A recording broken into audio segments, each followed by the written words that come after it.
Chapter 1. Keep far away from Orion Lake.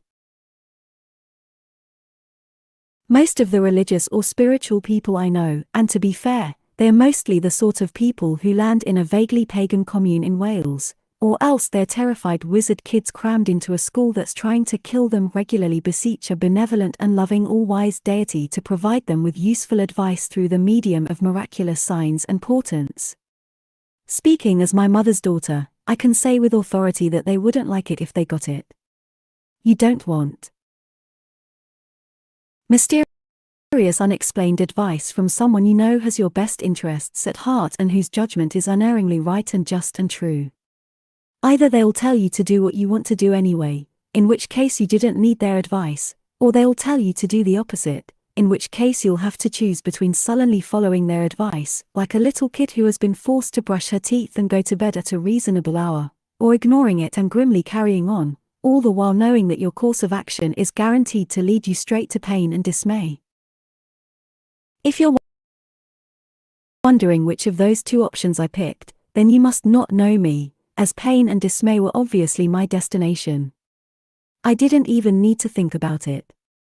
Mum's note was infinitely well meant, but it wasn't long. My darling girl, I love you, have courage, and keep far away from Orion Lake.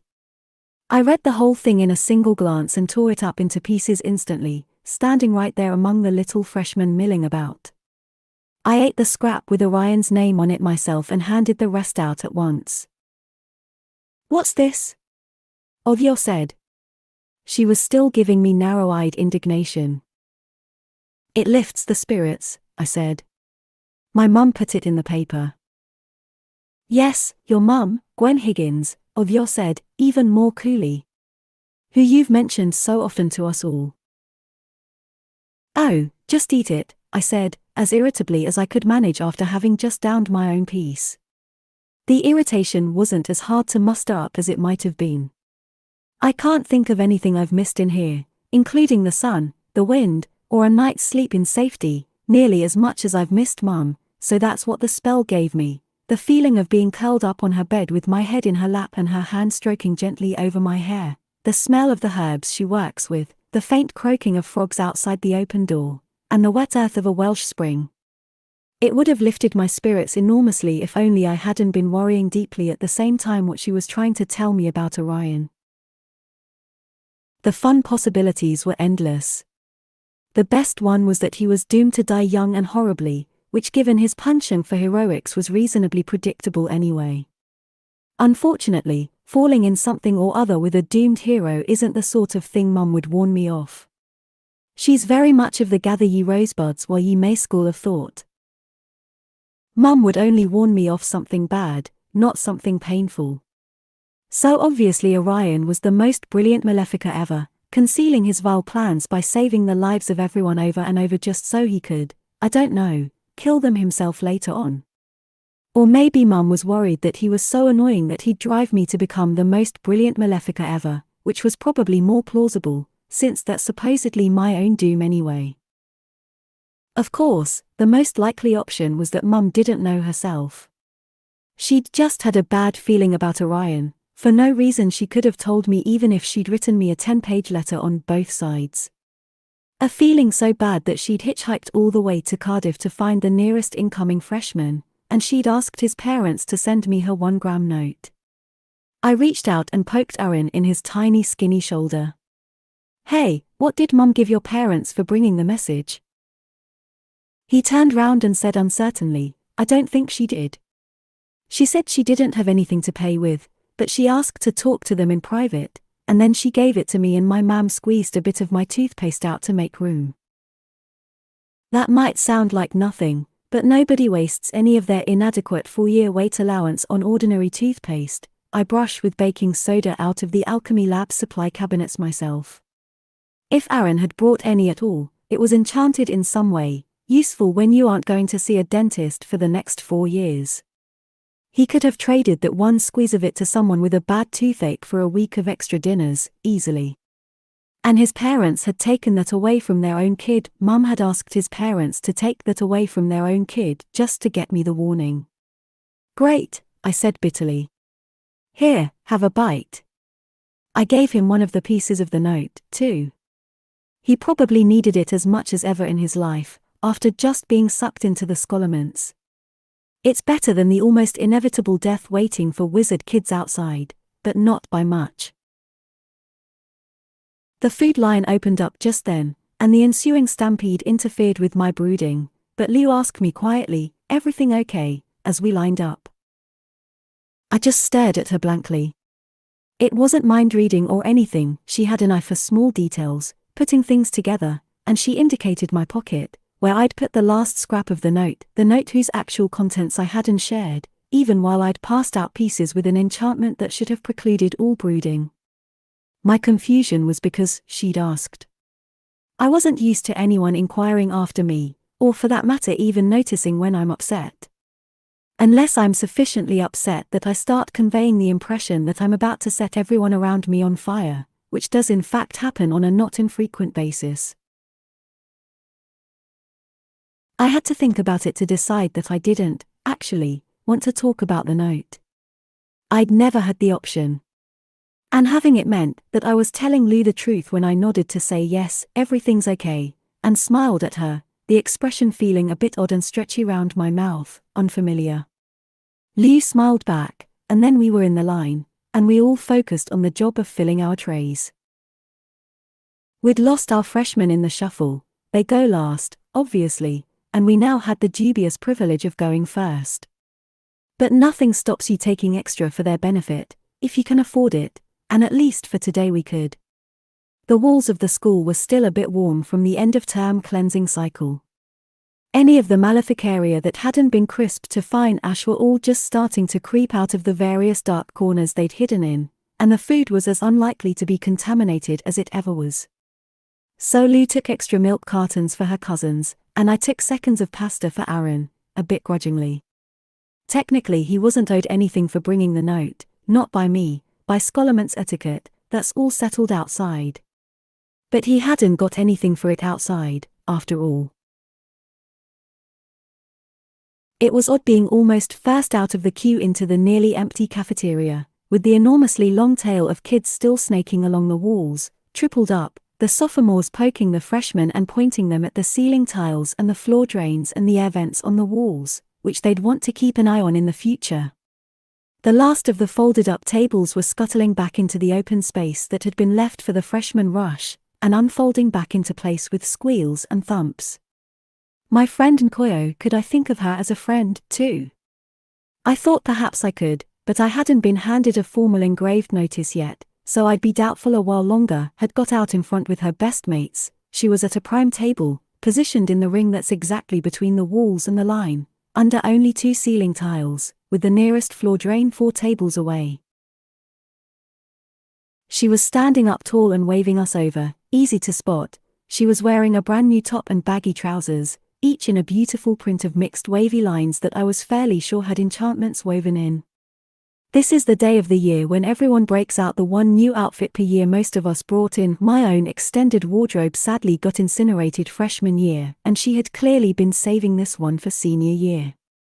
Joanne was bringing over 2 big jugs of water while Cora did the perimeter wards. It was odd, walking through the cafeteria over to join them. Even if we hadn't been offered an actual invitation, there were loads of good tables still open, and all the bad ones.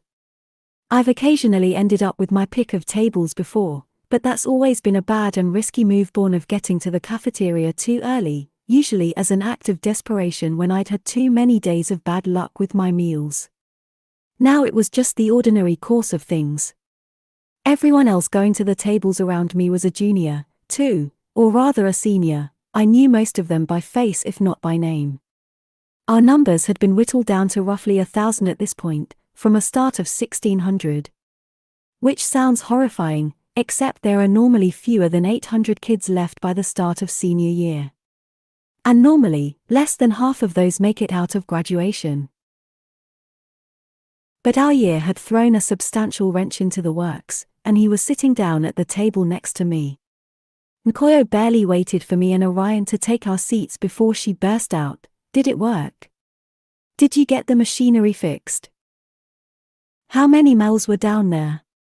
Cora blurted over her at the same time, sliding into her own seat out of breath, still capping the small clay jug she'd used to drip a perimeter spell round the table. They weren't being rude. By Scholomant's standards of etiquette, they were entitled to ask us, since they'd got the table. That's more than a fair trade for first-hand information. Other seniors were busily occupying all the neighboring tables, giving us a solid perimeter of security, the better to listen in. The further ones were shamelessly leaning over and cupping their ears while friends watched their backs for them. Everyone in the school already knew one very significant bit of information, namely that Orion and I had improbably made it back alive from our delightful excursion to the graduation hall this morning. But I'd spent the rest of the day holed up in my room, and Orion mostly avoided human beings unless they were being eaten by Mels at the time, so anything else they'd heard had come to them filtered through the school gossip chain, and that's not a confidence-inspiring source of information when you're relying on it to stay alive. I wasn't enthusiastic about reliving the recent experience, but I knew they had a right to what I could give them. And it was indisputably me who had it to give, because before the food line had opened, I'd already overheard one of the other New York seniors asking Orion a similar question, and he'd said, "I think it went okay." I didn't really see much. I just kept the Mels off until they were done, and then we yanked back up. It wasn't even bravado, that was literally what he thought of the enterprise. Slaughtering 1,000 Mels in the middle of the graduation hall, just another day's work. I could almost have felt sorry for Jermaine, who'd worn the expression of a person trying to have an important conversation with a brick wall. "A lot," I said to Cora, dryly. The place was crammed, and they were all ravenous. She swallowed, biting her lip, but nodded. Then I told Nkoyo, the senior artificers thought they'd got it, anyway. And it took them an hour and change, so I hope they weren't just faffing around. She nodded, her whole face intent. It wasn't at all an academic question. If we really had fixed the equipment down in the graduation hall, then the same engines that run the cleansing up here twice a year, to burn out the Mels infesting the corridors and classrooms, ran down there, too, and presumably wiped out a substantial number of the much larger and worse Mels hanging round in the hall waiting for the graduation feast of seniors.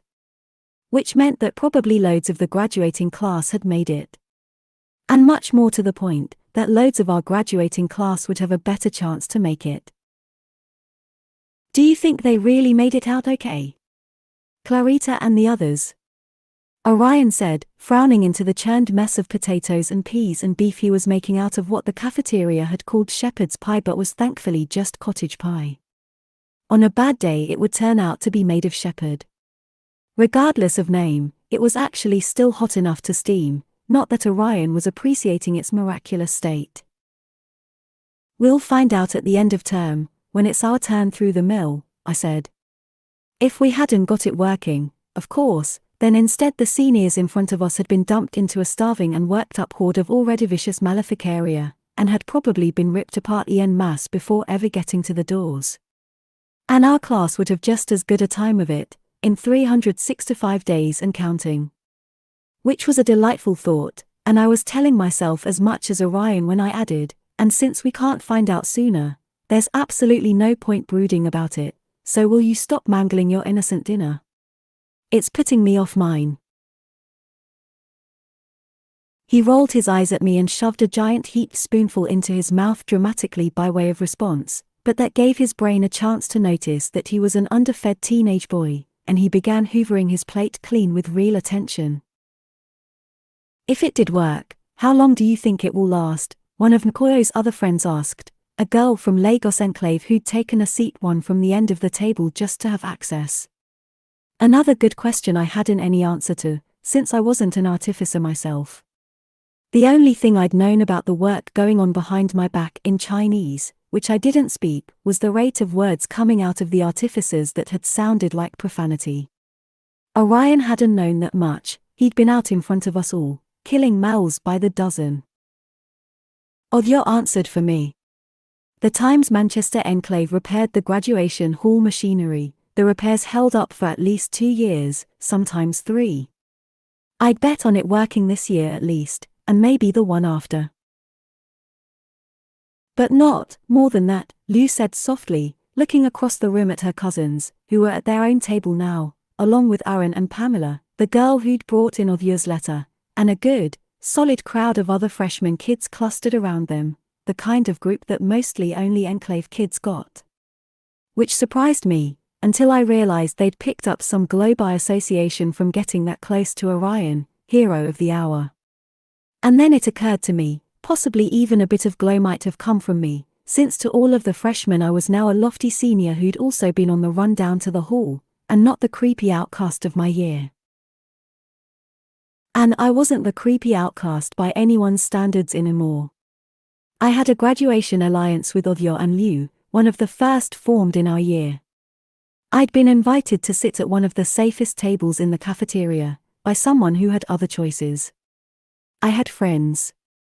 Which felt even more unreal than surviving long enough to become a senior, and I owed every last bit of it, to Orion Lake, and I didn't care, actually, what the price tag was going to be. There'd be one, no question. Mum hadn't warned me for no reason. But I didn't care. I'd pay it back, whatever it was. As soon as I put it in those terms inside my head, I stopped worrying over my note. I didn't even have to wish anymore that Mum hadn't sent it. Mum had to send it, because she loved me and she didn't know Orion from a cold Welsh cake. She couldn't help but warn me off if she knew I was on a bad road for his sake. And I could hold her love close to me and feel it, and still decide I was ready to pay. I put my fingers into my pocket to touch the last scrap I'd saved, the piece that said courage, and I ate it that night before I went to sleep, lying in my narrow bed on the lowest floor of the Scholarments, and I dreamed of being small again, running in a wide-open field of overgrown grass and tall purple-belled flowers around me, knowing Mum was nearby and watching me and glad that I was happy. The lovely warm feeling lasted 5 seconds into the next morning, which is how long it took me to finish waking up. In most schools, you get holidays after term end. Here, it's graduation in the morning, induction in the evening, you congratulate yourself and your surviving friends that you've all lived that long, and the next day it's the start of the new term. The Scholarments isn't really conducive to holiday making, to be fair. On the first day of term, we have to go to our new homeroom and get our schedules lined up before breakfast. I was still feeling like moldy bread. It tends to slightly aggravate a half-healed gut wound when you get yourself bungered around by Yanker spells etc. I deliberately set an alarm to wake me 5 minutes before the end of morning curfew, because I was absolutely sure that wherever I was assigned for homeroom, it was going to take forever getting there. And sure enough, when the slip of paper with my assignment slid under my door at 5:59 a.m., it was for room 5013. I glared at it. Seniors hardly ever get any classroom assignments above the 3rd floor, so you might think I should have been pleased, except it was only homeroom, and I was sure I'd never get a real class assigned that high. As far as I knew, there weren't any classrooms on that floor. 5th floor is the library. Probably I was being sent to some filing closet deep in the stacks with a handful of other luckless strangers. I didn't even clean my teeth. I just swished my mouth out with water from my jug and started off on the slog while the first other seniors up were still shambling off to the loo. I didn't bother asking round to see if anyone else was going the same way. I was sure nobody I knew well enough to speak to would be. I just waved to Odhya in passing as she came out of her room with her bathroom bag, and she nodded back in immediate understanding and gave me a thumbs up for encouragement as she continued on to collect up Liu. We're all sadly familiar with the hazard of a long slog to a classroom, and our year now had the longest slogs of all.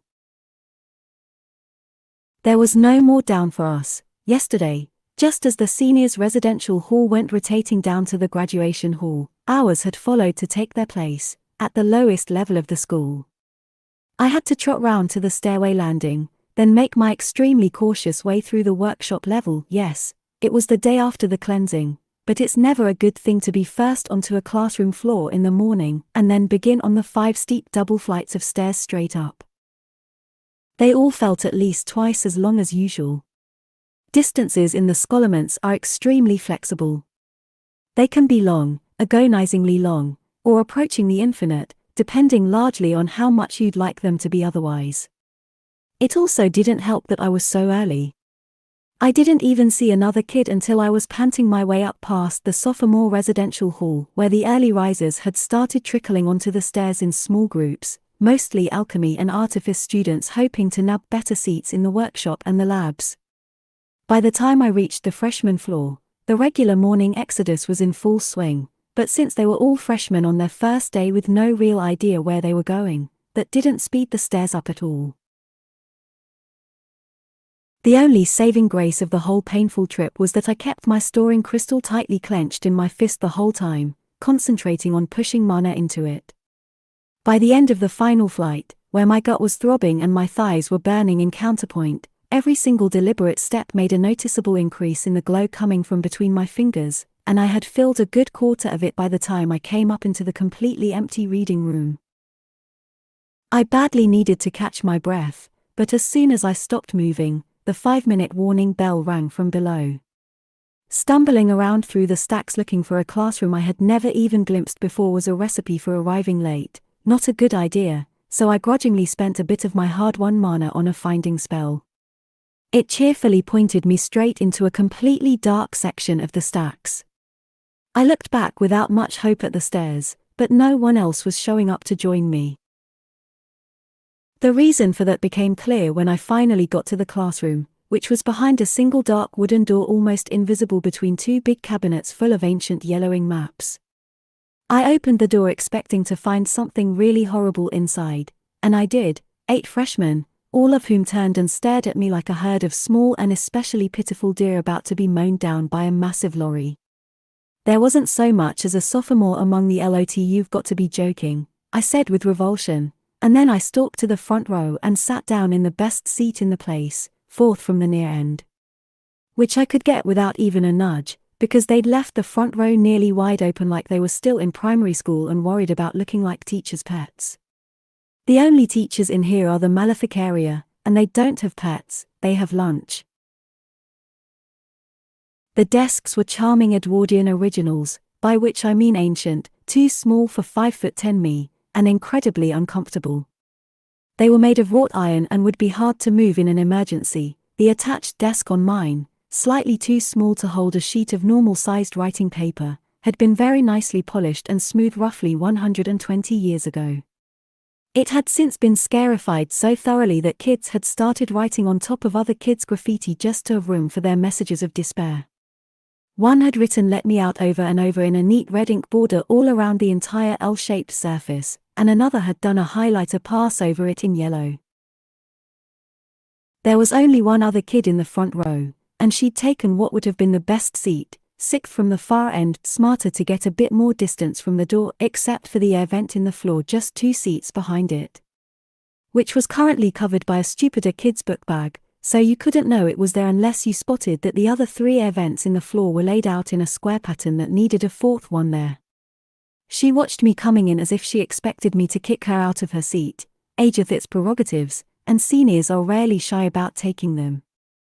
When I took the real best seat, she looked behind herself, realized her mistake, then hurriedly collected up her bag and moved down the row and said, "Is this seat taken?" gesturing to the one next to me, with a sort of anxious air. "No," I said back to her irritably. I was annoyed because it made sense for me to let her sit next to me, since that only improved my odds by upping the nearby targets, and yet I didn't particularly want to. She was an enclave kid, no question.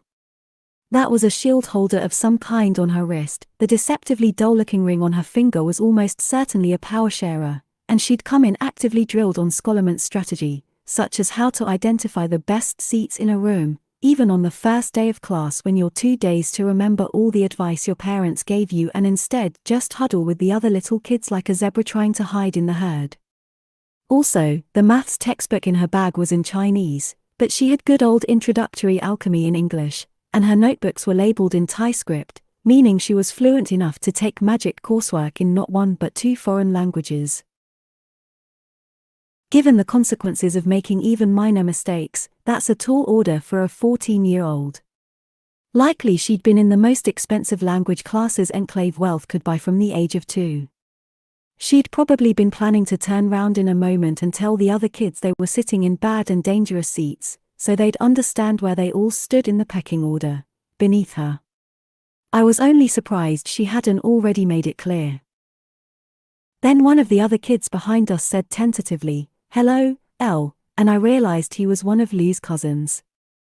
"It's Guiyi Zheng," he added, which was helpful, as I'd gone out of induction day in perfect confidence that I wouldn't be seeing any of the freshmen I'd met ever again except by pure accident, and I hadn't tried to remember their names.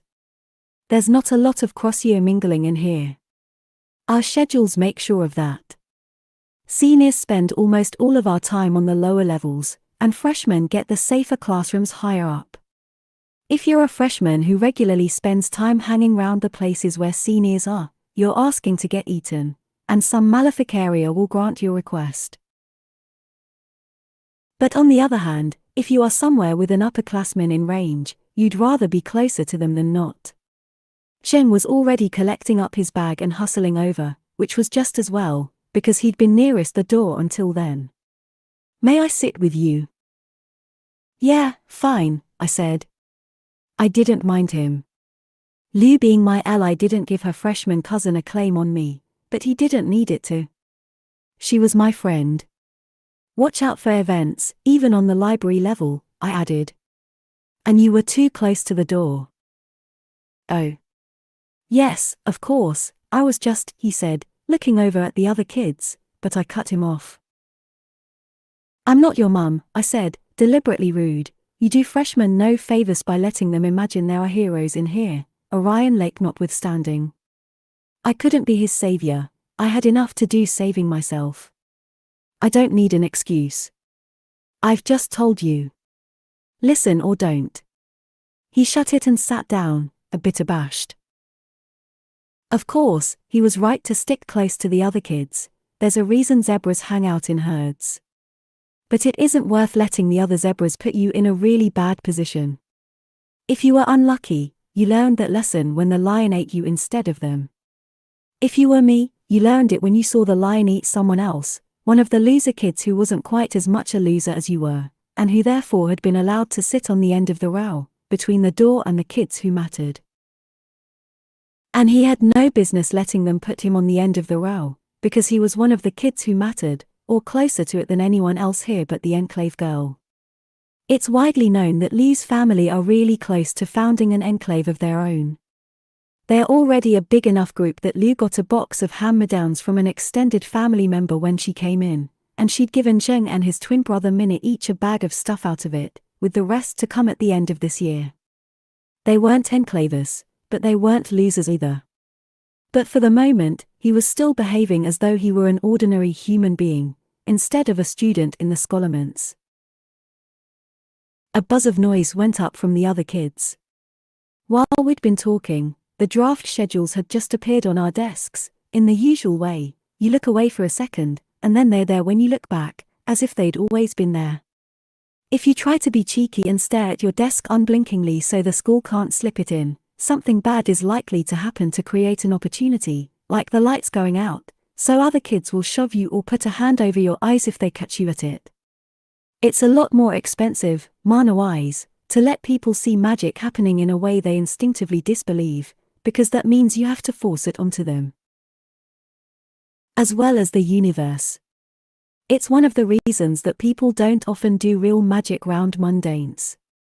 It's loads harder, unless you dress it up as some sort of performance, or do it round people who aggressively work to believe in whatever magic you're doing, like Mum and her natural healing stuff with all her crunchy friends out in the woods.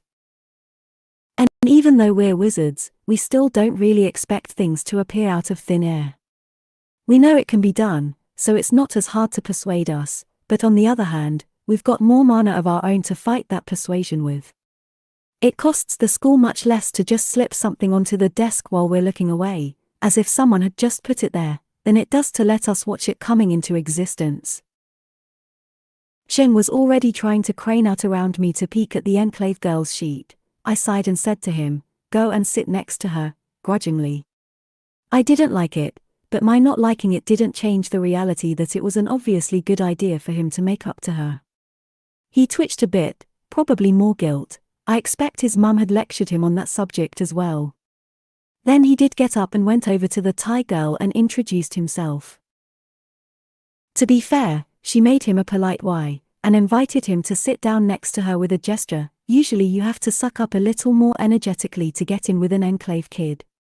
But I suppose he didn't have competition yet.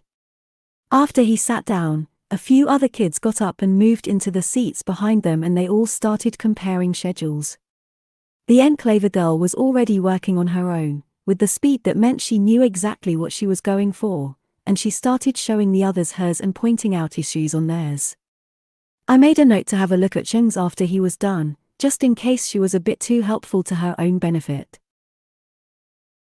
But first I had to take care of my own schedule, and one look told me I was in for it. I'd known going in that I'd have to take 2 seminars in my senior year. That's the price you pay for going incantations track and getting to minimize your time on the lower floors your first 3 years.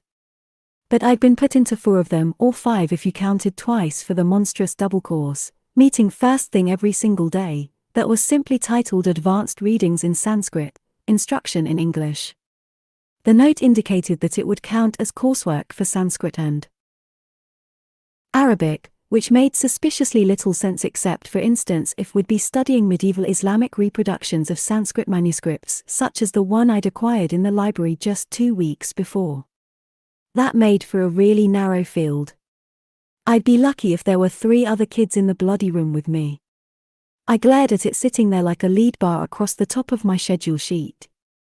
I'd been counting on getting the standard Sanskrit seminar led in English, which should have meant being lumped into one of the larger seminar classrooms on the alchemy lab floor with the dozen or so artifice and alchemy track kids from India who were doing Sanskrit for their language requirement. And I couldn't easily manufacture a conflict for it, since I didn't have so much as a single other senior in the room to compare schedules with. Usually at least 1 or 2 of the other outcast kids would grudgingly let me have a look, in exchange for getting to see mine, and that would give me at least 1 or 2 classes I could put in to try and force the school to shift the worst of my assignments around.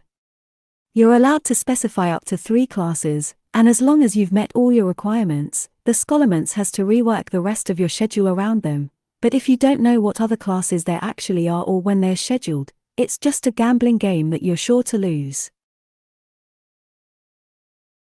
The advanced readings seminar would have been more than enough to make my schedule unusually lousy, but on top of that, I also had a really magnificent seminar on development of algebra and applications to invocation, which was going to count for languages, unspecified, a bad sign that I'd be getting loads of different primary sources to translate as well as honors history and maths.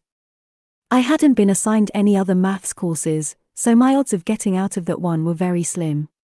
Then there was the rotten seminar I'd actually been expecting to get, on shared Proto-Indo-European roots in modern spellcasting, which shouldn't have been my easiest class, and last but very much not least, the Merdin tradition, which was supposed to count for honours literature, Latin, modern French, modern Welsh, and Old and Middle English.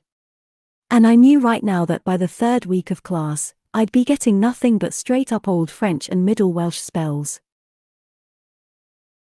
The rest of the slots were filled with shop, which I should have had a claim to be let out of entirely, since last term I'd done a magic mirror which still muttered gloomily at me every so often even though I had it hung up facing the wall, and I'd been put in honours alchemy, both meeting on mixed up schedules, Mondays and Thursdays for the one, and Tuesdays and Fridays for the other. I'd be with different kids each day of the week, so I'd have it twice as hard as I already do finding anyone to do things like hold something I need to weld or watch my bag while I go and get supplies. Up to that point, it was possibly the single worst senior schedule I'd ever heard of. Not even the kids aiming for class valedictorian were going to take for seminars. Except, as if the school was pretending to make up for all that, the entire afternoon on Wednesdays was literally unassigned to anything. It just said work, exactly like the work period we all get right after lunch, only it had an assigned room. Namely this one. I stared at the box on my schedule sheet with deep and unrelenting suspicion, trying to make sense of it. An entire afternoon of free time, all the way up in the library itself, officially reserved so I wouldn't even have to protect my turf, with no reading, no quizzes, no assignments. That alone made this possibly the single best senior schedule I'd ever heard of. It was worth the trade-off. I'd been worrying about how I could possibly make up for all the mana I'd blown last term. With a triple-length work period once a week, I might be back on track before field day. So there had to be a monstrous catch somewhere, only I couldn't begin to guess what it was. I got up and poked Sheng. "Keep an eye on my things," I told him. "I'm going to do a full check on the room. If any of you want to know how, watch," I added, and all their heads popped up to watch me go over the place. I started at the events and made sure all of them were screwed down tight, and made a sketch on a piece of scrap paper to show where they were in the room, in case something unusually clever decided to creep in and replace one of them at some point. I counted all the chairs and desks and looked under each one. I took out every single drawer in the cupboard along the back wall and opened all the cabinet doors and put a light inside the guts of it. I pulled it away from the wall and checked to make sure it and the wall were both solid. I shone a light along the entire perimeter of the floor to look for holes. I tapped over every wall as high as I could reach. I checked the doorframe to make sure the top and bottom were snug, and by the time I had finished, I was as sure as I could get that this was a perfectly ordinary classroom. By which I mean, males could get into it any number of ways, through the air vents, or under the door, or by gnawing through the walls. At least in this one, they couldn't get in by dropping down from the ceiling, because there was no ceiling. The Scholarments doesn't have a roof. You don't need one when you build your magic school jutting off from the world into a mystical void of non-literal space. The library walls just sort of keep going straight up until they're lost in the dark. In theory, they do eventually stop somewhere far up there. I'm not climbing up to prove it to myself. But anyway, the room wasn't infested to start with, and there weren't any obvious gaping vulnerabilities. So what could the school possibly mean, giving me the massive gift of an entire afternoon off in here? I went back to my seat and stared at the schedule. Of course I understood that the afternoon off was the bait in the trap, but it was really good bait, and also a really good trap. I couldn't actually ensure a single good change in my schedule, since I didn't know when any other senior classes were being held. If I put down, say, that senior course in Sanskrit that I'd been expecting, to try and knock out that horrible advanced reading seminar, then even if the Scholarments actually did drop the seminar, it would have an excuse to shove me into an Arabic course on Wednesday afternoons. If I even tried to get something as minor as the matching shop class on Thursday afternoons, I'd undoubtedly be given alchemy lab on Wednesdays, and something else on Fridays. Anything I did would lose me the one really great thing about this schedule, with no guaranteed improvements. "Let me see all of yours," I said to Zheng, without any real hope. One thing about being jammed in with freshmen, they all handed their sheets over meekly without even asking for a favor back, and I combed through the entire sheaf looking for any courses that I could take. But it was useless. I've never heard of freshmen being assigned to any class that a senior could possibly request, and they hadn't been. All of them had the standard intro to shop, intro to lab. Enclave Girl had wisely encouraged all of them to move those right before lunch Tuesday and Wednesday respectively, which are the best slots freshmen can get, since upperclassmen bagsy the afternoons along with freshman year malefic area studies. Wouldn't they have fun in there? And all the rest of their classes were literature and maths and history on the 3rd and 4th floor.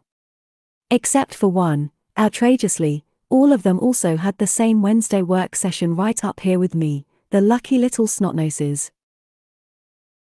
None of them even appreciated how amazing it was. I gave up and fatalistically signed my name at the bottom of my schedule without even trying to make any changes. Then I went up to the big ancient secretary desk at the front of the room, cautiously lifted the roll top, nothing there today, but just wait, and put my schedule inside. Most classrooms have a more formal place for submitting work, a slot that pretends to be shooting our papers through a network of pneumatic tubes to some central repository, but those broke early in the last century and were just patched up with transport spells, so really all you need to do is put your work out of sight in some common spot and it'll be taken up. I stared down at my sheet one last time, then took a deep breath and shut the roll top again. I was sure I'd find out just how big a mistake I'd made right after breakfast, when I headed down to my first seminar, but I was wrong about that. I found out not a quarter of an hour later, without ever leaving the room. I was bent with gritted teeth over a snarled mess of crochet, getting as much mana into my crystal as I could before breakfast, and already mentally strategizing what hideously boring calisthenics I could do in this room once I'd healed up a bit more. I hate exercise violently, so forcing myself to do it is wonderful for building mana. There wasn't much space, and never mind moving the desks. I'd probably have to do crunches lying across the top of 2 desks. But who cared? I'd be able to fill a crystal every 2 weeks, I thought. Meanwhile, the freshmen were all hanging about in the front of the classroom as if they didn't have a care in the world, chattering to one another. Just to improve things, all of them were speaking in Chinese, including the Indian boy, and the Russian boy and girl. I was fairly certain that was Russian. They'd spoken to each other, but they dived into the general conversation without a hitch. They were undoubtedly all doing Chinese track general classes in here. Your choices for things like maths and history are that or English. I was doing my best to let the conversation just be background noise, but it wasn't working very well. One of the hazards of studying a ridiculous number of languages is that my brain has got the idea that if I don't understand something I'm hearing, it's because I'm not paying enough attention, and if I just listen hard enough I'll somehow be able to divine the meaning. I should have been safe from being hit with another new language for at least a quarter, since the scholarments had started me on Arabic not 3 weeks ago, but sitting in a classroom for 2 hours every Wednesday with a pack of freshmen all speaking Chinese would undoubtedly mean I'd start getting spells in Chinese, too. Unless they all helpfully got themselves killed before the month was out, which wasn't beyond the realm of possibility. Usually the first week of term is all right, and then just as the freshmen have been lulled into a state of false calm, the first males creep out of their hidey holes, not to mention the first wave of newly hatched ones from the ground floor start to find ways to squirm up here. Of course, there's always the occasional overachiever. Like the baby viper sac that quietly worked its way up through the air vent just then. Probably it had stretched itself out skinny and long to get through the wards on the ventilation system, making itself look like a harmless little liquid dribble, and it snaked through the physical grating and coiled itself up on the floor behind one of the book bags to form back into shape. It would have made some squelching noises in the process, but the freshmen were talking loudly enough to cover for it, and I wasn't paying very close attention myself, because for once in my life, I was the single worst target in the room by 1,000 miles. No mal would pick me out of this crowd. I was already starting to think of the place as some kind of refuge. Then one of the freshmen saw it and squealed in alarm. I didn't even bother to look what they were squealing at. I was out of the chair with my book bag over my shoulder and halfway to the door. The boy had been looking towards the back of the room before I even spotted the viper sac, hovering already fully inflated over the 4th row of seats like a magenta balloon that someone had Jackson Pollocked with spatters of glue. The blow dart tubes were starting to puff out.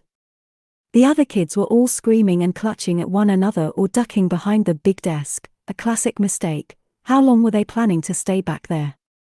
The viper sac wouldn't be going anywhere with a spread like this, and the instant they stuck their heads out for a peek, it would get them. That was their problem, of course, and if they didn't find a solution for it on their own, they weren't going to make it out of homeroom on their first day of class, which probably meant they weren't going to last long anyway. It wasn't even the slightest bit my problem. My problem was that I'd been assigned 4 highly dangerous seminar classes, and I was already far behind on saving mana for graduation.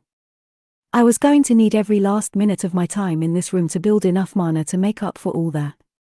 I didn't have so much as a single crochet stitch's worth of energy to spare on a flock of random freshmen I didn't care about in the slightest. Except for one. After I kicked the classroom door open, I did turn back to yell, "Chung! Out, now," and he did a U-turn around from the big desk and ran towards me. The other kids might not all have understood me, but they were smart enough to follow him, and most of them were smart enough to abandon their book bags while they were at it. Except for the enclave girl, of all people. She undoubtedly could have replaced every last thing she was carrying just by hitting up the older kids from her enclave, but she grabbed her bag before coming, so she was bringing up the very end of the pack when the viper sac got inflated enough that its 3 little eye stalks popped out and it started turning to track the last of the moving targets. As soon as it took her out, everyone else would get away. It was only a little bigger than a football, that newly hatched. It would probably stop to feed straight away. I was right at the doorway and about to go through and save my own neck, exactly as I should have done, exactly as I had done any number of times before. It's rule 1, the only thing you worry about, in the moments when something goes pear-shaped in here, is how to get yourself out of the way with skin intact. It's not even selfish. If you start trying to help other people, you get yourself killed and most likely foul whatever they're doing to save themselves while you're at it. If you've got allies or friends, you can help them beforehand. Share some mana, give them a spell, make them some bit of artifice, a potion they can use in a tight spot. But anyone who can't survive an attack on their own isn't going to survive. Everyone knows that, and the only person I've ever known to make an exception to the rule is Orion, who's a complete numpty, which I'm not. Except I didn't go through the door. I stayed there next to it and let the entire pack of freshmen go galumphing through ahead of me instead. The viper sac went paler pink as it got ready to shoot Miss Enclave, and then it reoriented itself with a quick jerk towards the door as Orion, speaking of numpties, came bursting through it going the extremely wrong way. 2 seconds later, he'd have been full of venom and most likely dead. Except I was already casting. The spell I used was a fairly obscure Old English curse. I'm possibly the only one in the world who has it. Early in my sophomore year, right after starting Old English, I stumbled over 3 seniors cornering a junior girl in the library stacks.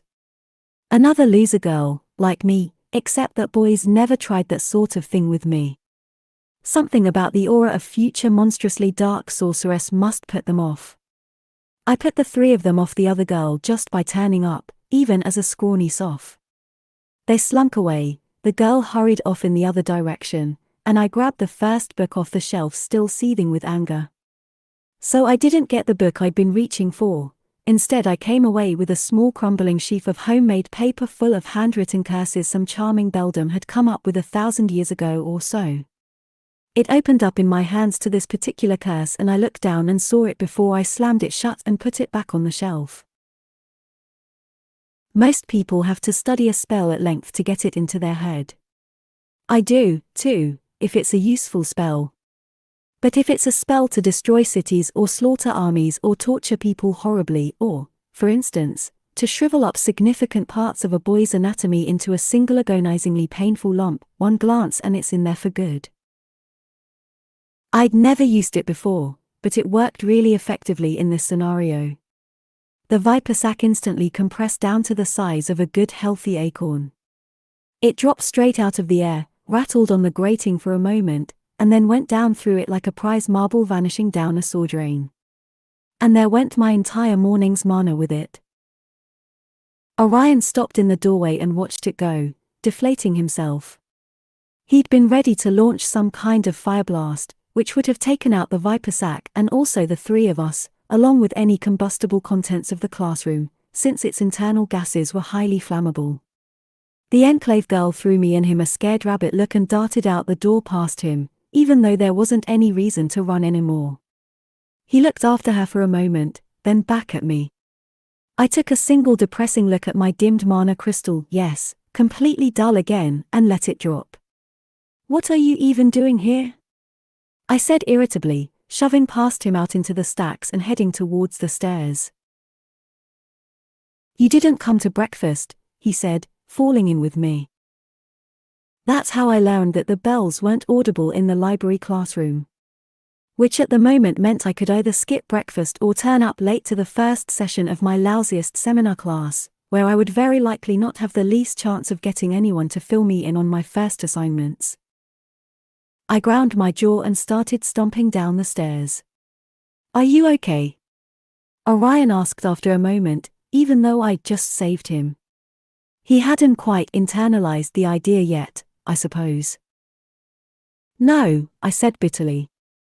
"I'm a numpty." Chapter 2.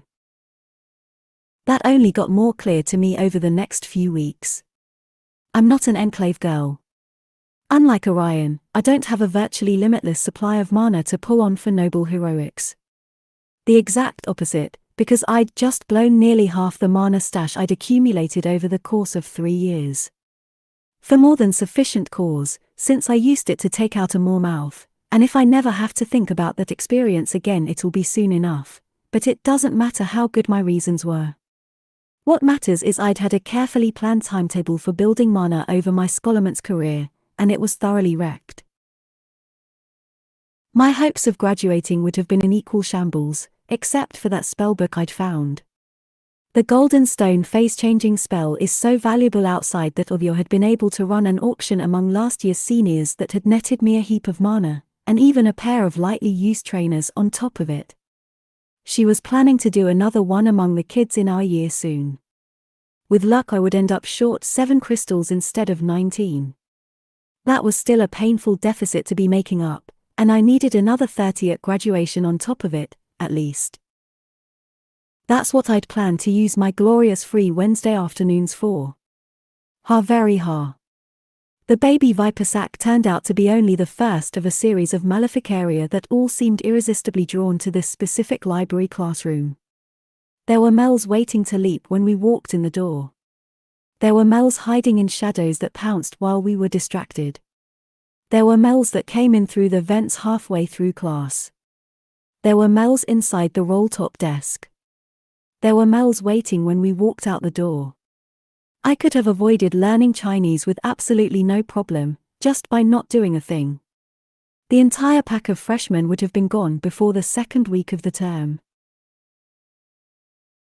The writing was on the wall by the end of our first Wednesday session, in letters of dripping blood, literally. I'd just smeared a Willinerga across the entire perimeter of the room, stomach sac and intestines and all.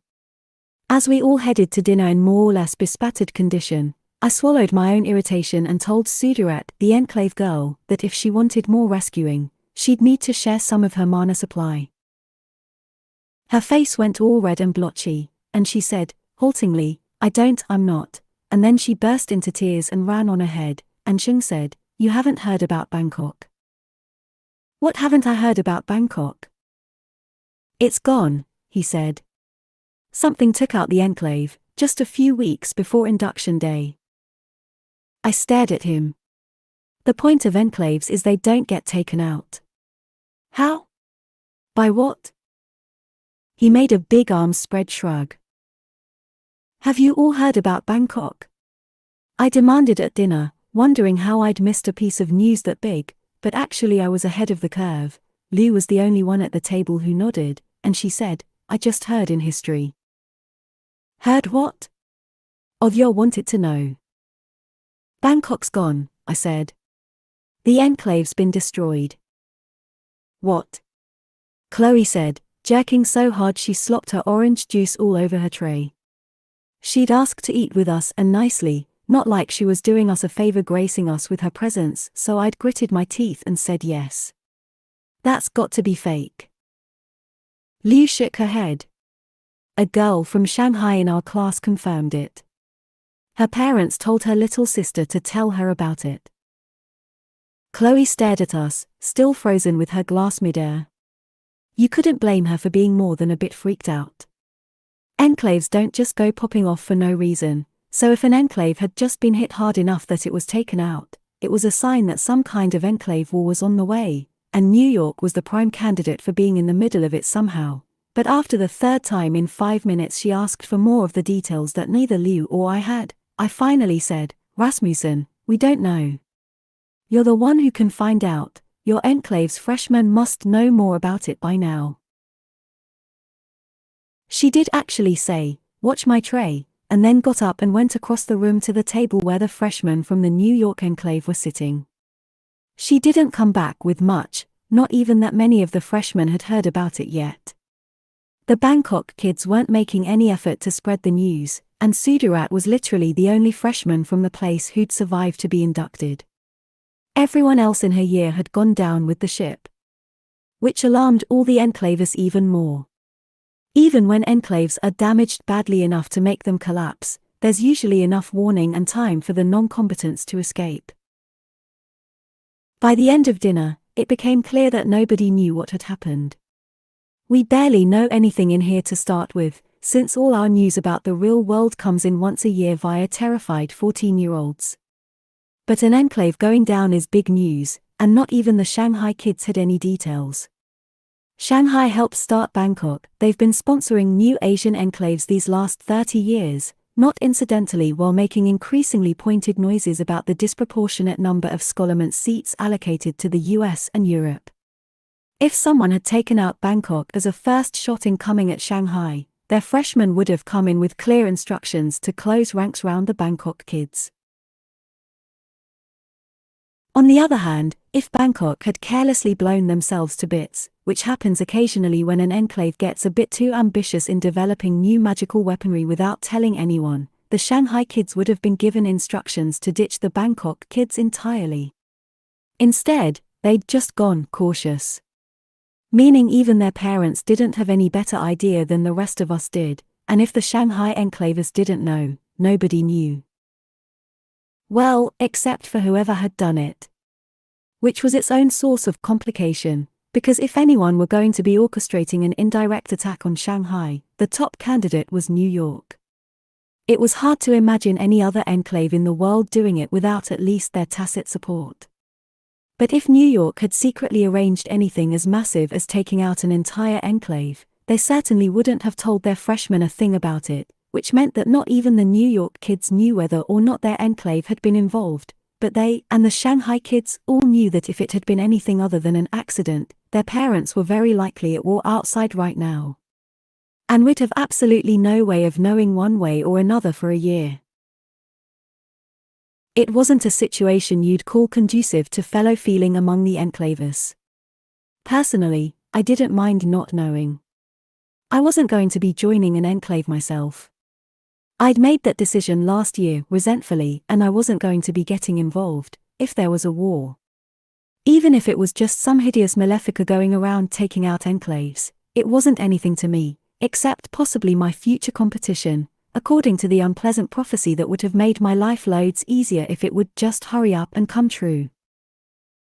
What I did mind was that Sudarat couldn't help out with what was clearly about to be my 5th seminar, in freshman rescue.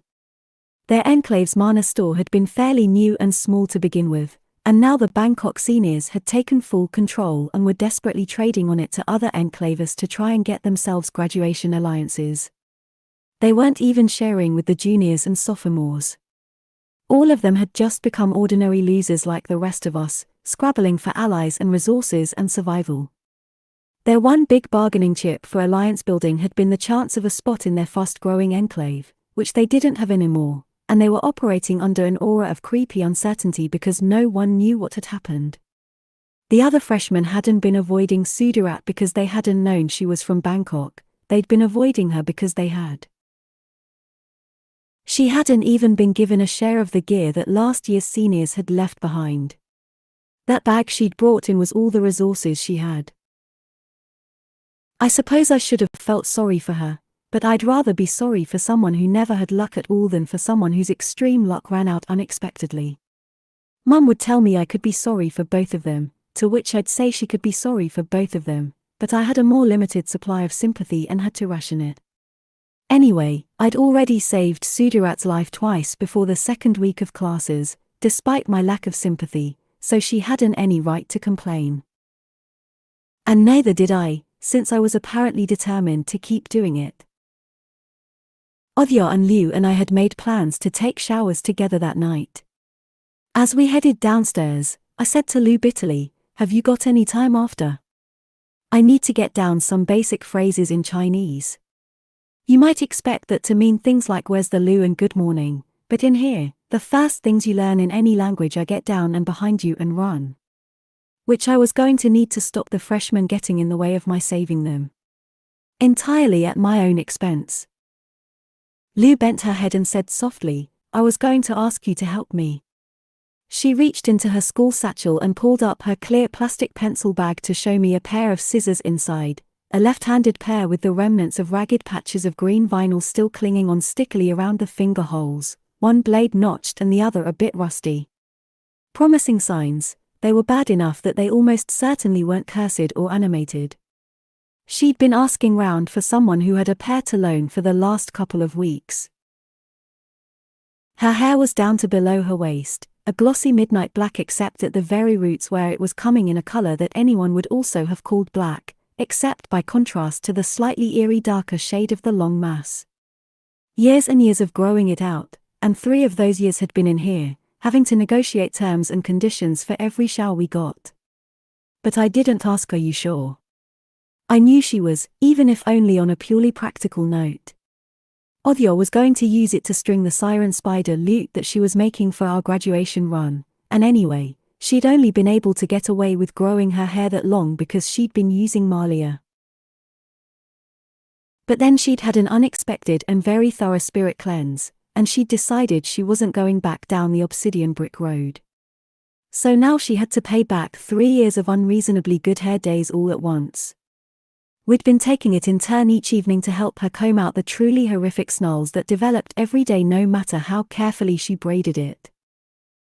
After we were done in the showers, the 3 of us went back to Othio's room. She sharpened the scissors with her tools, then got the box she'd prepared for the hair. I started the cutting carefully, just taking off a bare centimeter from one very skinny lock of hair held as far from Lou's head as I could. You always want to start slow when it comes to an unfamiliar pair of scissors. Nothing terrible happened, and slowly I worked halfway up the strand, and then I took a deep breath and went in fast and cut, right at the visible demarcation line between the old hair and the new, and handed the one long section to Othio. "You okay?" I said to Lou. I was making sure the scissors were all right, but I also wanted to give her an excuse to take a minute. I did expect it to be a wrench for her, even if she wouldn't start blubbing or anything. "Yes, I'm fine," she said, but she was blinking, and by the time I'd taken off half the hair, she was blubbing, in a really quiet way, tears slipping away, and a fat one rolled off her cheek and splat on her knee. Othio threw me a worried look, then said, "I can definitely manage with this much, if you wanted to stop." Lou wouldn't even have looked bad. Her hair was so thick I'd had to cut it in layers anyway, with the crap scissors, so I'd started from underneath. You never know when a pair of scissors might suddenly go unusable, and if she was walking round with the top of her head trimmed close and a long weird mullet of hair dangling behind, anyone she asked for a pair of scissors would charge her the earth in trade. "No," Lou said, her voice quavery but also absolutely insistent. She was the quiet one of the 3 of us. Usually AAD could get plenty of heat going when she was annoyed, and if there's ever an Olympics of rage, I'll be odds-on favorite to take gold. But Lou was always so contained, so measured and thoughtful, and it was a surprise to hear her even that close to snapping. Even to her, she paused and swallowed, but whatever she was feeling, it wasn't going back in the box. "I want it off," she said, with a sharp edge. "Right," I said, and went at it faster, shingling every strand as close to her head as I dared. The glossy strands were trying to tangle round my fingers even as I chopped them off and handed them off to Othio. And then it was done, and Lou put her hands up to touch her head, trembling a little. There was barely anything left, only an uneven fuzz. She closed her eyes and rubbed her hands over it back and forth like she was making sure it was all gone. She took a few deep watery breaths and then said, "I haven't cut it since I came in. Ma told me not to." "Why?" Othio asked. It was. Lou's throat worked. "She said, in here, it would tell people I was someone to watch out for." And it had worked, because you can't afford to have long hair unless you're a really rich and also careless enclaver, or unless you're on the Malefica track. Othio silently went and dug a leftover half of a granola bar out of a small warded stash box on her desk. Lou tried to refuse it, but AAD said, "Oh my god, eat the freaking granola bar," and then Lou's face crumpled and she got up and put her arms out towards us. It took me a few moments longer than Othio. 3 years of near-total social ostracization leaves you badly equipped for this sort of thing, but they both kept a space open until I lurched in to join the hug, our arms around each other, and it was the miracle all over again, the miracle I still couldn't quite believe in. I wasn't alone anymore. They were saving me, and I was going to save them. It felt more like magic than magic. As though it could make everything all right. As if the whole world had become a different place. But it hadn't. I was still in the Scholarments, and all the miracles in here come with price tags. I'd only accepted my horrific schedule for the chance of building mana on those glorious Wednesday afternoons off.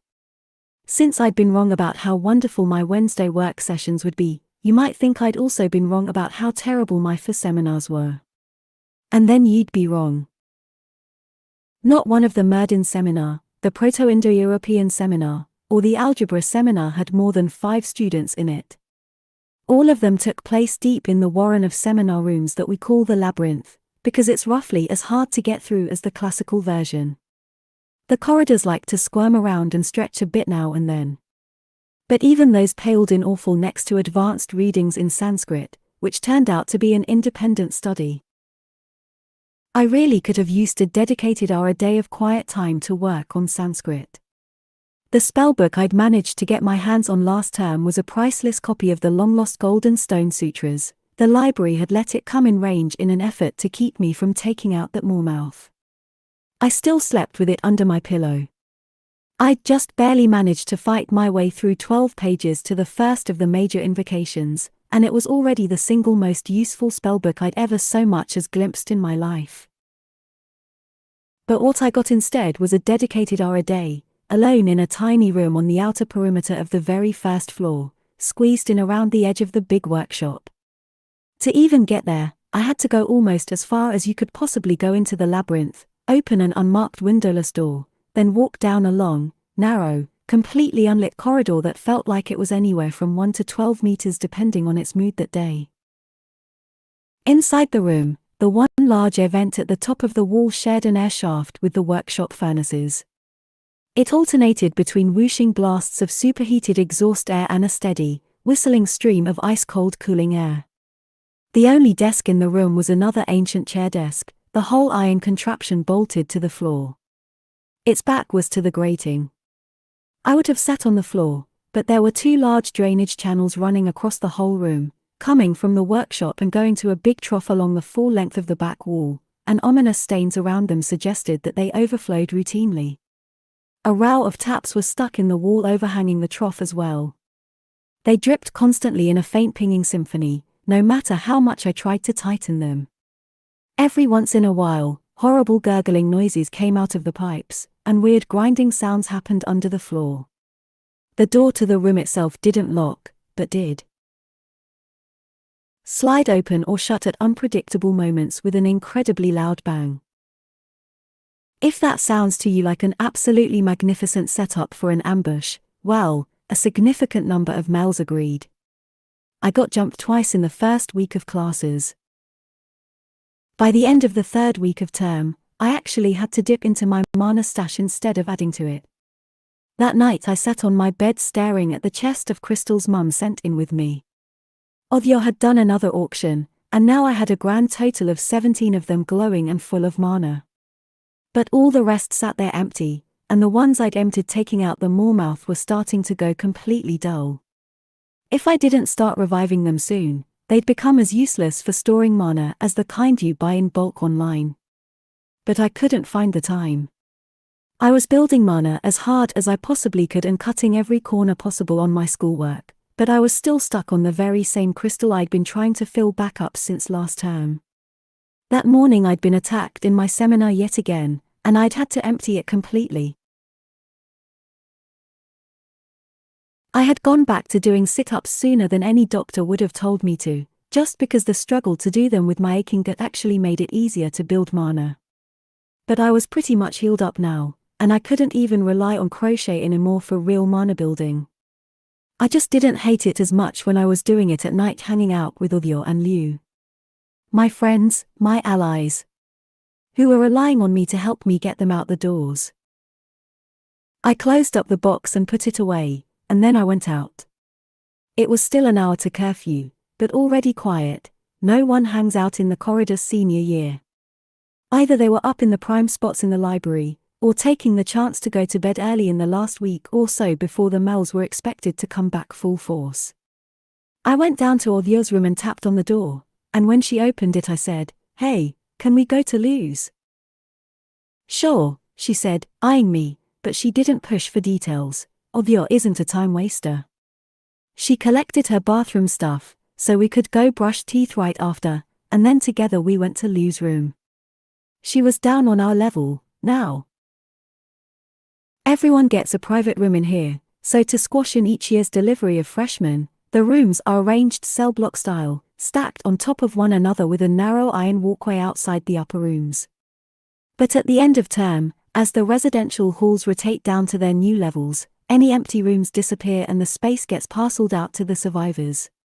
Often not in useful ways. I've had a delightfully creepy and useless double-height room since the start of sophomore year. Lou's had extended down in this last round, so we didn't have to climb up one of the squeaking spiral staircases to see her anymore. She let us in and gave each of us our familiars in training to hold while we sat on her bed. I stroked the tiny mouse's white fur while she sat up in the palm of my hand nibbling a treat and looking around with bright and increasingly green eyes. I was still trying hard to name her Chandra, but the day I'd been thinking of names, Audio had said, "You should call her Precious," then laughed her head off while I whacked her with a pillow, and Precious was unfortunately sticking. Mum's never actually come out and apologized for saddling me with Galadriel, but I'm reasonably sure she knows she should be ashamed of herself. Anyway, they kept forgetting Chandra and calling her Precious. All right, to be fair, I kept forgetting it myself and pretty soon I was going to have to give up and accept it. Assuming I was going to have her at all. I stared down at her in my hand because it was better than looking at their faces, and I said, "I'm falling really behind on mana." I had to tell them. They were counting on me to be able to pull my weight when it came time for graduation. If I wasn't going to be able to, they had the right to back out. They didn't owe anything to a bunch of freshmen they hadn't even met. Lou might have felt she owed me something for Zheng, but I could be saving just Zheng without laying out a week's worth of mana I didn't actually have saved up, and meanwhile she was breaking her back building mana for our team herself. At this rate, I was going to be lucky if I had enough mana for maybe 3 medium power spells, and I didn't even have any good medium power spells. The only really useful spell I've got that doesn't need absolute heaps of mana is the phase control spell I got out of Purokana's book, and it's not a great crisis option, since it's a good 5 minutes to prep the casting. I've used it in a crisis, but only when I had Orion thoroughly distracting the underlying cause for those 5 minutes, and he's going to be a bit busy come graduation killing monsters for everyone. Zheng told me about Wednesdays, Lou said quietly, and I looked up. She didn't look surprised, actually she looked kind of worried. "This is your weirdo library session. What's going on?" Audio said, and Lou said, "It's her and 8 freshmen, and they keep getting hit with major mells." "In the library?" Audio said, and then she said, "Wait, this is on top of that horrible independent study and the 3 other seminars. Does the school have it in for you or something?" We all fell silent. The question answered itself in the asking, really. My throat felt knotted up right around the tonsils, awful and choking. I hadn't even thought about it that way before, but it was obviously true. And that was worse, so much worse, than just being unlucky. The Scholarments has been hurting for power almost as much as I have. It's not cheap to keep this place working. It's easy to forget from our perspective when we're suffering through this place and getting hit with mells on a regular basis, but they'd be coming at every last one of us in a continuous stream, and lots more of them, if it weren't for all those incredibly powerful wards on every single air vent and plumbing pipe, and all the highly improbable artifice that makes sure there are almost none of those openings in the first place, and despite that we're all breathing and drinking and bathing and eating, and all of that takes mana, mana, mana. Sure, the story is, the enclaves put in some mana, and our parents all put in some mana if they can afford it, and we put in mana with our work, but we all know that's a story. The single biggest source of the school's mana is us. We're all trying to save mana for graduation, everyone's working on it all the time. The mana we grudgingly put into our schoolwork and our maintenance shifts is nothing compared with the amounts we put away for that rainiest of rainy days. And when the Mels tear us apart, of course we grab for all that nice juicy power we've desperately been saving up, and they suck it out of us, only built up more by all our terror and final agony and struggles to live. The Scholarments gets the spillover, and then thanks to all those wards, it kills off a good healthy number of the Mels, too, and it all ends up in the school's mana stores, where it goes to keep the rest of us luckier ones alive. So when an enthusiastic hero read, Orion, shows up and starts saving lives, and the Mels start to starve, the school starts to starve, too. And at the same time, has more of us alive in here, breathing and drinking etc. It's all a pyramid scheme, and if there aren't enough of us on the bottom being eaten, there's not enough for the ones at the top. That's why we had to go down and fix the cleansing mechanisms in the graduation hall, all those starving Mels down there, waiting in the one place Orion wasn't, getting ready to tear the entire graduating class apart because they hadn't had enough to eat for the last 3 years. They were on the verge of breaking into the rest of the school because they were all so desperate that they started collectively pounding on the wards at the bottom of the stairwells. And Orion, well, Orion's from the New York enclave, with a power sharer on his wrist, and his affinity for combat somehow lets him suck power out of the Mels he kills anyway. They don't even come after him, because he has a bottomless supply of mana and an almost equally infinite supply of fantastic combat spells. But I don't. I'm the girl destined to make up for him, but who's obstinately kept refusing to become a Malefica and start killing kids by the double handful, and now I've gone the other way entirely. I stopped a Moormouth heading for the freshman hall. I helped Orion keep the Mels from breaking into the school. I was down there in the graduation hall with him, helping to hold up a shield so the senior artificers could fix the cleansing equipment. And now I'm even copycatting his stupid noble hero routine 1 day a week. Of course the school was going to come after me. And if the Wednesday Mels didn't work, it would try something else. And something else after that. The Scholarments isn't exactly a living thing, but it isn't exactly not, either. You can't put this much mana and this much thinking into a place without it starting to develop a mind of its own. And theoretically it's been built to protect us, so it won't just start snacking on kids on its own, not to mention enrollment would drop substantially when that began happening, but of course it still wants enough mana to keep going. It's meant to keep going. And I've put myself in the way, so the school is coming after me, and that means anyone round me is going to be in for it. The kids have got to start making mana for you, Ovio said.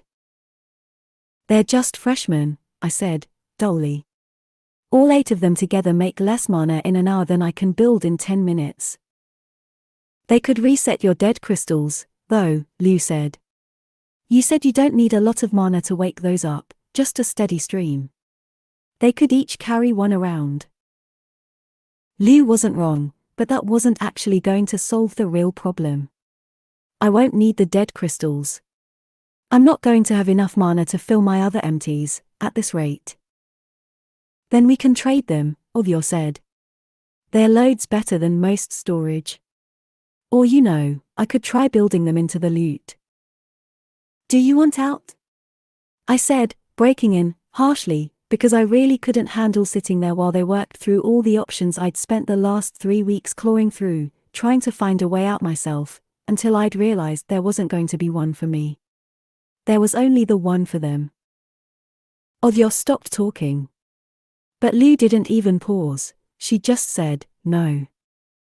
I swallowed hard. I don't think you've thought. No, Lou said, strangely hard, and after a pause, she went on more quietly. I used to take Sheng and Minute around all day on a leading string when they were little. At school, if one of the other boys was hurting something like a frog or a stray kitten, they would stop it and bring the animal to me, even though they got teased for being girls because of it. She looked down at Xiaoxing in her hands, stroking her thumb over his head. No, she repeated, softly. I don't want out. I looked at Ovio, my feelings in a confused knotted mess. I didn't know what I wanted her to say. My practical friend, whose mum had told her it was a good idea to be decent to losers, and so had been decent to me, all the years while everyone else treated me like a piece of used kitchen roll no one wanted to pick up even long enough to put in the bin. I'd liked her because she was practical and hard-nosed. She'd always driven a solid hard bargain, the kind you could believe in, without ever cheating me, even though she'd more often than not been the only person who would have traded with me. She hadn't any reason to care about the freshmen in the library, and she had choices. She was one of the best practical artificers in our year, with a magical loot in the finishing stages that was going to be worth something outside. And not just among students. Any enclaver would have gladly snatched her up for a graduation alliance. That was the smart thing, the practical thing to do, and I almost wanted her to do it. She'd already taken half a dozen chances on me that anyone else would have called a bad bet. I didn't want her to drop me, but I couldn't be the reason she didn't make it out. But she only said, yeah, no, almost dismissively. I'm not a ditcher. We just need to figure out a way to get you some more mana. Or better yet, get the school off your back. I don't get why the Scholarments is pulling this whole complicated stunt on you. You're not an enclaver, it's not like you were going to have tons of mana anyway, so why is it so into making you spend the little you've got? Unless, Lou said, and then stopped. We looked over at her, her lips were pressed together, and she was staring at her hands in her lap, twisted up. Unless it's about pushing you. The school likes Maleficus, or you're finished for her. Lou nodded a little without looking up. And she was absolutely right. That was surely why the Scholarments had given me that Wednesday session. It was trying to give me an easier choice to make. The school wanted me to have to make the first selfish choice, to save my own mana, instead of saving a random freshman I didn't care about. Because then it would be easier for me to make the second selfish choice after that, and the one after that. Yeah, Odhyo agreed. The school wants you to go Malefica. What could you do if you decided to start using Malia? If you had me make a list of the top 10 questions I go to great lengths to avoid asking myself, that one would have comprehensively covered items 1 through 9, and the only reason it wasn't doing for item 10 as well was that so how do you feel about Orion Lake had quietly crept onto the bottom of it. But it's a long way down from the rest. You don't want to know, I said, by which I meant I don't want to know. Odhyo didn't even slow down. Well, you'd have to get the Malia somehow, she was saying thoughtfully. That wouldn't be a problem, I said through my teeth. She wasn't wrong to raise the question, since that's the top roadblock facing most would-be Maleficas, and the solutions generally involve spending a lot of time on intimate encounters with entrails and screaming.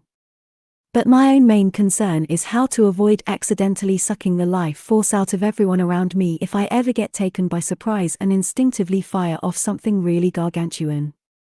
For instance, I've got this great spell for raising an entire city to the ground, which will certainly come in handy if I ever turn into one of those people who write furious letters to the editor about the architecture of Cardiff, and I suppose it would do to wipe out any males on the same floor as me. Along with all the other people on the same floor as me, but they'd probably be dead by then, since I'd have drained their mana to cast the spell. That did finally stop her. She and Lou both eyed me a little dubiously. Well, that wasn't creepy and ominous at all, Odhyo said after a moment. Okay, I vote for you not turning Malefica. Lou put up an emphatic hand to agree. I let a choked snort of laughter come out and put up my hand. I vote no, too. I'm even going to go out on a limb here and say that pretty much everyone else in the school will be right there with us, Odhyo said. We could ask people to chip in for you. I stared at her. Hey, everybody, it turns out Elle is some kind of mana-sucking vampire queen. We should all give her some mana so she doesn't drain us dry. Odhyo scrunched up her mouth. We don't need to ask everyone to chip in for you, Lou said slowly. We could just ask one person if it's Chloe. I hunched my shoulders forward and didn't say anything. That wasn't a terrible idea. It might even work. That was why I didn't like it. It had been almost a month since we'd gone down to the graduation hall, and I still remembered what it had been like with a New York power sharer on my wrist, all that mana right in front of me, like getting to plunge my head into a bottomless well and drink cold water in careless gulps. I didn't trust how much I'd liked it. How easy it had been to get used to it. "You think she'll say no?" Lou said, and I looked up. She was studying me. "That's not." I trailed off and then blew out a sigh. "She offered me a spot in an alliance," Odyo said. "In New York," I said, "which only means one thing in here, an enclave spot, a guaranteed enclave spot. For most people, if you're lucky enough to get picked by an enclaver to join their alliance, it means their enclave will look at you, maybe give you a job. Usually 400 kids graduate each year. Maybe 40 enclave spots open up worldwide, and more than half of them will go to top adult wizards who've earned them with decades of work. A guarantee of one of those spots, fresh out of school, is a prize even if you weren't talking about the single most powerful enclave in the world." Odya and Liu were both gawking at me. They're freaked out over Orion. "After you've only been dating 2 months. Liu said. "We're not dating." Odya made a dramatic show of rolling her eyes heavenwards. "After you've been doing whatever you're doing that is not dating but totally looks like dating to everyone else, for only 2 months. "Thanks ever so," I said, dryly. "As far as I can tell, they're shocked that he's talking to another human being at all." "To be fair, you're the only person I've ever met who'd come up with the idea of being wildly rude and hostile to the guy who saved your life 20 times, Odyo said. I glared at her. 13 times. And I've saved his life at least twice. "Catch up already, girl," she said, unrepentantly. It's not that I'd rather have had Odyo and Liu ditch me to face the rest of my school career alone and desperate instead of asking Chloe Rasmussen for help, but I had definitely managed not to see asking her as an option. I wasn't actually sure what she'd say. I turned down her offer of a guaranteed place in New York, after all. I was still sullen about having to do it. I'd spent the better part of my life carefully planning out my campaign for an enclave spot.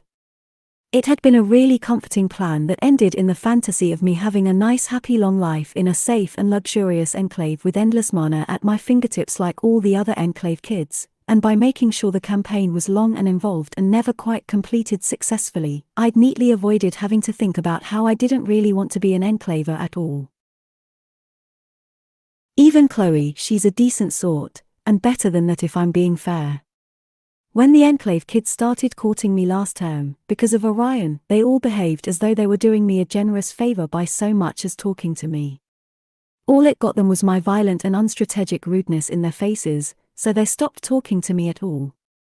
But Chloe stuck it out. She's already asked to sit with us 10 times this year, and she hasn't brought any tagalongs with her. I don't know that I'd have bent my neck the way she did, apologizing to me and even asking to be friends after I bit her head off. I'm not sorry for doing the biting, I had more than enough cause, but I still don't know that I'd have had the grace. Oh, who am I lying to? My supply of grace wouldn't overflow an acorn cap. But Chloe's still an enclaver. And not like Orion. All the New York kids have a power sharer on their wrists that lets them exchange mana and pull from their shared storage, but Orion's is one way, going in. Because otherwise, he'll just pull as much mana as he needs to kill the nearest Mal and save other kids. It's so much of an instinct for him that he can't actually stop himself. So the son of the future Domina of New York doesn't get access to the shared mana pool, although he sure gets to contribute, not to mention come running if any of them get into danger. Chloe's one of the kids who gets the benefit of all that power he puts in. She doesn't need to budget her spells. She throws up a shield anytime she feels anxious. If a Mal jumps her, maybe she has to keep her head and figure out what spell to use on it, but she doesn't have to worry that she can't afford to cast it. When she came in as a freshman, on top of bringing in a bag of the most useful magical items that wizardry can devise, she inherited a massive chest crammed full by more than a century's worth of other kids from New York, each of them bringing in a new set of useful items and making others in here items they can afford to leave behind, because when they get out, they're going home to one of the richest enclaves in the world. And they do get out, because they're the worst targets in the room when we get dumped into the graduation hall, and there's lots of tasty losers available to be the cannon fodder. I can't forget that whenever I'm with her. Or more honestly, I do forget it after a bit, and I don't want to. I find myself wishing she'd just gone on being awful, so I could go on being awful back. It feels unfair for her to get to have real friends, the kind of friends who don't care about how rich you are and how much mana you have, and also have all the mana and the money and the eager hovering sycophants on top of it. But whenever I really get into that mean sour squirrely thought, I immediately get the sensation of Mum looking at me with all this love and sympathy, and I feel like an earthworm. So hanging about with Chloe is a constant roller coaster from guarded to relaxed to resentful to earthworm and back again. And now I had to ask her to let me in on the mana pool, because if I didn't, I'd be laying out Olivia and Liu and all the freshmen in the library, and possibly everyone else in the school if I ever do screw up one fine morning when a rhysolite tries to dissolve my bones or a magma slug squirms up the furnace vent and launches itself at my head. I'd have even less excuse for being resentful of her than I've already got. I half wanted her to say no. "Wait, do you mean you'll take the spot?" she said instead, sounding hopeful about it, as if I was meant to think that it was on perpetual offer, and I could claim myself a place in New York anytime I liked. "No," I said, warily. I'd come to her room. I didn't want eavesdroppers for this conversation, and the whole place made me feel twitchy. She had one of the rooms above the bathrooms, where the opening to the void is overhead instead of out one wall. On the bright side, you never need to worry about falling out. On the downside, you've got an endless void over your head. She dealt with that by putting up a canopy of opaque cloth with just one spot open over the desk. Anything at all could have been hiding above it or in the folds. She'd also kept all the standard issue wooden furniture that I'd almost immediately replaced with thin wall-mounted shelves that didn't provide loads of dark corners.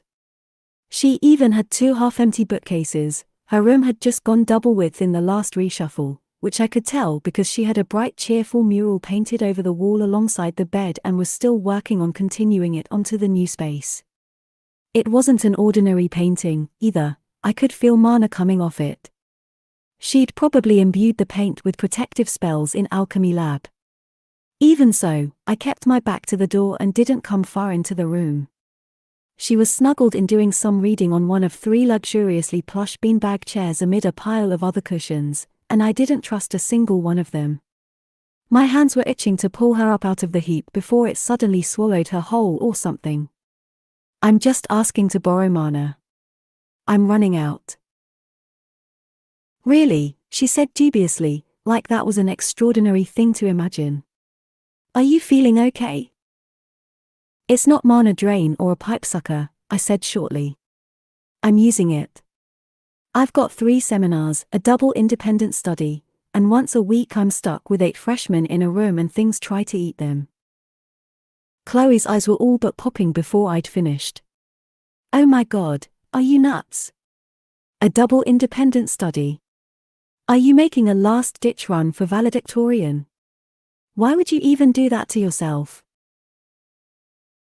"The school's doing it to me," I said, which she didn't want to believe was possible, so I spent the next 10 minutes standing there with metaphorical cap in hand while she earnestly informed me that the fundamental intent of the scholarments was the shelter and protection of wizard children, and the school couldn't act contrary to that intent, as if it didn't toss half of us to the wolves on a regular basis. And also that the school couldn't violate its standard procedures, which it also did on a regular basis, and after she had laid out those lines of argument, she finally wound up triumphantly at, "And why on earth would it be out to get you?" I really didn't want to answer that question, and I was already sick of hearing her trot out the Enclave party line. "Just forget I asked," I said, and turned to go. She was going to turn me down anyway. "What? No, wait, that's not," she said, and even scrambled up out of the heap to come after me.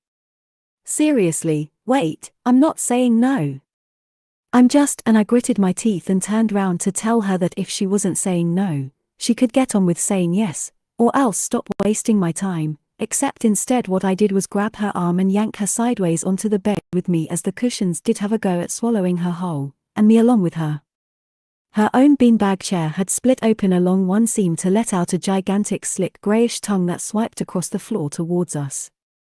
It moved horribly fast, like a slug on a mission, and after we got out of the way, it kept going and swiped over the doorway, leaving every inch of the metal coated and glistening with some kind of thick gelatinous slime that I was confident we didn't want to touch. I always keep my one decent knife on me. I already had it out and was slicing fast through all the canopy ties along the wall over the bed, so I could yank it down to envelop the slug tongue. That bought us a moment, but not a very long one, since the fabric almost immediately started to hiss and smoke. Yes, the slime was bad. I didn't recognize this particular variety of mal, but it was the kind that's smart enough to play a very long game, waiting until it can take a victim without sparking suspicion. The dangerous kind. A glistening tip was already wriggling out through the first dissolving hole in the canopy, but Chloe had got past her own instinctive shriek and was grabbing a pot of paint from the rack at the foot of the bed. She threw the paint over it. A gargling noise of angry protest came from under the disintegrating canopy, and it rose to a higher pitch when she threw on another pot, red and yellow streaming together over the silky fabric, staining through and running off in rivulets, coating the thrashing tongue. The mal pulled the tongue back in through the hole and back under the canopy, making a lot of ugly squishing and gurgling noises underneath that unfortunately sounded less like death throes than a mild attack of indigestion. "Come on, quick," Chloe said, grabbing another pot of paint and jerking her head towards the door. But halfway there, we ran out of time. There was a large gulping noise and the whole canopy, paint and all, was sucked into the slit of the beanbag chair with a slurp of tongue, and then the whole pile of beanbags and cushions heaved itself up together and came at us in a humping rush.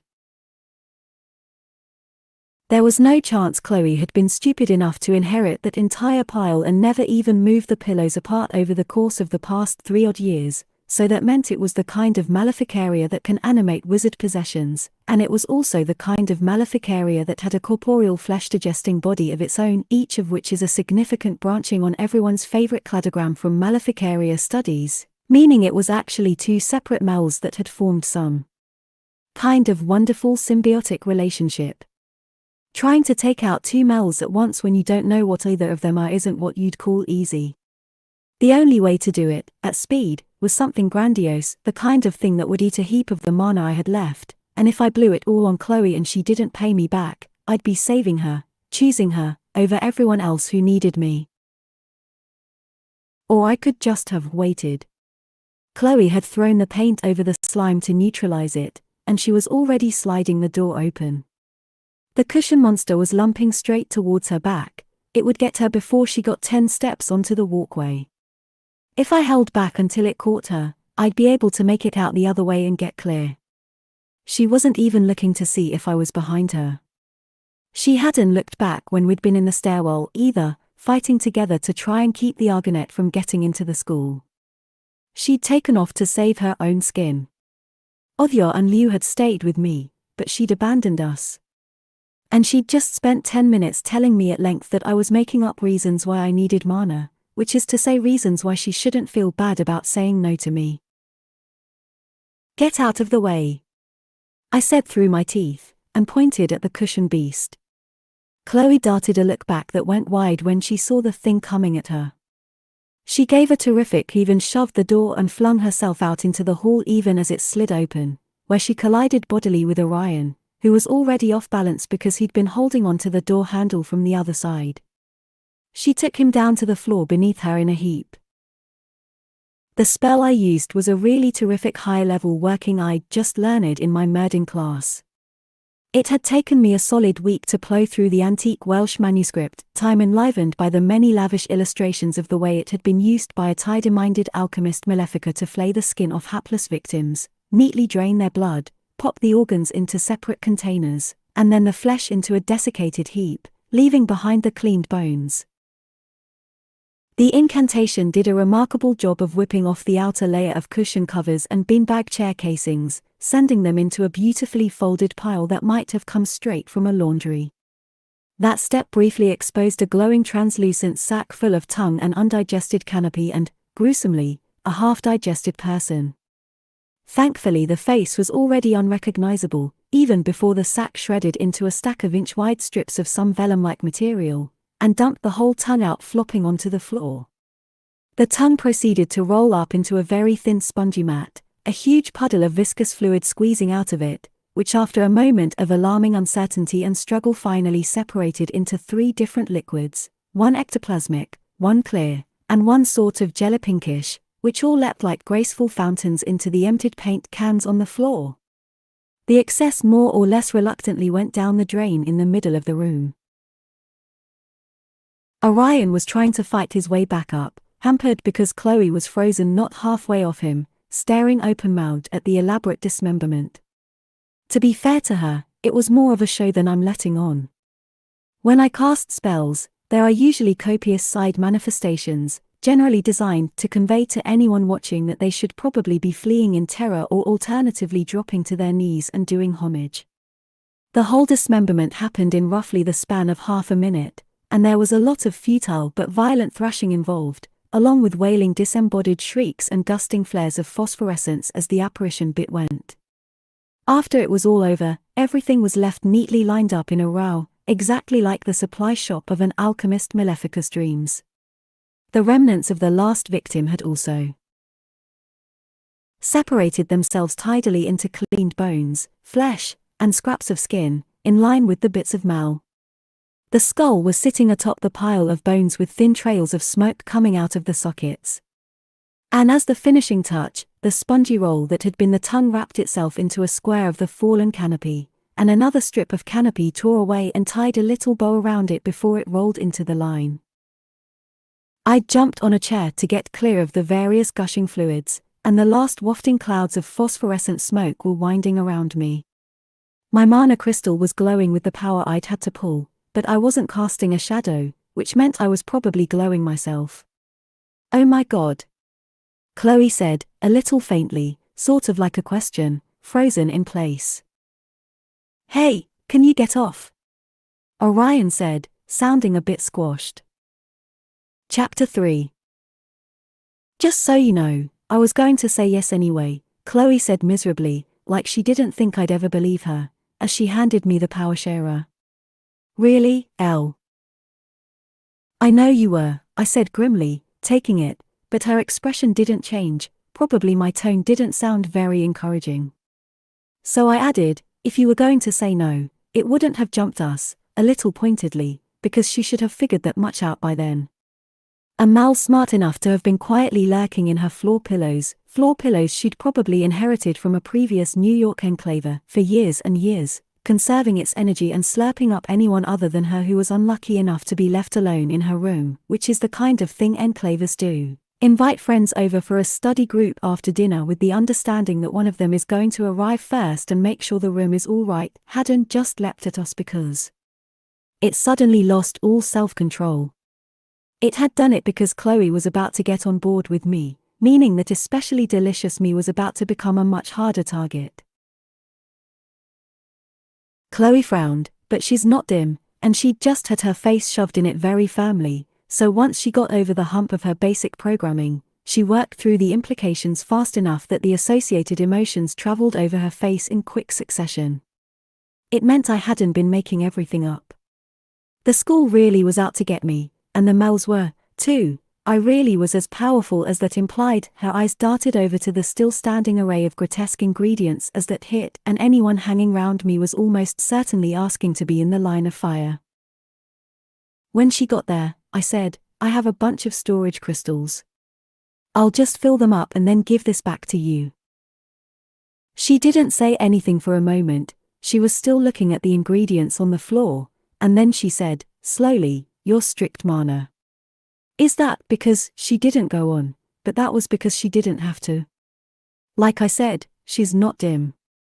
Then she looked at me and raised her chin a bit and said in a high voice, like she was declaring it to the world and not just me, "Keep it. You might need more. I was already fighting down the violent urge to scowl at her like a monster of ingratitude when she added tentatively, would you, Duodhya and Liu need them? Which made it a request to join our alliance.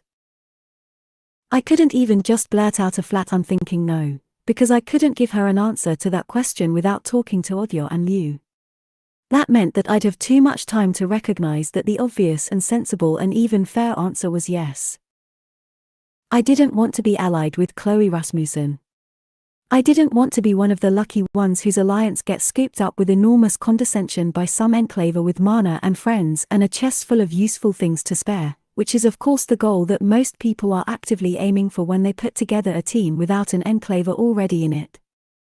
Even if that wasn't what Chloe meant or what we meant, that's what everyone would think it was. And after all, they'd be right, we'd get Chloe out, and Chloe's mana would get us out, and we'd be leaving other people behind who didn't stand a chance. But she had a right to ask, when I was here asking for her help to start with, and she'd had the guts to ask, when instead she could just have got clear after paying me back for saving her from the attack that only happened because she'd been willing to help me in return for nothing at all.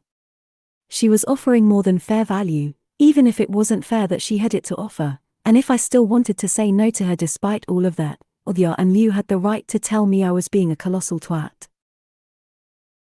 I'll talk to them, I muttered ungraciously, and as you would expect, the end result was that 3 days later I had to add Chloe's name on the wall near the girls' bathroom, where we had written up our alliances. Liu also put her name on the Chinese translation next to me, the power sharer on her wrist gleaming and shiny, and then we all went to breakfast together and I had to hear at least 20 bazillion people congratulating us, where by us I mean me, Odhya, and Liu, for having scored Chloe. We hadn't got nearly as many congratulations when we'd written ourselves up near the end of last term, even though we'd been one of the first alliances to go on the wall. To cap it off, Orion didn't congratulate me exactly, but he said, I'm glad you and Chloe have become friends, in an alarmingly hopeful way that was very clearly only one unfortunate literature assignment away from turning into come live with me and be my love, optionally etched onto metal with little hearts around it. I've got to get to class, I said, and escape to the comparative safety of my independent study down in the bowels of the school, where the worst thing that was going to leap at me with devouring attention was a flesh-eating monster. In a month of school, I'd so far translated a grand total of 4 additional pages out of the Golden Stone Sutras.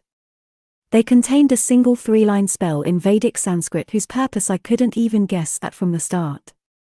It had 7 words I'd never seen before which all had multiple translation options. The rest of the 4 pages was a commentary in medieval Arabic explaining at length why it was just fine to use the Sanskrit spell even though it might seem haram because of the wine used in the casting process. The commentary mostly avoided anything useful like explaining what the spell did that was so great and how the alcohol was meant to be used. Except it didn't completely avoid anything useful, so I had to dig through the whole frothing thing for the handful of nuggets.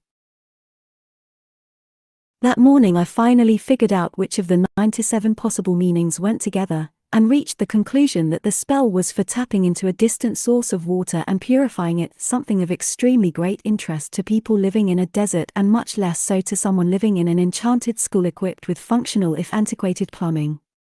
I was just glaring at my finished and useless 3-line translation when the furnace vent rattled at my back and a whirling mass of fur and claws and teeth leapt out onto me, exactly as anticipated. And then it promptly bounced off the shield that I didn't even have to cast, because Udhya's shield holder on my chest had automatically pulled mana from the power sharer to block the physical contact. Even as I whirled round, the les kit went skidding over the floor into the corner and twisted itself up on its 12 feet. It was odds on which of us was more surprised, but it recovered quicker. It came at me again and stopped just short to give the shield an experimental swipe, striking a cloud of bright orangey sparks off it. My normal strategy in a situation like this would have been to distract and run. But by then I could hear screams and more hissing coming from the ventilation. There was a pack of them in the workshop. Les kits don't usually hunt individually. Mine opened its toothy maw and emitted a loud kork noise like an angry ostrich. I've never heard an angry ostrich, but it's the noise I'd imagine coming from one, and there was some scrabbling in the vent and another one's head came poking out. It dropped down and the two of them discussed in skorks for a moment and then charged me together, clawing, scraping more deep flaring gouges in the shield. I stared at them from behind it, and then I slowly said, Extirpum has pest sex oculis, ex oribus, e facie mea funditus, which was a slight variation on an Imperial Roman spell meant to eradicate a host of annoyances that are trying to get at you but are temporarily held back, such as, for instance, a mob of angry locals besieging your evil tower of wizardry and torture. I waved my arm in a broad sweeping away vermin gesture at the Leskits, who promptly disintegrated, along I presume with all their pals inside the workshop, since the screaming I could hear filtering in through the vent died off into a vaguely confused silence. For another moment I went on staring at what were now two little piles of ash on the floor, then for lack of anything else to do I slowly sat back down at my desk and went back to work. There wasn't any reason for me to go running out into the corridor, and still 20 minutes left before the bell. After a few minutes, the door, which had done its slamming routine again just a few minutes before the Leskits made their appearance, slid back open in what I possibly imagined was a disappointed way. It didn't even bang all that loudly. I spent the rest of the period making a clean copy of the original Sanskrit spell, along with a formal spell commentary of my own, including word-for-word translations of the spell into modern Sanskrit and English to help convey meaning, with several possible variations in connotation, an analysis of the Arabic commentary, and notes on the potential usage. It was the kind of stupid flashy work that you only do if you are trying for valedictorian, or eventual journal publication, which is a less violently competitive approach to getting post-graduation enclave interest. I didn't need to do any of that. There wasn't an assignment I had to hand in, and I certainly didn't need to do the work to cast the spell. In fact, I could have done that as soon as I'd worked out the pronunciation. Except, of course, that if I ever took the risk of casting a spell without knowing for sure what it was meant to do, it would definitely turn out to be meant to do a lot of murder. I did all of that silly make work because I didn't want to start on a new section. More accurately, I didn't want to have the time to start on a new section. Obviously I didn't have any regrets about spending New York's mana on wiping out a pack of Leskits, saving my own skin in the process, but I wasn't going to let myself feel happy about it. I wasn't going to be grateful, and I very much wasn't going to get used to it, only that was hopeless nonsense. I was already getting used to it. My shoulders wouldn't stay tense, and I kept forgetting to check the vent behind me, as if it wasn't the most important thing in the room. And then at the bell, I went out into the corridor and the crowd of sophomore artificers came spilling out of the workshop, talking excitedly about what had happened to the Leskits, and I overheard one of them saying, shrugging, comment Illinois les use comme ca. Jen re aucune idée. Peut-être, j'ai été sur Illinois all 8 crever, and I went to my Murdin seminar in a cloud of outrage as I realized Orion had been in there, and my Leskit clearing stunt had somehow saved his neck, so I did have to be happy I'd been able to do it. And also what had he even been doing down in the workshop with a bunch of sophomores? Were you lurking outside my classroom door or something? I demanded at lunch, as we got in line. No, he said, but he also didn't offer a remotely convincing explanation. I had a feeling was what he served up, and hunched away from me looking so sour and grouchy that I almost wanted to let him off the hook, except my wanting that was so horribly wrong that I didn't let myself. A feeling like you needed to get your ass saved from a pack of Leskits. I said sweetly instead. My count is up to 4 now, isn't it?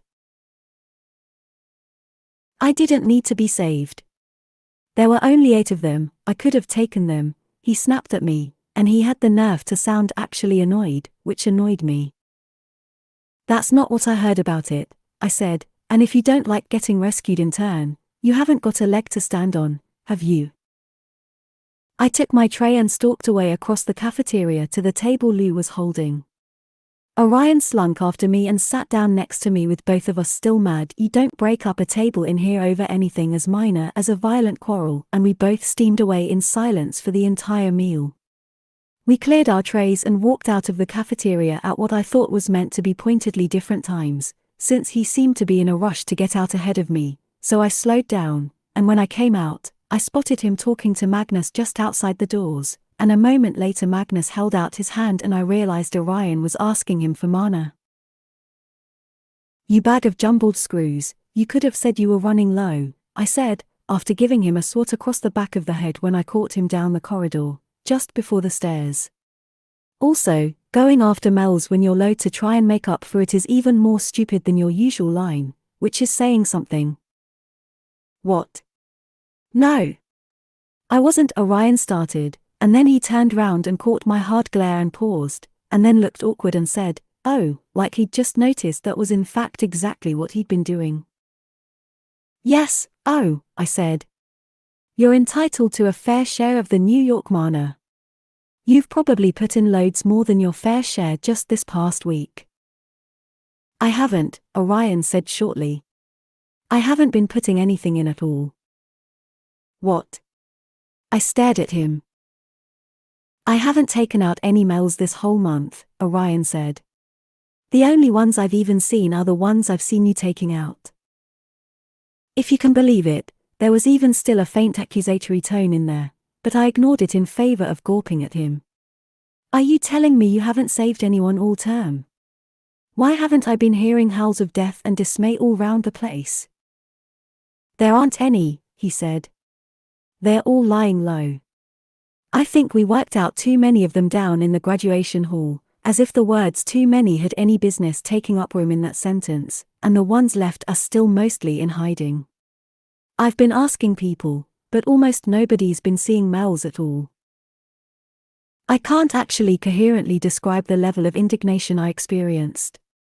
It was one thing for the school to be out to get me, which I think all of us secretly feel is the case from the moment we arrive, and another for the school to be out to get only me, to the exclusion of literally everyone else, including even Orion, even though the school's hunger was really his fault in the first place. Although I suppose it was getting him by keeping Mels away from him. "What do you have Wednesdays after work period?" I demanded, when I could get words out past the incoherent rage. "My senior alchemy seminar," he said, 4 levels down from the library. So he couldn't come up and give me a hand even if he wanted to, as he apparently very much did. "What are your first periods?" "Chinese and maths. As far away from the workshop level as a senior class could get." "I hate everything," I said passionately.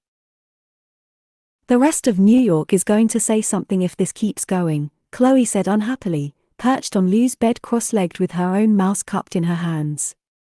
She'd named him Mistopheles because he had a single black spot at his throat like a bow tie, which had started looking much more like a bow tie just in the week she'd been holding him.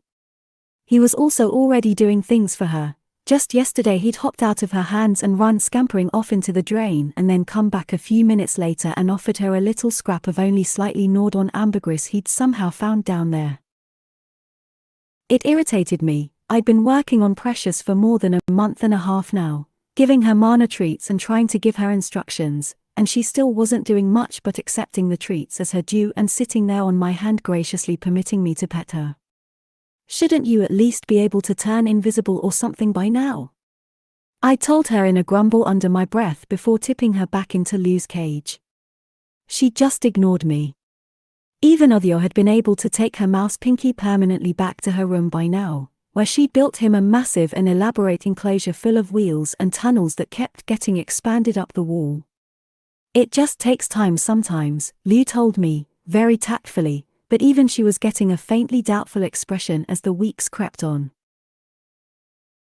Of course, I still wouldn't have given up a single minute of getting to cuddle Precious even if I could have had them all back 100-fold in study time.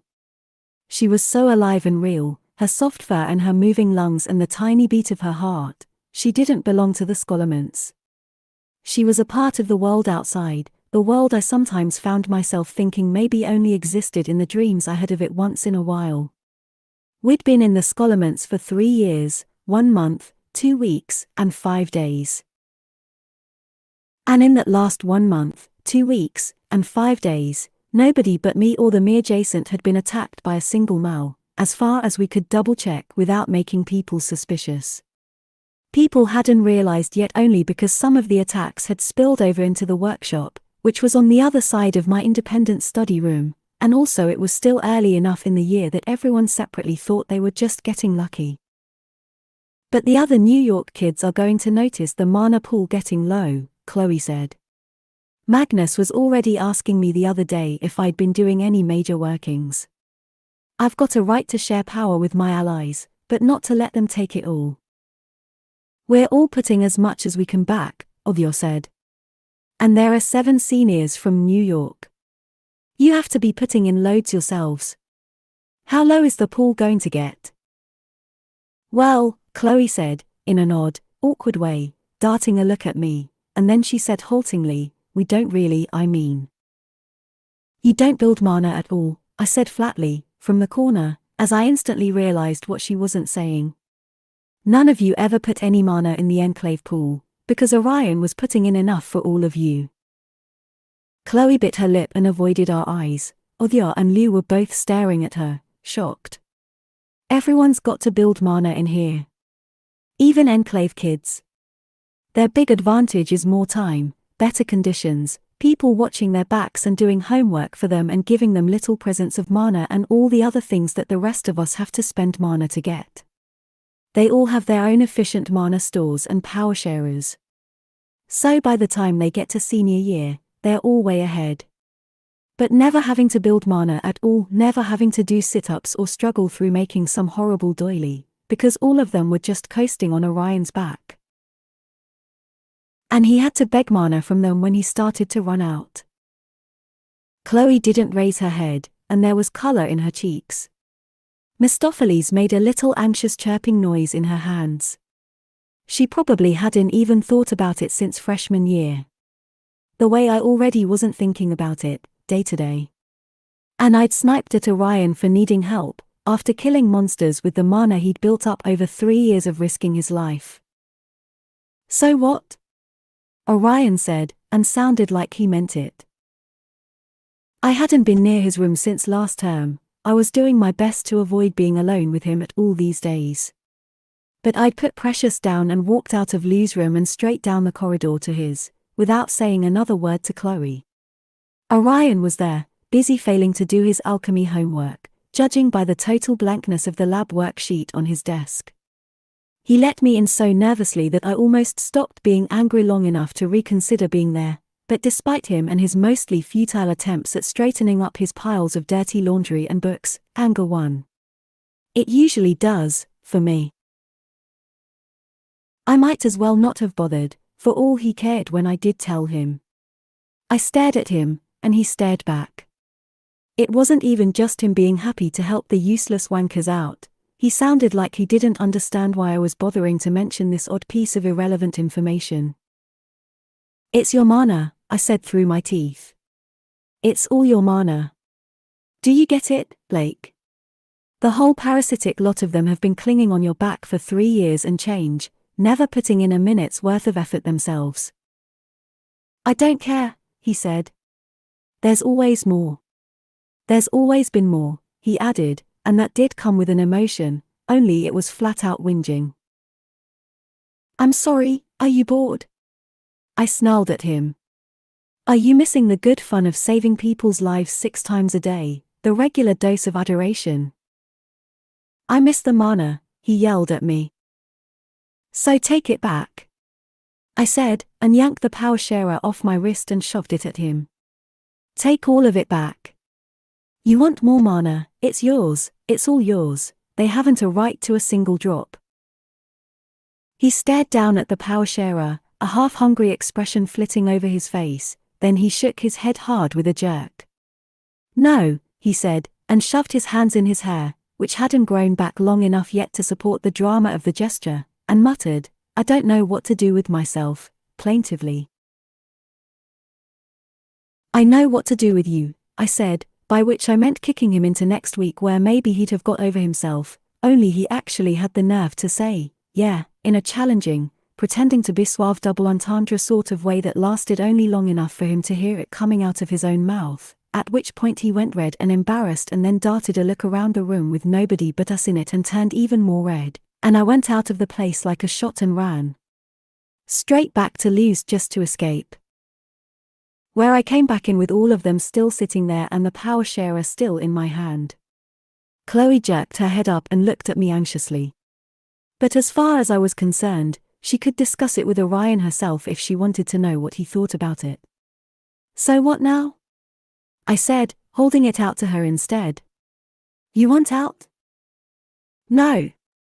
Chloe said, and then Othio actually hauled a book out of her school bag, the thick kind we call lava killers, and threw it at me with enough intent behind it that I had to jump aside or it would have nailed me in the bum.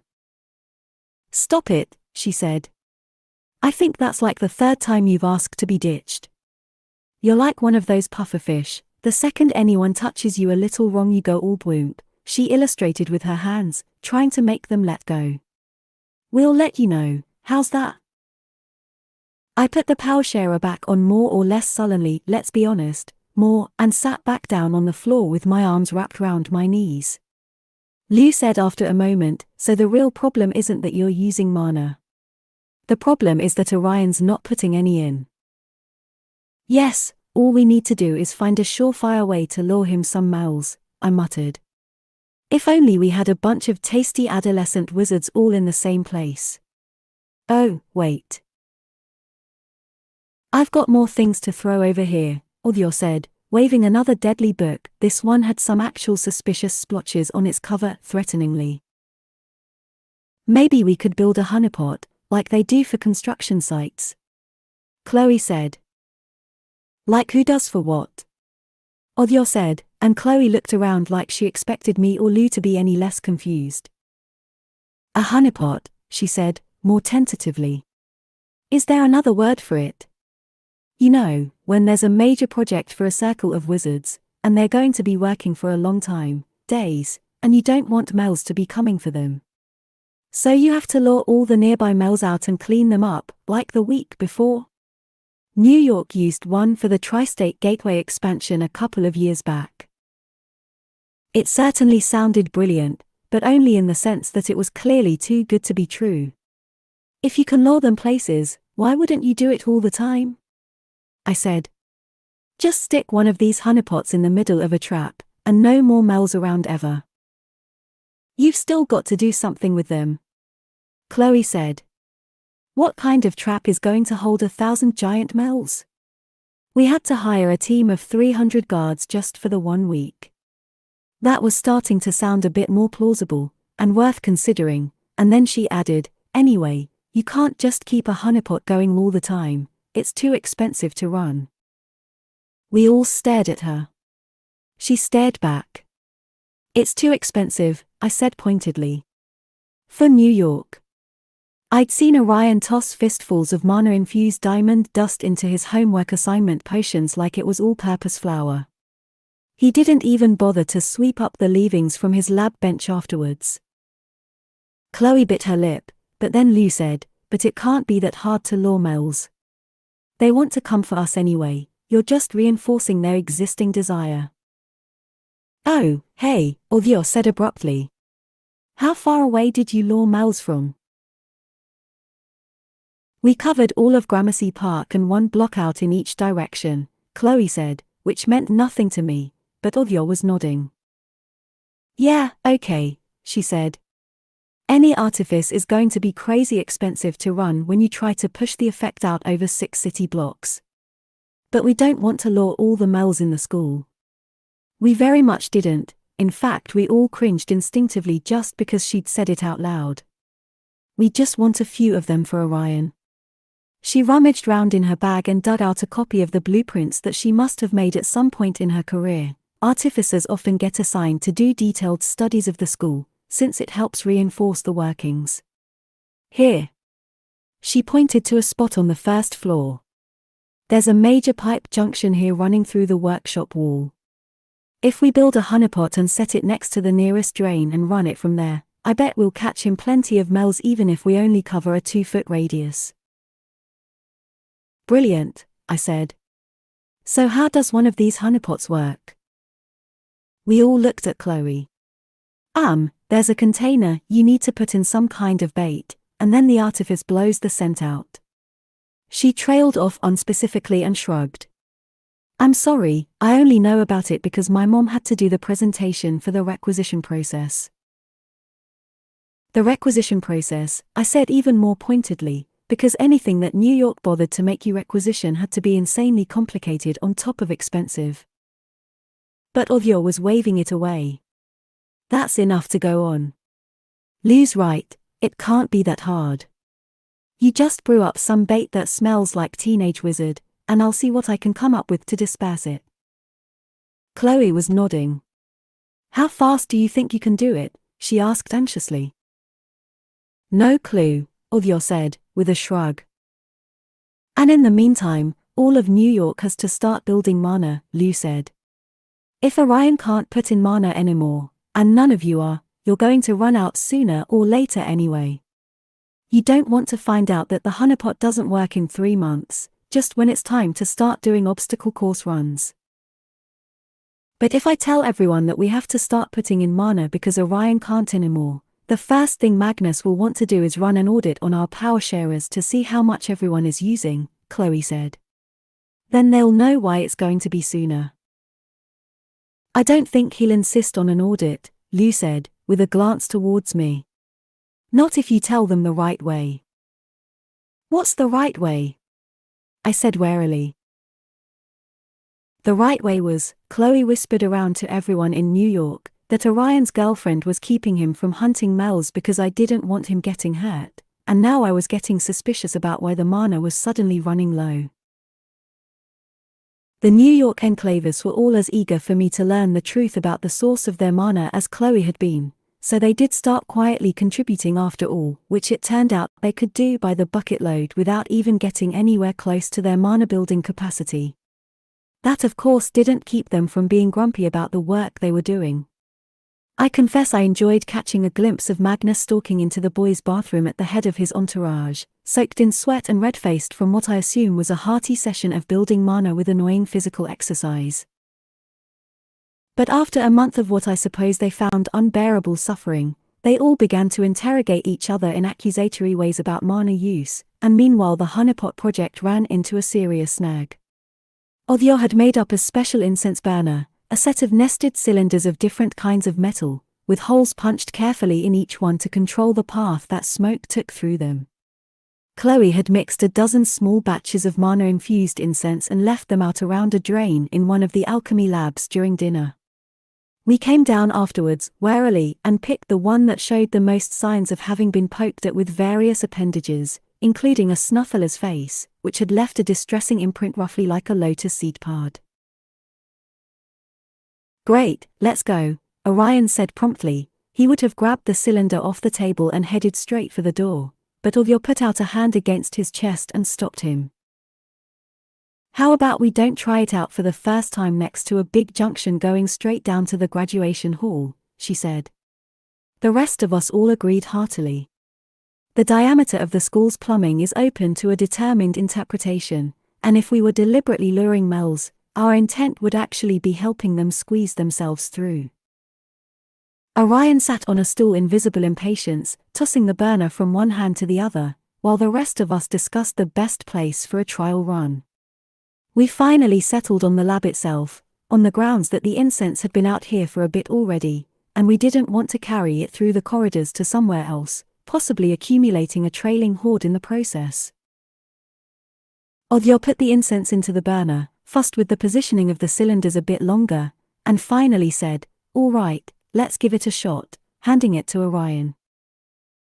We all backed well off towards the door while he did the honors.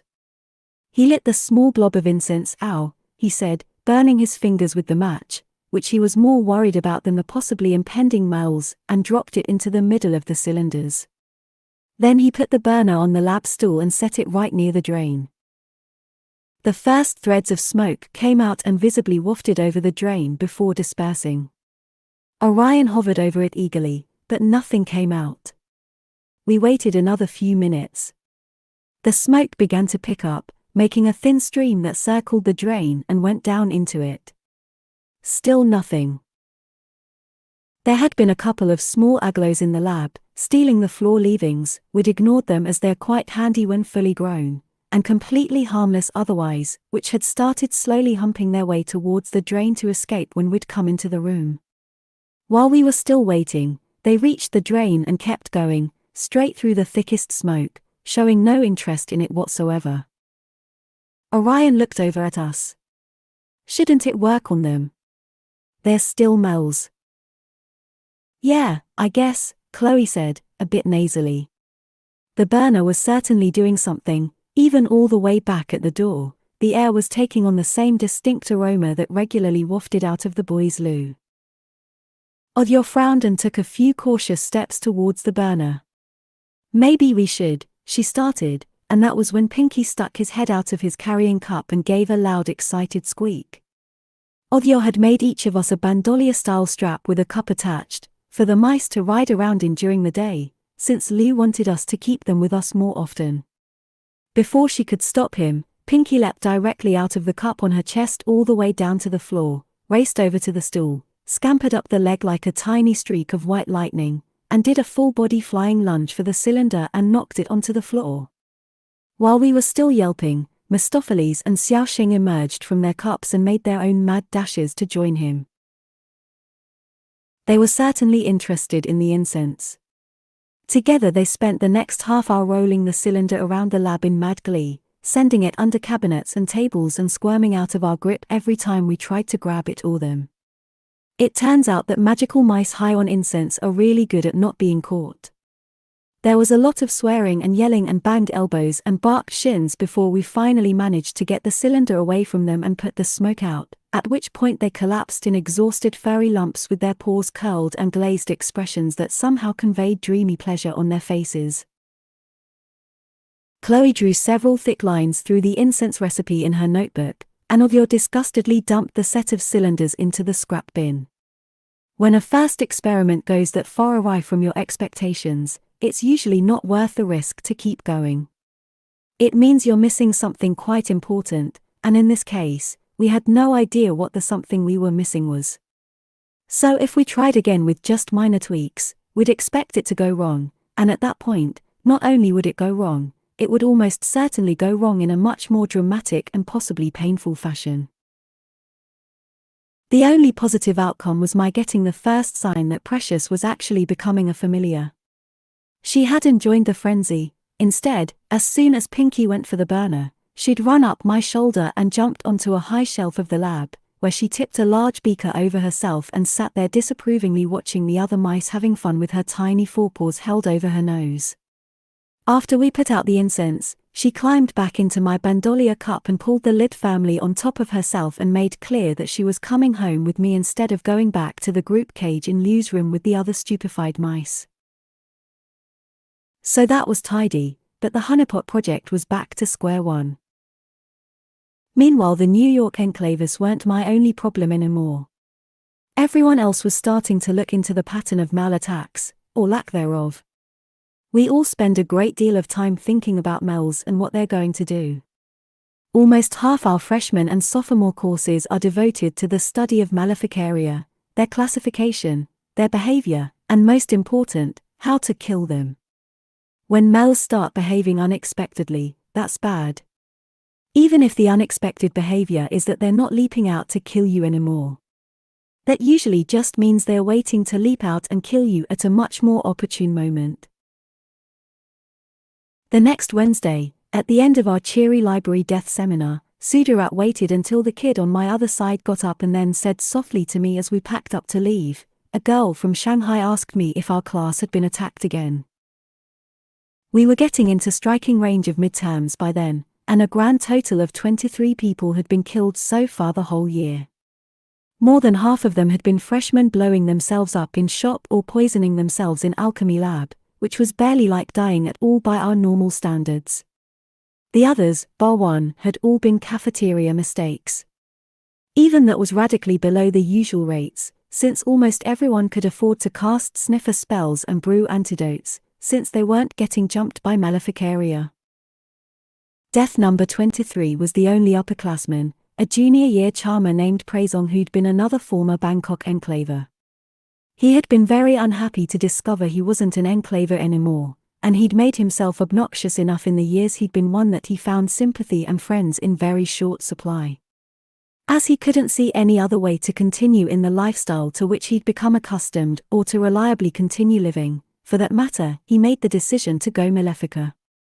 And obviously the best and safest way for him to get a big helping of Malia stored up, enough to see him through graduation, would be draining it out of a group of unsuspecting wide-eyed freshmen. If that sounds unimaginably evil to you, I should mention that it wasn't to us. Most years there are somewhere between 4 and 8 kids who go for the Malefica track, and since most of them haven't planned it out carefully in advance and brought in a supply of small mammals, targeting younger students is their standard order of business. We're all warned about it quite prosaically in the freshman handbook, and told to be wary of older or more successful kids showing too much interest in our activities. I owed my own charming gut scar to one of them, the late unlamented Jack Westing, who'd also done for Orion's neighbor Louisa back in our sophomore year. Sudarat was the only freshman that Praisong could talk to without arousing suspicions. He didn't even have to go out of his way, she was going as far out of hers as she could to maintain her connections to the older Bangkok ex-enclaves. Even if all that got her was a chance to sit with them in the cafeteria once in a while, or the last hand-me-downs they couldn't sell as seniors, that would still be better than nothing. So all Praisong needed to do was agree to let her fill an empty seat at his table for a single meal. She must have told him enough about her weird library seminar to convince him it was the perfect meal, 8 freshmen in an isolated room with no witnesses around. I assume she didn't mention me. A few days later, he snuck upstairs just before the end of lunch period and laid down a flaying hex circle on the floor under the desks. It wasn't very good. You can't exactly look up Malia-sucking hexes in the library. Officially there aren't any malicious texts available in here. That's nonsense, of course, I've stumbled across at least 100 of them.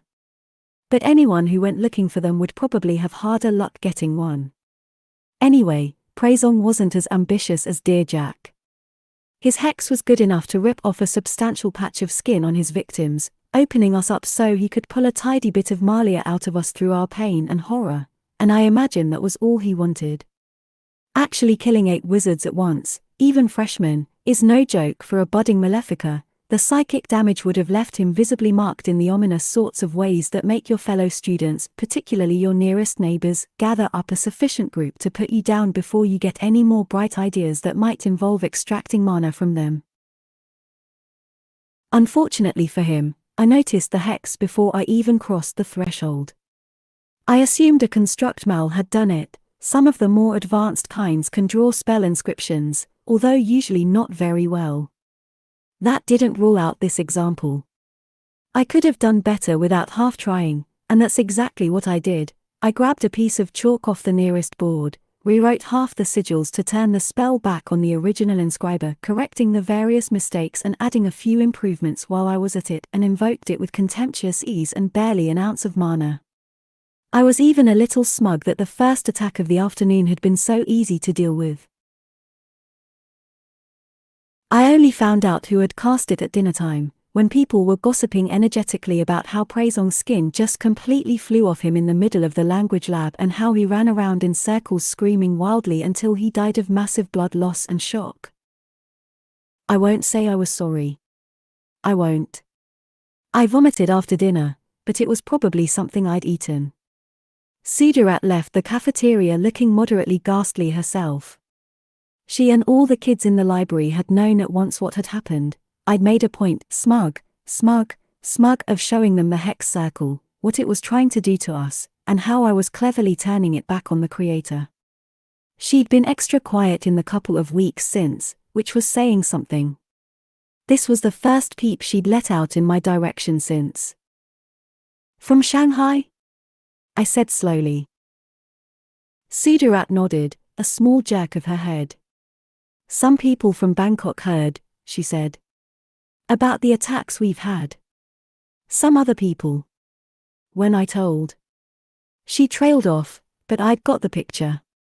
When she'd told Praisong about the library attacks, other older Bangkok kids had been at the table, too. And now her former enclave mates were using her as the source of useful gossip to pass along, just to score a few points. Just like all of us loser kids do, because you can't know which of those points is going to be the one that gets you through the graduation hall gates. What did you tell them? I said. Her head was bent down towards her desk, the short blunt edge of her hair hiding her eyes, but I could see her lips and throat work when she swallowed. I said, I didn't remember. Then I said no. She was learning, the way every loser freshman learns. She'd understood that they weren't asking out of consideration for her, they were hunting for information that was valuable to them. She understood that they were sniffing around after me. But she hadn't learned the full lesson yet, because she'd done the wrong thing. What she should have done, obviously, was find out how much the information was worth, and sell it to them. Instead, she'd lied to protect me, to someone who had hoped to offer her hope of help, hope of a new home. Thoughtful of her, although I'd have been happier if someone from Shanghai hadn't been suspicious enough to be asking her questions in the first place. That meant a raft of bad things. For one, the seniors in Shanghai Enclave were actively trying to figure out what was going on with the Mells, and they had 9 students in our year alone, not to mention all their allies. For another, they already knew that our library session had been attacked by a Mal at least once, which made us unusual this year. They were surely trying to put that information together with any other known Mal attacks, which would be the handful that had spilled over into the workshop from my seminar room. As soon as someone found out that there was a single-person language seminar held next to the workshop that was getting attacked, and the single person happened to also be the only senior in the library room that was getting attacked, that wouldn't be a difficult blank to fill in. I had no idea what would happen when the information all came out. The other New York kids might decide to cut Chloe and us off from the pipe. If Orion wasn't supplying them with fresh mana anyway, they didn't have a lot to lose from ditching his girlfriend. And that would be the least of it. If people worked out that the school was gunning for me in particular, they'd want to know why, and if they couldn't turn up a reason, someone would probably decide to poke me with a sharp stick to find out. If they didn't just decide that it was a good idea to give the school what it wanted. So, my midterm study sessions were exceptionally cheery. Except actually they were. The shine of studying with other people still hadn't dulled for me. We'd cleaned up Chloe's double-width room, and found new stuffing for the cushions. If you think we'd turn up our noses at reusing some perfectly good and comfortable cushions just because they'd previously been home to a pair of monsters and a half-digested fellow student, you haven't been paying attention. And we gathered there almost every evening, with a little basket in the middle where our mice could snooze between getting petted and even occasionally fed a treat by anyone invited to join us. It was almost never just the 4 of us. Whatever subject we wanted to cover, it was a sure bet we could get in more people for the asking. I had plenty of help for Arabic. Ibrahim and a couple of his friends were happy to come by and give me advice as the price of admission. Nkoyo came almost every night, too, and she was doing that general Sanskrit seminar I'd expected to get. Thanks to their help, I was making some real headway on the Golden Stone Sutras. Just that week I'd actually got to the first of the major workings. Except, that was a lie. It wasn't their help, not really. It was the time I had because I didn't have to desperately watch my own back every second of the day. It was the energy I had because I wasn't constantly scrubbling to build mana. And it was their help, too, only their help, and the time and the energy all came from the same thing, and that was Chloe's help, Chloe's bountiful generosity, and I didn't like it. Except of course I did like it loads. I was just bitter and sullen about it, too. But I couldn't manage being bitter and sullen on the day I turned the page and found myself looking at a gorgeously calligraphed heading that I didn't need to translate into being the first stone upon the golden road to understand what it was saying. This one's really special, with the Sanskrit incantation set in a finely bordered window on the page. every character flavored with gold leaf and paint in the main curves. Even at a first glance I could pick out bits of all the other spells I'd gone through so far. The phase control spell, the water summoning spell, another one I'd just finished working through that was for dividing earth from stone. They were woven together and invoked as part of the overall working. I didn't just stop being sullen.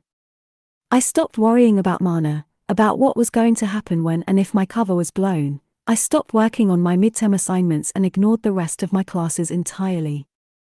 For that whole week, in every waking minute that I wasn't actually stuck in session or killing Mel's, I was working on the sutra. Even during meals I had my head in a dictionary. I knew it was stupid. My midterm assignment for the Merdin seminar was a long involved piece of old French poetry that was sure to contain at least 3 or 4 useful combat spells I could probably use during graduation. Meanwhile, Piero Canna's great working was on the scale of architecture and probably needed an entire circle of wizards to cast anyway. The Golden Stone Sutras were meant for building enclaves, not killing off Mel's. It would only do me any good if I lived long enough to get out of here. But if I did, then I could offer it to groups like Lou's family, like the kibbutz that Ibrahim's friend Yaakov was from, established communities of wizards who wanted to set up their own safe, sheltered places. The Golden Stone Sutras probably weren't the best way to build enclaves anymore, otherwise more of the spells would have survived into the modern day, the way the phase control spell had, but it would be a sight better than having to mortgage your entire family to another enclave for 3 generations just to get access to the spells, much less for the resources you'd need to use. And Piero Canna's enclave spells probably weren't going to be as expensive as the modern spells either. No one was building skyscraper enclaves back in ancient India. Even if you'd imagined one, you couldn't exactly call your local builders and order some steel girders and concrete. So my golden enclaves wouldn't be as grand as a top modern-day enclave, but who cared? It would still keep the Mel's from getting to your kids, and if you had that, if you had safe, at least you'd have a choice. A choice that someone could make without being mum. You wouldn't have to suck up to enclave kids and bribe them. They'd still have advantages, they'd still have more hand-me-downs and more mana, some people would still court them, but it wouldn't be everyone, desperate to survive. They wouldn't get piles of free help just for dangling the slim hope of getting into their alliances and the even slimmer hope of getting into their enclaves. I liked the idea, I loved the idea, actually. If this was how I'd bring destruction to the enclaves of the world, I was on board with my great-grandmother's prophecy after all. I'd take Piero Canna's spells and spread them all over the world, and I'd teach people how to cast them, and maybe they wouldn't like me, but they'd listen to me anyway, for this. They'd let me stay in the enclaves I helped them build, and I'd make it part of the price that they had to help others build them, too. Either they'd donate resources, or they'd make copies of the spells, or train teachers. While I was busy putting the world to rights in my spare time, what I wasn't doing was any of my other schoolwork. I completely forgot the midterm assignment for my Proto-Indo-European seminar, and I would have been well on the way to outright failing if it hadn't been for Ibrahim, when I remembered it on the Monday night before the due date, with less than 1 hour to curfew. He brokered me an emergency trade with an enclaver from Dubai that he'd got friendly with. He and I had sat near the Dubai kids in the library for one evening last term. They all still gave me dirty looks if we passed in the corridors, and he'd made 1 good friend and 4 nodding acquaintances. Story of my life. But now I got to benefit, because when I yawped in alarm, that night in Chloe's room, Ibrahim said, "Hey, Jamal's probably got a paper for that." It turned out that Jamal was the youngest of 5, and had inherited a priceless collection of hand-me-down papers and schoolwork for nearly every class he might possibly have taken, and more besides. I handed over a copy of the paper I'd written about the water summoning spell and got back a nice, solid essay handed in for the PIE seminar of 10 years ago. I still had to rewrite the essay in my own handwriting, and while I was doing that, I got annoyed at some of the dumb things it said and ended up changing about half of it, staying up until all hours. I fell asleep on my desk and had to work on it the next day during my independent study. Afterwards I shuffled into the PIE seminar, full of unjustifiable resentment, and as I stuffed it into the submission slot still yawning, an eldritch vapor wisped out and went straight into my wide-open mouth. Forget any preconceived notions you might have of gigantic Thulian monstrosities. Eldritch category males are actually relatively fragile. They hunt by driving people insane with enchanted gases that fill your senses with the impression of untold horrors, and while you thrash around screaming and begging everything to stop, the mole creeps out of its hiding place and tries to hook your brains out through your nose with its partially embodied limbs. The problem with using this clever tactic on me was that there really isn't an untold horror that the human brain is capable of experiencing that's worse than being enveloped by a mole mouth. So the vapor made me flash back to that particular experience, and I reacted just as I had at the time, which can be summed up as me yelling "Die immediately, you horrible monstrosity," with enormous and violent conviction. Only this wasn't a mole mouth, it was just a drippy ectoplasmic cloud, and I slammed it with the full force of a major arcana murder spell, like someone trying to light a match with a flamethrower. My handiest killing spell doesn't kill things by destroying their bodies, it just goes straight to extinguishing life on a metaphysical level, so that's what spilled over. More or less, I informed the eldritch horror it had no business existing with so much aggression that I shoved it entirely out of reality, and I then went on from there to try and insist that a whole lot of the stuff around it should also stop this absurd pretense of continuing to exist. This was especially awkward because a lot of the scolomance doesn't exactly exist. It's made of real material, but the laws of physics get quite flexible in the void, so most of that material has been stretched thinner than it should be, the engineering doesn't meet the regs, and the number one thing keeping it up is that we're all believing in it as hard as we can stare. And that's what I took out. In one horrible moment, I made the 4 other kids in my seminar extremely aware that the only thing between them and howling nothingness was a tin can held together by happy thoughts and pixie dust. They all screamed and tried to get to safety, only they couldn't, since they were carrying the lack of belief along with them, and the seminar room and then the entire corridor started to come apart around them. The only thing that stopped us taking out a massive swath of the school was that I hadn't stopped believing myself.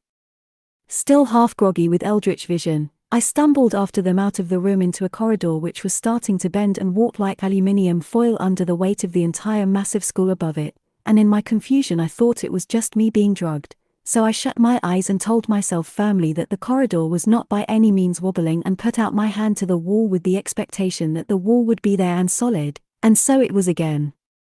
I yelled after the other kids, "It's fine. It's just eldritch gas. Stop running," and when they looked back and saw that the corridor was fine around me, they were able to persuade themselves I was right, and then they started believing in the school again.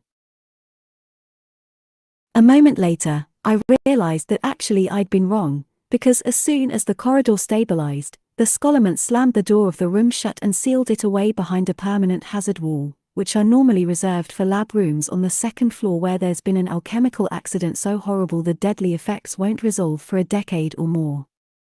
As the hazard wall shot down from the ceiling beside me, almost taking off my thumb in the process, I startled and glanced over long enough to catch just half a glimpse of the excessively real wall of the seminar room beyond it, crumpled into accordion folds. That's how I worked out what I'd done. I didn't really know any of the other kids in the seminar.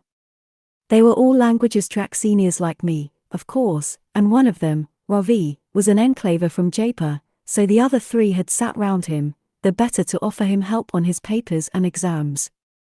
None of them had ever spoken to me. I only knew Ravi's name because one of the others was a blonde German girl named Liesel who had a violently annoying habit of cooing Ravi. "This is extremely excellent," every time he let her edit his papers. It made me want to hurl a dictionary at both their heads, and all the more so because I'd seen her submitting a paper once. That's how I knew her name, and that one peek had been enough to tell me she was probably going for valedictorian and at least 10 times smarter than him, since he wasn't even smart enough to have figured out that she was the best in the class. He usually gave his papers to one of the other boys and wasted class time flirting with her and staring at her breasts. Of course, brains aren't everything in all circumstances.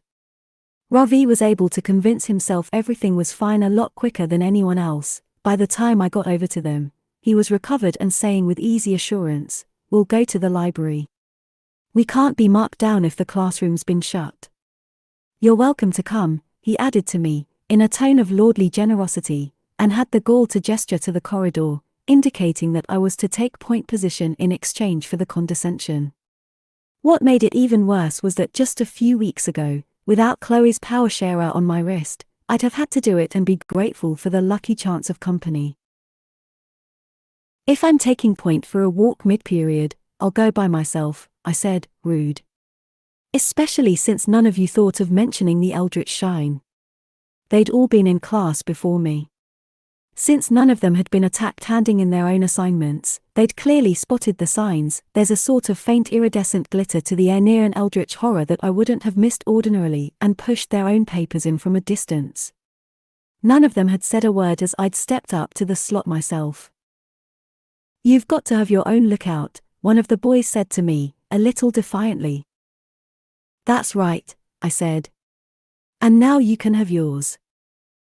"What was that?" Liesl said suddenly. She'd been looking at the stabilized walls and the hazard door with a lot more suspicion than the rest of them, which she'd now translated into staring at me. "That spell which you used. Was that La Main de la Mort?" It had, in fact, been La Main de la Mort. She'd obviously done French at some point, assuming she hadn't grown up bilingual anyway, and it's not a hard spell to recognize. There are not that many three-word killing spells. The difficulty of casting it isn't learning the words, it's just got a really extreme amount of the gene quarry that a lot of French spells have. You've got to be able to toss them off blithely, effortlessly. Since La Main de la Mort kills you instead of your target if you get it even the slightest bit wrong, very few people feel blithe about giving it a go, unless for instance they're inside a moormouth where death would be a reasonably good outcome. Also, you've got to be able to channel a truly outrageous amount of mana without displaying the slightest effort, which is tricky for most people who aren't designed to be dark queens of sorcery, etc. "Look it up yourself if you want to know," I said, taking refuge in more rudeness, and walked away from them as fast as I could towards the stairs, but even Ravi was gawking at me. At that point it wasn't exactly transmutation of matter to work out that I had something substantial and disturbing under the hood. When I came in at lunchtime, I saw Liesl stopping to talk to Magnus at the New York table, and he was waving a couple of his hangers-on over to open a spot for her to sit down next to him. "Well, I'm fucked," I told Uthio and Liu, succinctly, as soon as I reached our table and sat down with them. And how right I was. Chapter 4. Mum spent a lot of time in my formative years gently reminding me that people don't think about us nearly as much as we think they do, because they're all busy worrying what people are thinking about them. I thought that I'd listened to her, but it turned out I hadn't. Privately I'd believed, on some deep level, that everyone was in fact thinking about me all the time, evaluating me, etc., when really they hadn't been giving me much of a thought at all. I had the pleasure of uncovering this exciting truth about myself because all of a sudden, a substantial number of people did start thinking about me quite a lot, and the contrast was hard to miss. In retrospect, everyone had quickly written off the weirdness of Orion Lake falling for the class loser. He was already weird by all our usual standards. Even Magnus and the other New York enclaves, offering me a guaranteed spot, they hadn't really thought I was anything unusual. They thought Orion was choosing to be odd in yet another way. And as for my surviving the graduation hall escapade, everyone had assumed that was Orion saving me. But Liesl spreading it around that I could sling La Main de la Mort while high on eldritch vapors was one straw too many for the collective camel. And once the other New York kids did actually spend a few moments thinking about me, of course it took them less than a day to realize where all their mana was going. That night when I left the library to go down to bed, I glanced back and saw Magnus and 3 friends closing in on Chloe around a couch in the reading room, the dismay on her face clear to read even from between their backs. I thought about going back, but what was the use? Was I going to ask Chloe to lie to her enclave friends, the people she'd spend the rest of her life with, just so I could keep sucking down mana from them? Was I going to beg them to keep letting me cling on? Obviously not. Was I going to threaten them? Tempting, but no. There wasn't anything else to say or do. So I just turned my back and went down, in the firm certainty that they'd insist on Chloe cutting me off first thing the next morning. Actually, that was my optimistic scenario.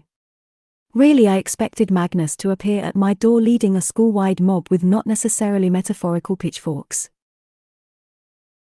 The thing is, I'm not actually unique in the history of wizard society, not even Orion is, really. We're both once-in-a-generation talents, but those happen, as you might have guessed, once in a generation. It is a bit of a coincidence that we're in school at the same time, and that we're both fairly extreme examples. But I'm reasonably sure that's because there's some violation of balance being redressed on our backs. Dad nobly walks into a moormouth for an eternity of pain to save me and Mum. She gives out too much healing for free. I end up with an affinity for violence and mass destruction. The year before that, 12 Maleficas murdered the entire senior class, so a hero who would save hundreds of kids in school got conceived. The moral physics of the principle of balance, equal and opposite reactions totting up on both sides. The point is, wizards like us do come along every so often, a single individual powerful enough to shift the balance of power among the enclaves depending on where they land. Roughly 40 years ago, a hugely powerful artificer with an affinity for large-scale construction came through the school. Every major enclave made him offers.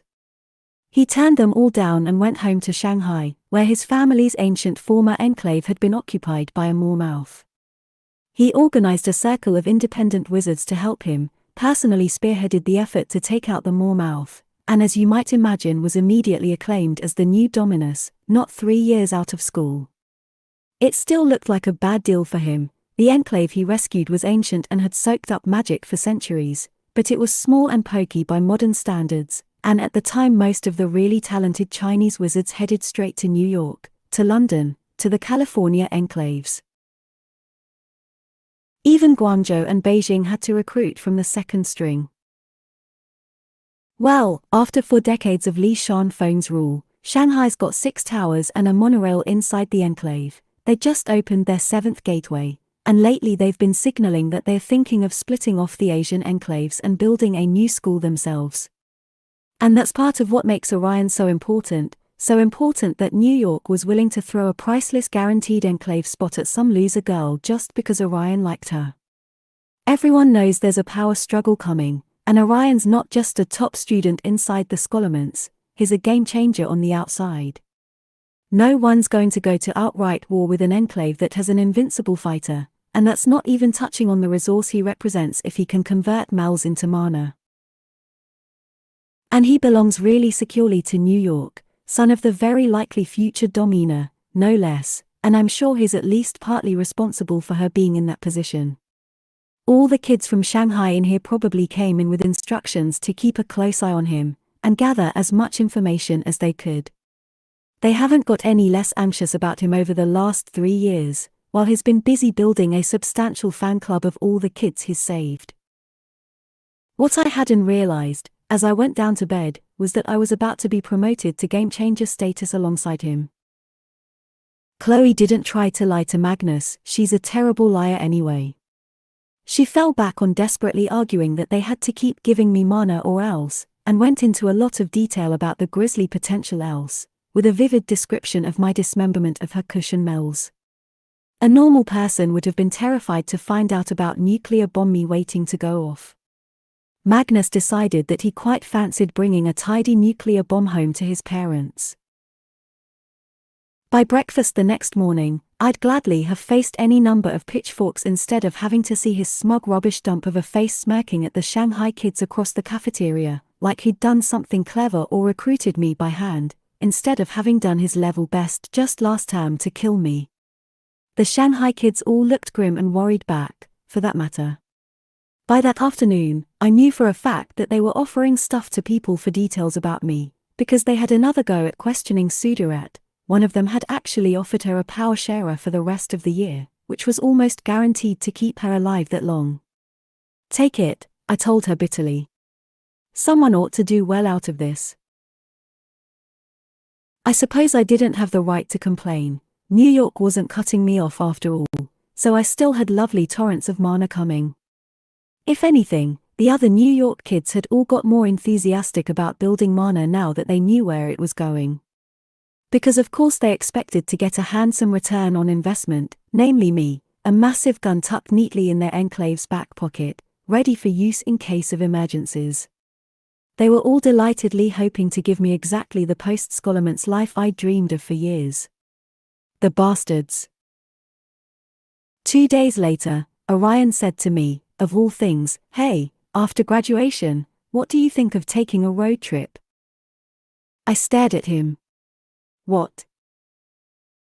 The guys were talking about our doing a group road trip, he said earnestly. The Enclave has this really great customized RV, they'd let us take it, we were thinking. He trailed off, possibly alerted by my expression of total incredulity that there was something odd about this conversation. It wasn't just that he had actually out loud attempted to make concrete plans set in the future that required making the assumption that we'd all survive to appear for these plans horribly taboo among all but the richest enclavers, and even they have the tact to avoid the topic in mixed company, but he was trying to suggest that I voluntarily spend time with the rest of the New York enclavers. I knew he hadn't come up with the idea on his own. Chloe had once told me with a perfectly straight face that Orion didn't want anything except to kill Mel's, which was absolute bollocks, but it was the kind of absolute bollocks that I'm certain everyone around him his entire life had so strongly encouraged that it had got lodged in his own head. And the power sharer he wore only went one way, so he had to go round killing them if he wanted mana, which all of us do. They'd programmed him really thoroughly to spend all his time thinking about hunting. The only other thing I'd ever heard him actually express wanting was me, which I choose to believe meant anyone at all who treat him like a person instead of a mal-killing automaton. That was the scale of things for which he could express desire, friendship, love, humanity. But he didn't care where in the cafeteria he sat, he didn't care what shirt he wore, he didn't care what classes he was in or what books he read. He did his work more or less dutifully, was polite, and preferred to avoid hero worshippers while feeling guilty about it, and if I said, "Let's go stand on our heads on the cafeteria mezzanine stairs," he'd probably shrug and say, "If you want to." He certainly hadn't come up with the sudden desire to go on a road trip away from his enclave. He'd been fed the idea, and the idea was very clearly to get me into the New York crowd. Before they'd been worrying about someone else using me to get Orion, now they were trying to use Orion to get me. "Lake," I said in measured tones, "why don't you tell Magnus actually you'd like to go backpacking in Europe with me instead? See what he thinks of that. We could do the grand tour. Start in Edinburgh, visit Manchester and London, go on to Paris, Lisbon, Barcelona, Pisa." I was rattling off the names of every city with an enclave I could think of, and Orion got the point, scowled at me, and sloped off. I felt pretty pleased with myself afterwards, until that evening when I went on a snack bar run with Odhyo, and Scott and Jermaine from New York passed us on the stairs and said a cheery, "Hey, Elle, how's it going?" "Hey, AAD," with a friendly wave. She waved back and said, "Hey, guys," like a civilized human being, while I delivered the coldest possible "hi" in return. As soon as they were out of sight, she looked at me and said, "What now?" I hadn't ranted about the charming road trip scheme to her because I couldn't without breaking the horrible taboo myself, and being tactless into the bargain. Odhyo's family lived in New Jersey, and while she hadn't said outright that she'd have liked a New York enclave spot herself, it was what virtually every wizard for 300 miles around the city aspired to, since they were all more or less working for the place anyway. "They'd like to make plans for my future," I said, shortly. She sighed, but once we were back in her room and eating our makeshift parfaits, strawberry yogurt out of slightly aged tubes, topped with fruit and nut mix and whipped cream out of a can, we'd regretfully discarded the tin of Vienna sausages, which had been not merely dented but slightly punctured, with a bit of greenish ooze round the edges of the hole. She said, "Elle, they're not that bad." I knew she wasn't talking about the parfaits, which were fairly ambrosial by our standards. "They are, though," I said, revolted. "I'm not saying they're sterling examples of grace and nobility," Odhyo said. "They're all kind of dickish, but they're the same kind of dickish that anyone is when you put them in an enclave. Magnus, okay, that boy is trying way too hard to be big man on campus. But Jermaine's a nice guy. Scott is a nice guy. Chloe is practically too nice. And you actually like Orion, who is kind of creepy. He's not. Excuse you, he totally is, Odhyo said. Half the time he can't recognize me unless I'm with you.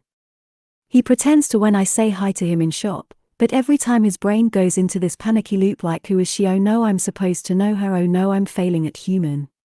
And it's not just me, he does it to everyone. He could probably tell you every last male he's killed in the entire time he's been at school, but us human beings all get filed under the generic category of future potential rescue. I don't know why he can see you, I think it's because you're some crazy super malefica in waiting. Creepy. I glared at her indignantly, but she just huffed and added, and you have a hard time accepting that anyone has a right to exist if they won't jump 3 lab tables to save the life of a total stranger, so you guys are totally perfect for each other. But sorry to break it to you, you both still need to eat and sleep somewhere and, even worse, occasionally interact with other humans. Why are you setting every available bridge on fire? I put down my empty yogurt cup and pulled my knees up and wrapped my arms round them. I'm going to start thinking Magnus put you up to this. She rolled her eyes. Oh, he tried. I told him that I wasn't a crazy person and I'd take a place in New York in a hot second if he offered it to me, but he wasn't going to get any closer to bagging you. My point is, look, Elle, what are you even going to do? Odhyo wasn't asking me to make plans, she just wanted to know what I was going to do with my life.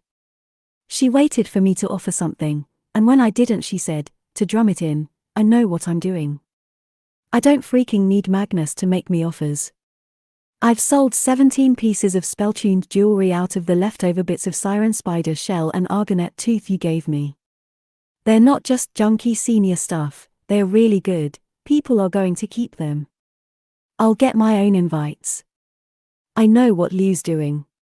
She's going to do translations or raise familiars, and her family are going to have that enclave up in 20 years. Chloe's going to be getting her Da Vinci on and putting frescoes up all over New York, and she doesn't even really need to do that. And I know that you're not going to an enclave. That's it. And not enclaver is not a life. She wasn't wrong, but I couldn't say anything. My beautiful shining fantasy of the life of an itinerant golden enclave builder withered in my mouth completely before her recitation of excellent and sensible and thoroughly practicable ideas. I couldn't bring myself to describe it to Odhyo. I could just see her face going from doubtful to incredulous to horrified with worry, like listening to a friend earnestly telling you about their plans to climb a tall mountain, with dangerously insufficient preparation, and then going on to describe how, once they got to the top, they'd jump off and sprout wings and fly away to live in the clouds. She sighed into my stretching silence. I get you don't like to talk about your mom, but I've heard about her and I live on another continent. People talk about her like she's a saint. So in case it doesn't go without saying, you don't have to be your mom to be a decent human being. You don't have to live on a commune and be a hermit. I can't anyway, they won't have me, I said, a bit hollowly. Based on what you've said about the place, I'm going to go out on a limb and say they're justifiably afraid you're going to set them all on fire. It's okay for you to go live in New York with your weirdo boyfriend if you want to. It's not, I said. AAD, it's not, because they don't want me. They want someone who's going to cast death spells on their enemies. And if I gave them that, I wouldn't be me anymore, so I might as well not go live in a bag of dicks. And you think that, too, I added pointedly, because otherwise you'd have told Magnus that you'd try and talk me into coming if he'd get you in the enclave. Yeah, because that would work. It might work to get you in, I said. He'd promise you an interview for sure.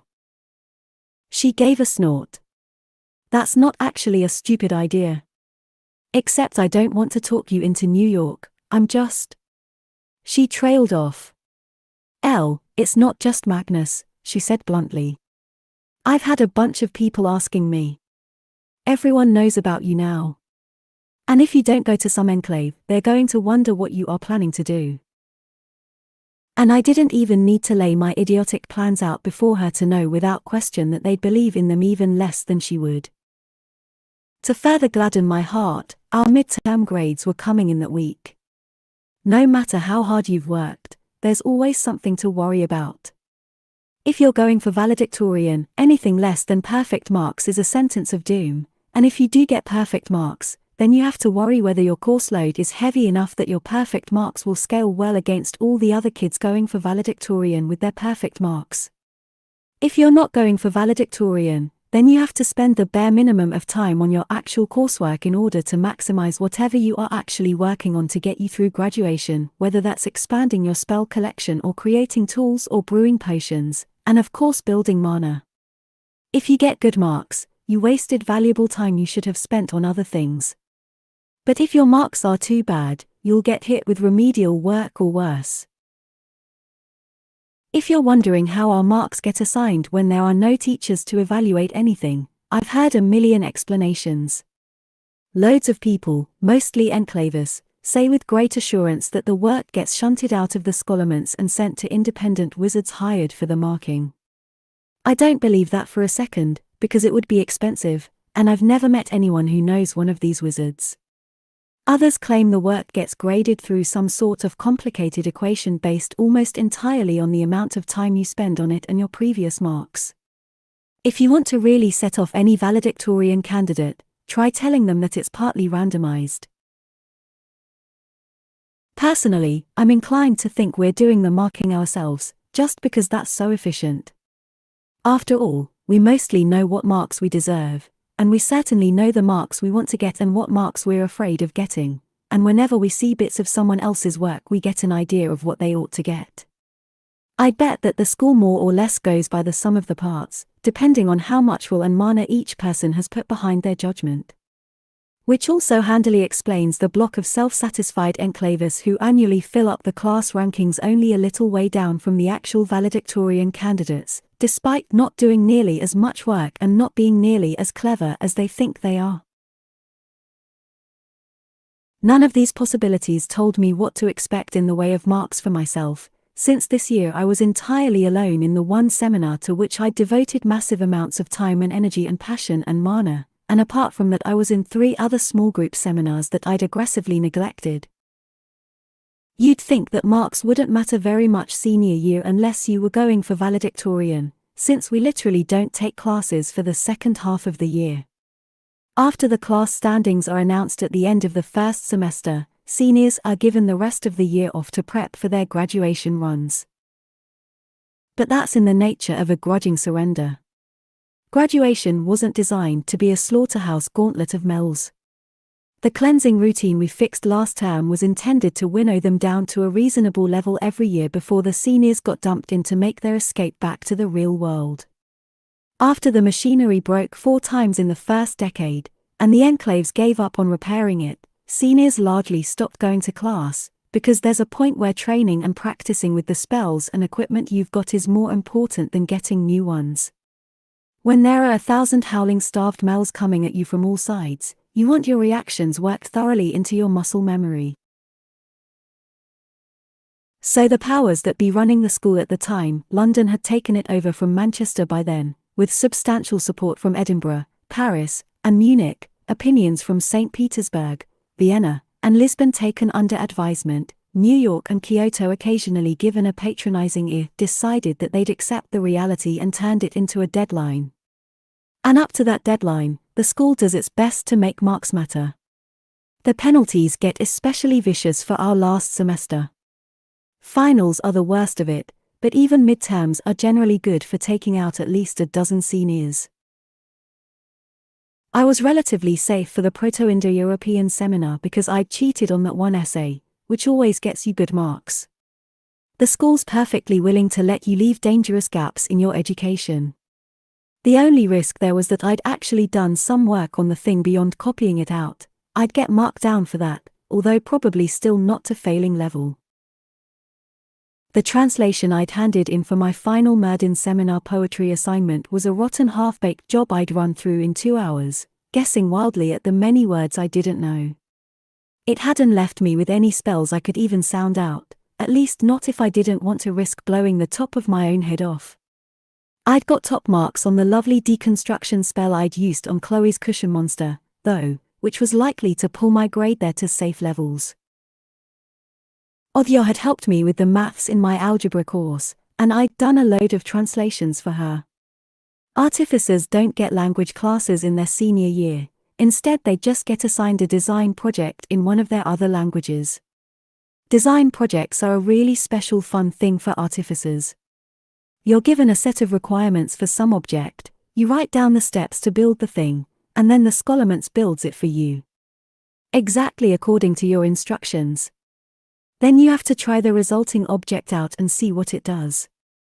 3 guesses what happens if your instructions turn out to have been wrong or insufficiently detailed. Having to do a design project in a second language makes it even more exciting. And in this case, Othio's languages are Bengali and Hindi, both of which she knows really well, except the school swerved and gave her the projects in Urdu instead, which happens sometimes if it's feeling particularly nasty. She didn't know the script well, and anyway subtle differences in meaning matter quite a lot in these circumstances. You'd really like to be confident that you're not building a blasting gun backwards, for instance. You would also really like to build something that might be of some use at graduation, but her choices were a mana siphon, a shell pisser, and a garden planter. A mana siphon is a flat-out Malefica tool and anyway the last thing anyone allied with me would ever need. A shell pisser would have been a terrific weapon against constructs, except in the very last line of the specifications, the assignment said that the purpose of this particular one was to acquire usable mersal shells. Mersals are these self-reproducing construct mells that look rather like wasps the size of my thumb. Their shells are made of a mana-infused metal and are quite useful, but a shell pisser of any combat-appropriate size would fracture them to tiny bits. You could probably sell that second one to an enclaver, I said. Not until we're out, Othio said, making the face it deserved. She was right. Nobody inside the school was going to buy a modestly good artificer tool. It wasn't like the face control spell from my sutras, where it was so useful and so expensive on the outside that it was worth someone trading a substantial advantage in here to get it for their family's future use. Also, there was the question of how the Scholomance would have her test it. I'm sure it would have been generous enough to provide an entire hive of live mersals to practice on. The last option was a combination sunlamp and self-watering planter that could be stacked to make a vertical garden while using very little mana, for setting up a greenhouse in a tiny space with no natural light. It would have been very nice to have in a Scholomance room, so of course the specifications required the planter to be 15 feet long, which meant it wouldn't fit in even a double-wide room. After I finished translating that bit, I realized to my dismay that the one place these planters would have worked perfectly was in those small golden stone enclaves I'd been so energetically dreaming of setting up. It was probably my fault Othio had got stuck with it. Spend a lot of time with your allies, and sometimes their intent can start to influence your own work. Sorry, I said grimly when I handed it over for her to look at. And it's going to take forever to meld these layers of chalcedony with the sand, she said in dismay. And I'm still not done with the lute. She'd been working on the lute in her every free minute since last term, but she badly needed more of them. Othio's got an affinity for exotic materials, especially ones taken from mells. As you might imagine, they have loads of power, but most artificers can't handle them, either they just don't work, or more likely the artifice goes wrong in some excitingly malicious way.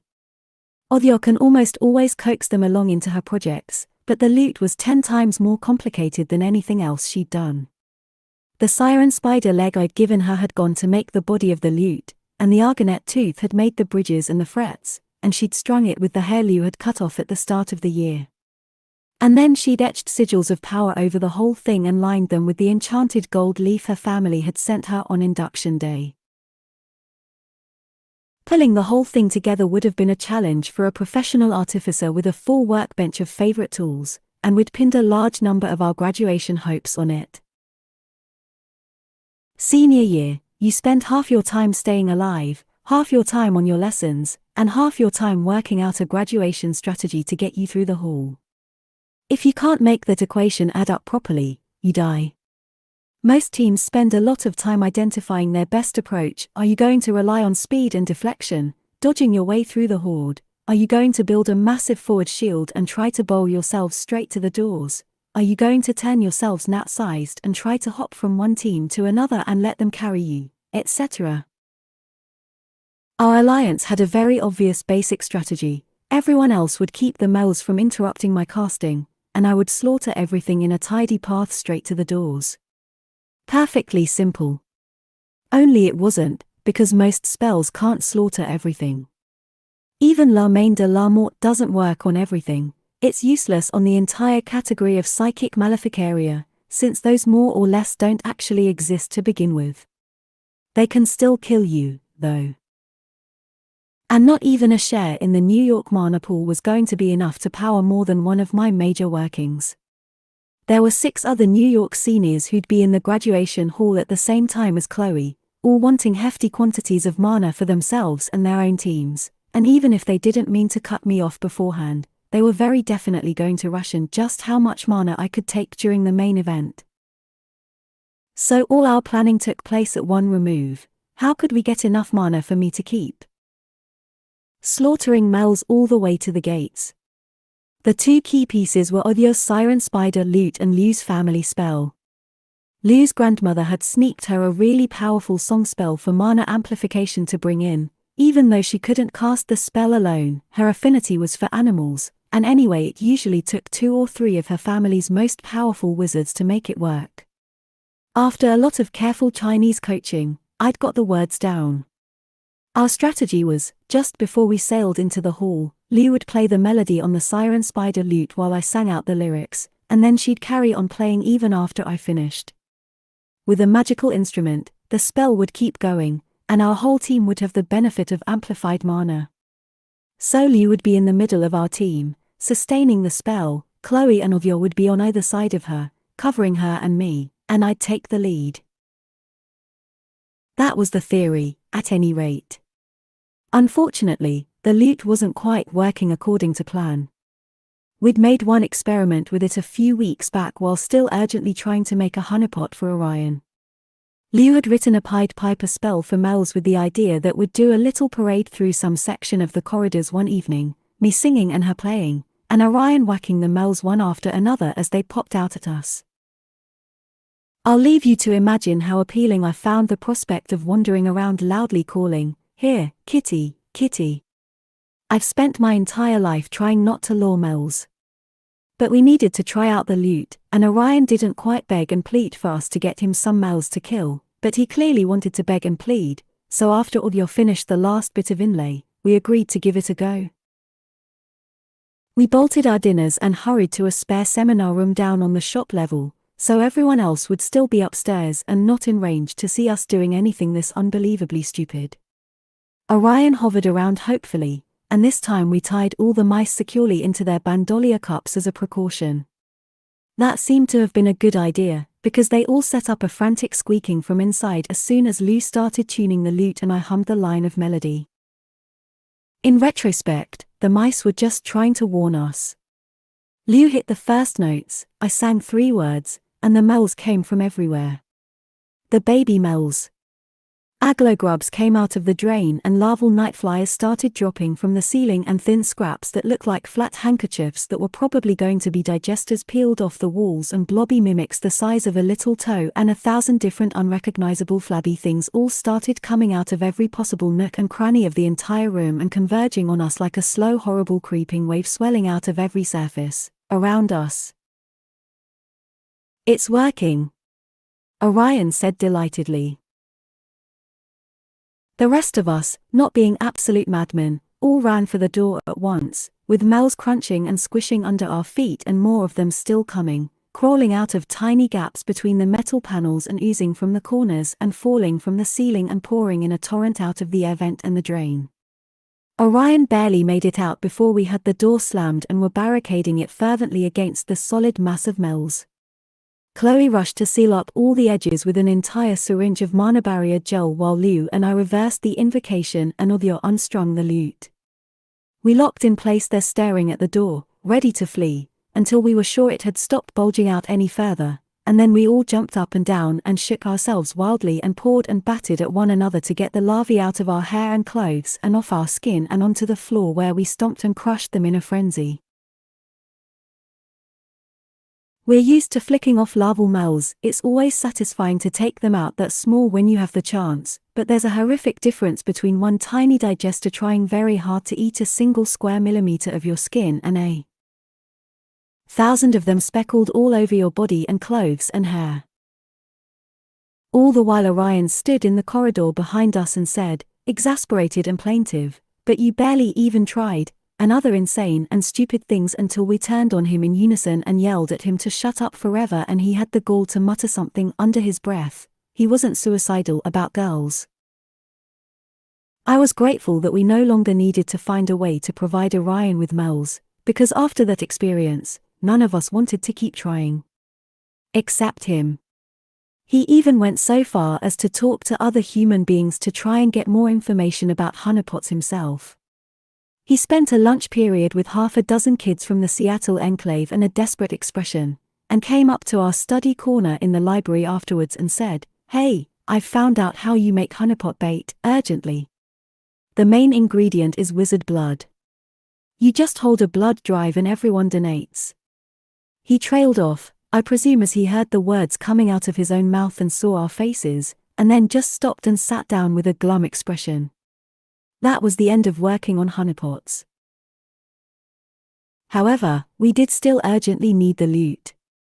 And instead of getting to work on that, or at least something else useful, Audio had to very carefully design a garden planter. Then I had to rewrite her design back into Urdu for her, also very carefully, and when the Scholarmonts delivered the finished product to be tested, the most useful thing she could do with it was plant some carrot tops from the cafeteria. It produced carrots roughly the size of a gnome's top hat. We fed them to our mice. Precious ate hers very daintily, sitting up and holding it in her forepaws and nibbling it from tip to end before carefully handing back the leafy top to be planted again. At least the planter was reasonably sure to net Audio a decent mark. I was less sure to get decent marks in development of algebra. All the readings were in the original languages, and specifically in Chinese and Arabic, the ones that I'd just barely started. Audio could generally figure out for me what the actual equations being described were, so I could do the problem sets, but sitting the midterm essay exam, compare and contrast Sharaf al-Tusi's explanation of polynomial evaluation with that of Qin Ju Shao, including examples of usage, had been an experience worth forgetting as quickly as possible. The only part of those readings I had actually done were the names, which had been enough for me to look the authors up in the library, find out that Horner had reinvented the same process, and learn it in English instead. I'd felt so clever, too. So I was holding my breath when I went to class that whole week. We don't know exactly when we're going to get our marks. Predictably, I got my safest one first, a B+, for the Proto-Indo-European seminar. Our class was now being held on the second floor, but in an even smaller room and sharing a wall with the alchemy supply room, so we were constantly hearing banging as people went in and out. Liesel glared at me through every class session with cold resentment, and Mel's would often attack the alchemy supply room thanks to my being on the other side, which made me as wildly popular as you'd think. Enough Mels were creeping out of the woodwork at this point in the year that they'd finally started to come after people other than me once in a while, but I remained top item on the menu. The rest of my marks trickled in grudgingly over the next couple of days, a B+ for the Merdin seminar and a pass on my shop assignment, a sacrificial obsidian dagger, clearly intended for unpleasant purposes, which I'd chosen because it was the quickest of my options to knock off, so I could use the free time to finish the book chest for my sutras. I also netted a pass for my alchemy section, where I'd had to brew a vat of sludging acid that could etch through flesh and bone in 3 seconds. The next Monday morning I got my algebra results, a D, and wiped my metaphorical brow, and then just had to wait for my last mark, on my independent study. I'd really wanted the bad news already, so the whole week after midterms, I tried to bait it out. I kept my head down and focused on my desk the entire time, and then looked away for a solid 30 seconds only right in the middle of class, so there was only the one opening for it to drop, which usually gets you the mark early on. But instead it didn't come until the tail end of the week.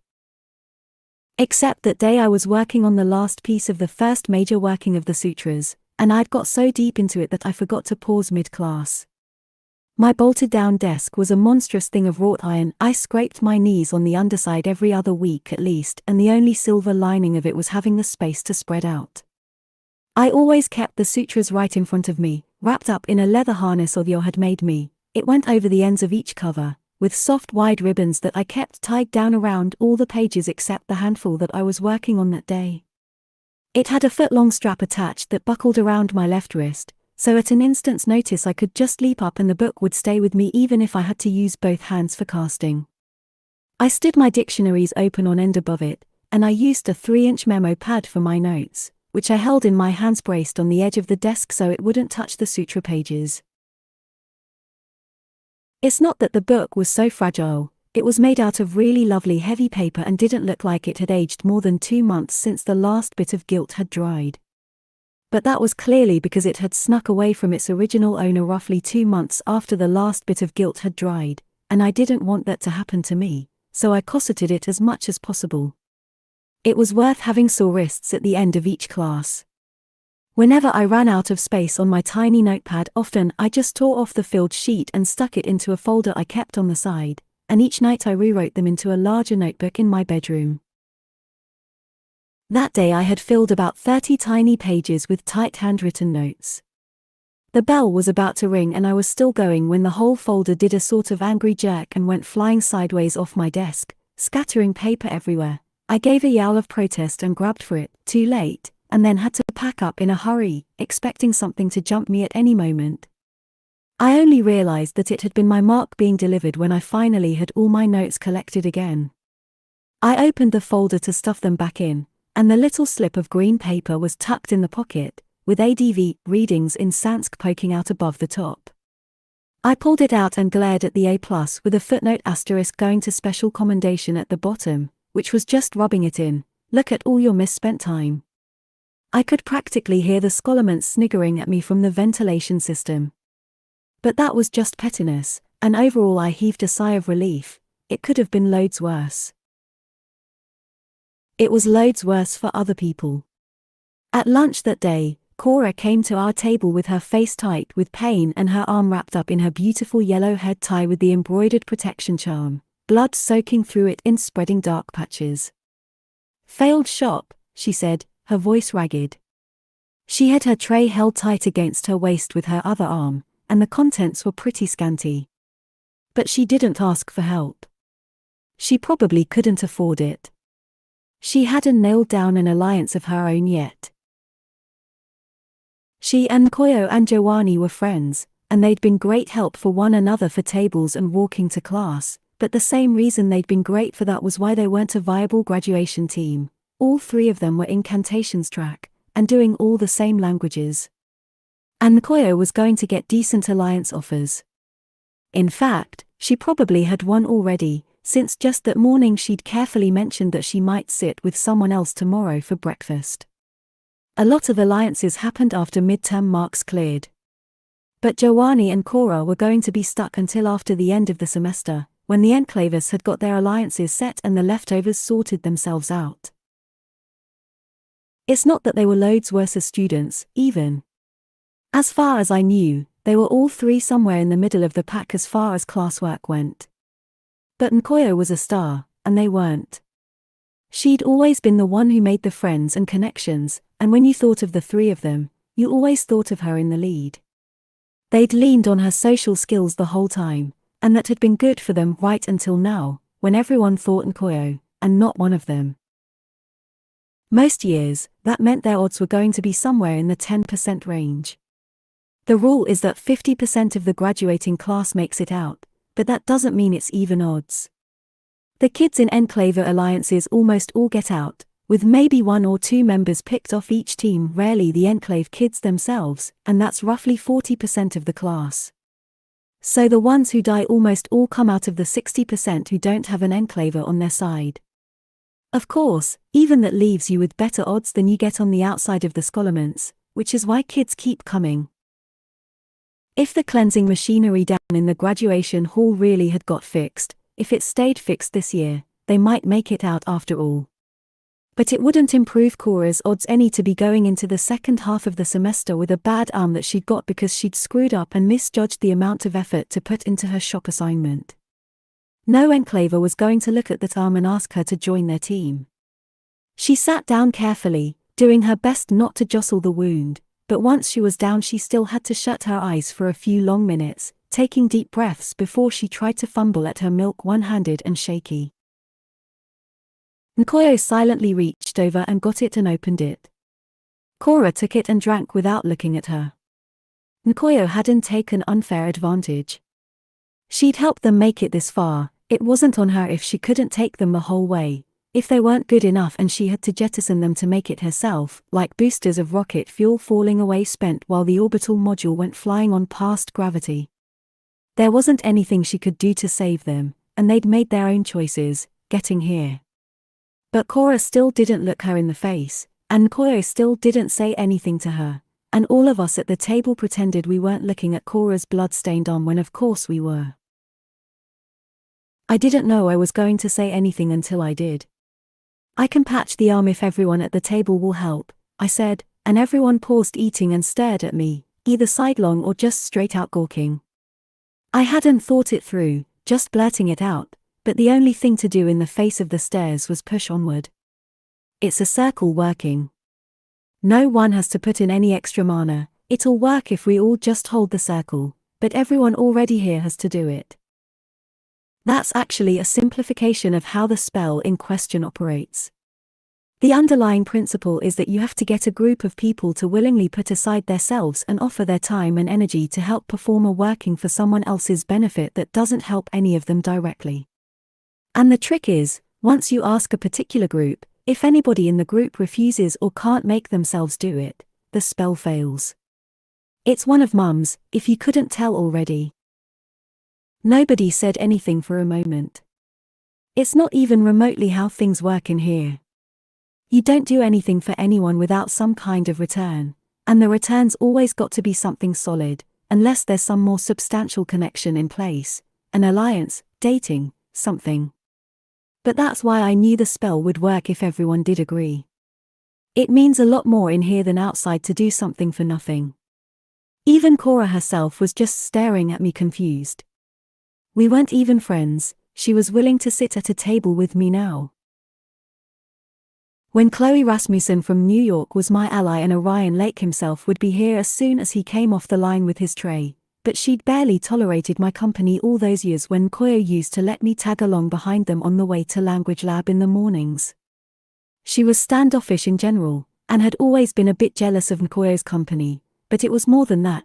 She was aces at spirit magic, her family had a really long tradition of it, and she had clearly thought, and probably still did, that I was carrying some kind of unpleasant baggage on mine. Nkoyo didn't say anything. She was staring at her own tray without looking up, her lips curled in between her teeth, her hands curled on either side, waiting for someone else to speak. I really wished Orion had made it to the table already, and then Chloe said, "Okay," and held a hand out to Odyo, who was sitting between us. Odyo was definitely in the sidelong I camp, less at the request than at me. I could all but hear her saying, "Okay, Elle, are you trying to develop a martyr thing of your own now or what?" But after one good hard look, she just sighed and said, "Yeah, sure," and took Chloe's hand and held her other out to me. I took it, and as soon as I did I felt the living line of the circle building. I turned and offered my other one to Nadia, Ibrahim's friend. She glanced over at Ibrahim but then after a moment took it, and he took hers and reached out to Yakov across the table. I'd been in circles with Mum a handful of times. She hadn't asked me very often, almost always only when it was magical harm, usually someone suffering from a spell a Malefica had put on them or a complication from some spell they'd cast themselves, or the attack of some malefic area.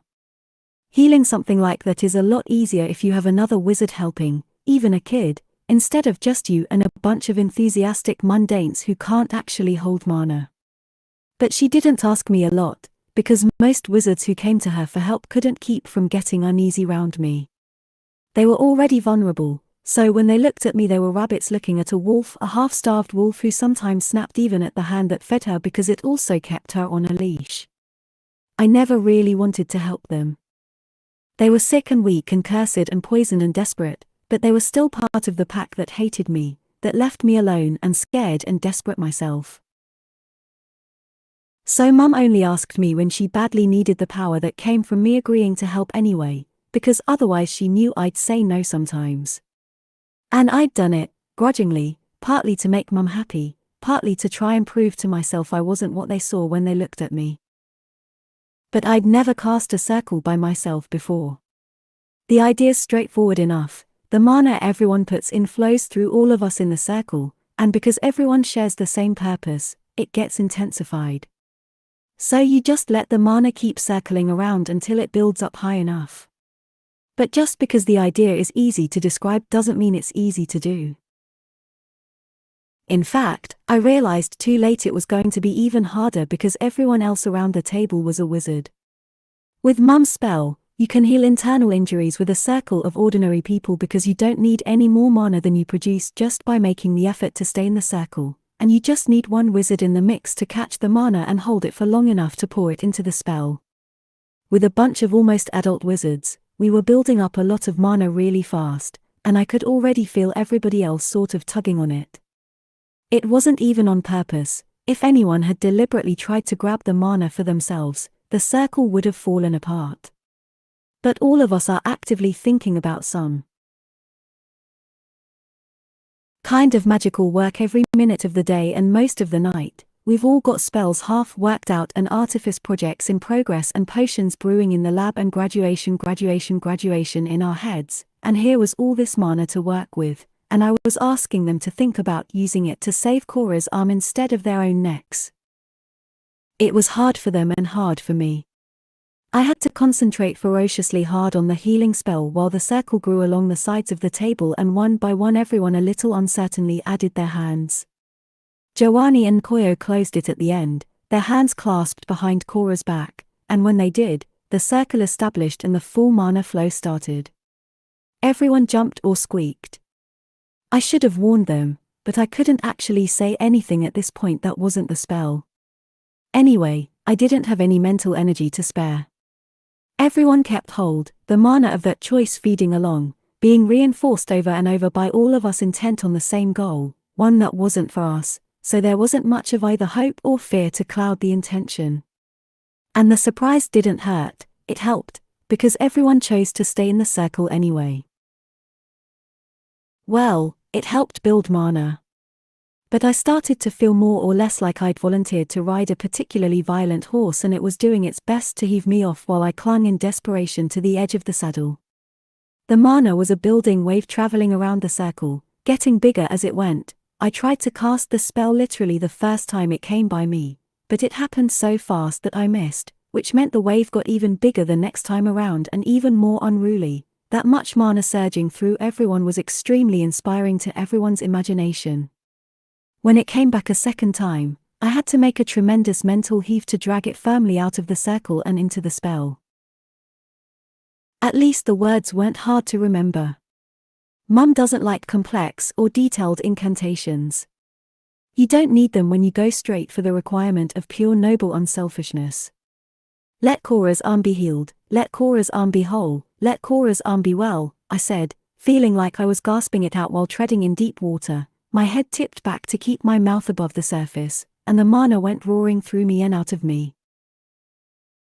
The spell blew the wrap off Cora's arm with the crisp snapping sound of someone shaking out a freshly laundered pillowcase. She made a squawking noise and grabbed at her elbow. Just like that, her whole arm was smooth and unmarred as if nothing had happened to it at all. She opened and closed her hand a couple of times, and then she burst into tears and put her head down on the table with her arms huddled around it protectively, trying to hide from us all while she sobbed. The yellow tie, hanging from the crook of her elbow, fluttered one more time like a banner, even the bloodstains gone. The rule is, when someone has a breakdown, you carefully don't pay any attention to them and just carry on the conversation until they get hold of themselves. But the circumstances were a bit unusual, and it's not as though there were an existing conversation to carry on. Yaakov said a prayer in Hebrew softly to himself, and bowed his head, but none of the rest of us were religious, so while he had a nice spiritual moment with himself, we all just carried on being awkward and glancing round at each other to avoid staring at Cora, which obviously we all wanted to do. Joanny, who was on her left, was losing the fight and letting his eyes slant down to peek. "What did you do?" Orion demanded, and made me jump. He'd come up to the empty seat Audio had left for him, next to me, and he was staring at Cora exactly the way the rest of us were trying so hard not to. "What was that?" "You just..." "We did a circle healing," I said, dismissively, which took some effort. "You'd better hurry up and eat, Blake, it's nearly to the warning bell. Have you got your alchemy seminar marks yet?" He put his tray down and sat next to me almost like he was moving in slow motion, without taking his eyes off Cora. He hadn't shaved in a week, and he'd been looking unkempt even before that. His hair had grown back out to a length that required at least running your fingers through it to keep it in order. We have low standards, but he wasn't doing even that. His Thor t-shirt hadn't changed in 4 days and was more than usually aromatic, and there were lingering smudges of soot and glittery blue asphodelium powder on his cheek. I was resolutely not saying a word, because it was none of my affair and it was going to keep being none of my affair until he became so stinky that I could justify complaining purely on the grounds of sharing a table, by which point maybe someone else would beat me to it. Probably not. Most kids in here are more likely to bottle the scent and sell it as Eau de Lake or something. I suspected that he'd been spending the last few weeks hunting those just past larval stage males that had started creeping out of the plumbing. I jabbed him in the side with an elbow, and he finally jolted out of it enough to stare at me instead. "Food. Alchemy marks. Well." He looked down at his tray. "Oh, how surprising, food. Things to eat to keep you alive. That's about as much as you can say for Scholomant's cuisine." He started eating it fast enough after he got over the massive surprise of rediscovering its existence, and said out of the corner of his mouth, "No, today I guess, or Friday," but he kept staring at Cora until I poked him again for being a rude wanker and he realized it and jerked his eyes down to his plate. "You've had to see a circle working sometime, living in New York," I said. "They don't feel like that," he said, and then had the nerve to ask me, "Was there any Malia in it?" "That's meant to be funny, is it?" I said. "No, you aardvark, it's one of my mum's healing circle spells. You don't get any return at all." "That's not true, at least according to Mum. She insists that you always gain more than you give when you give your work freely, only you don't know when the return will come and you can't think about it or anticipate it, and it won't take the shape you expect. So in other words, the return is completely unprovable and useless. On the other hand, no venture capitalists are lining up to give me rides in their private jets, so what do I know?"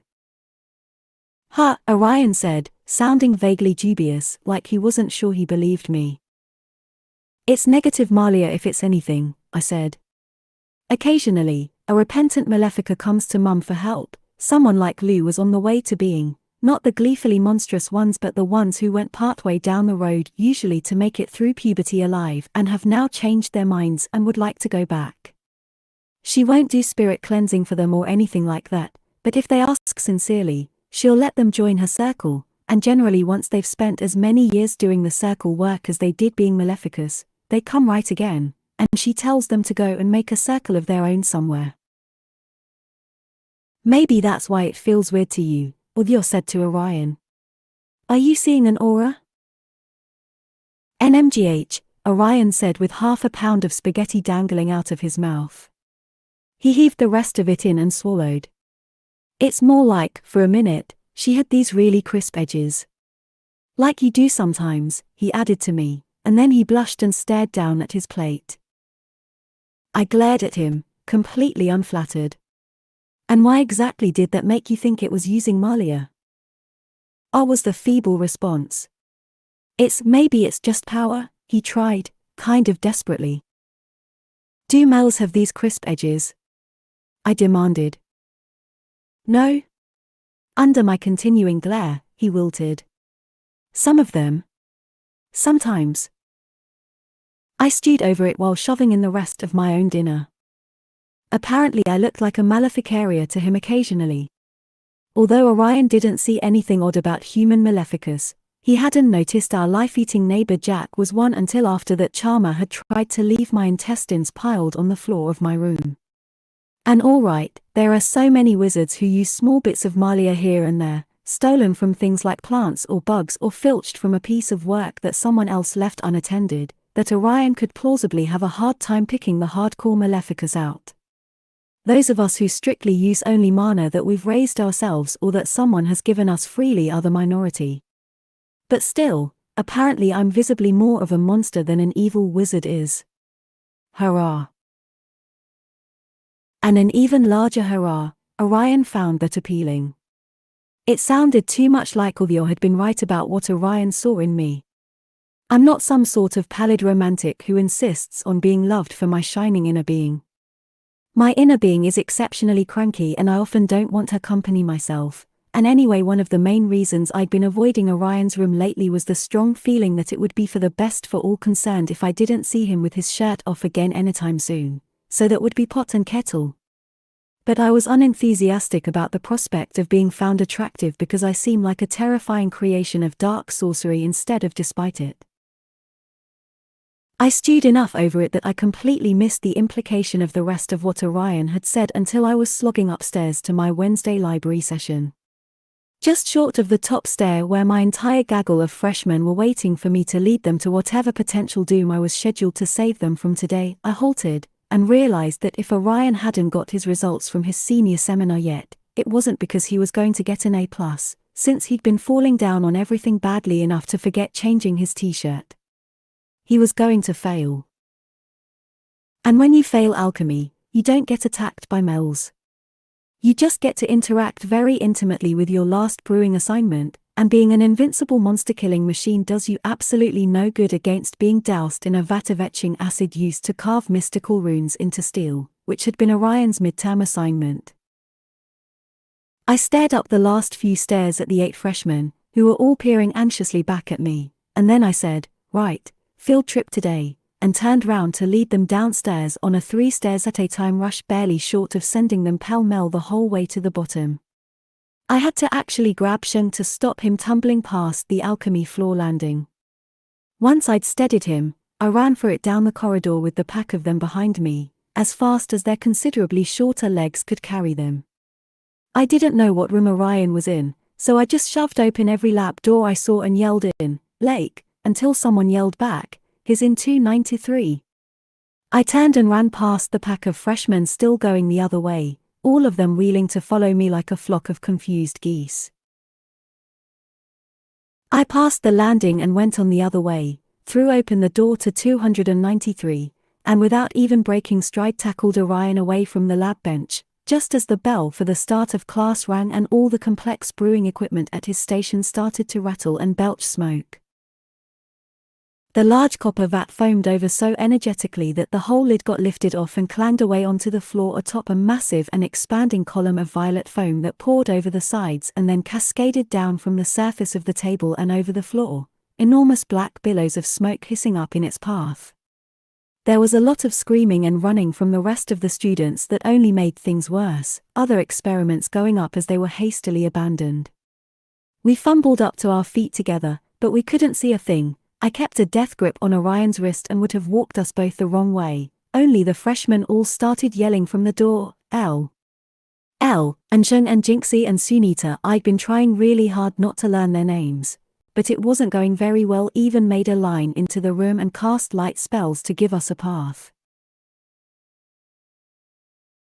We were still coughing horribly by the time we managed to make it out into the corridor, and I couldn't speak afterwards until Sudarak came round, giving us each a drink of water out of her charmed portable flask, but I could and did immediately smack Orion along the back of his unnecessarily thick skull and then waggled my hand with all 5 fingers spread out in his face, for emphasis. He gave me a half-hearted scowl and batted it away. Chapter 5. Ishold do this in the lab, Orion said. You don't need the equipment in front of your face to copy out a clear recipe, Blake, and you needn't think you're being clever, either, I said, because what he really meant was, he should get to wander around the corridors and poke his beaky nose into every room on the alchemy floor until he found some poor unsuspecting half-grown nightcrawler or striga and got to slaughter them. How you've got through 3¼ years in here without learning when you have to pay attention to your work is beyond me. He groaned deeply and put his head down on the desk, which was my old study carrel in the nook of the library. I'd taken great pleasure in using New York mana to clear out the still-waiting booby trap that Magnus had left for me last term. It was one of the first things I'd done when Chloe had given me the power sharer.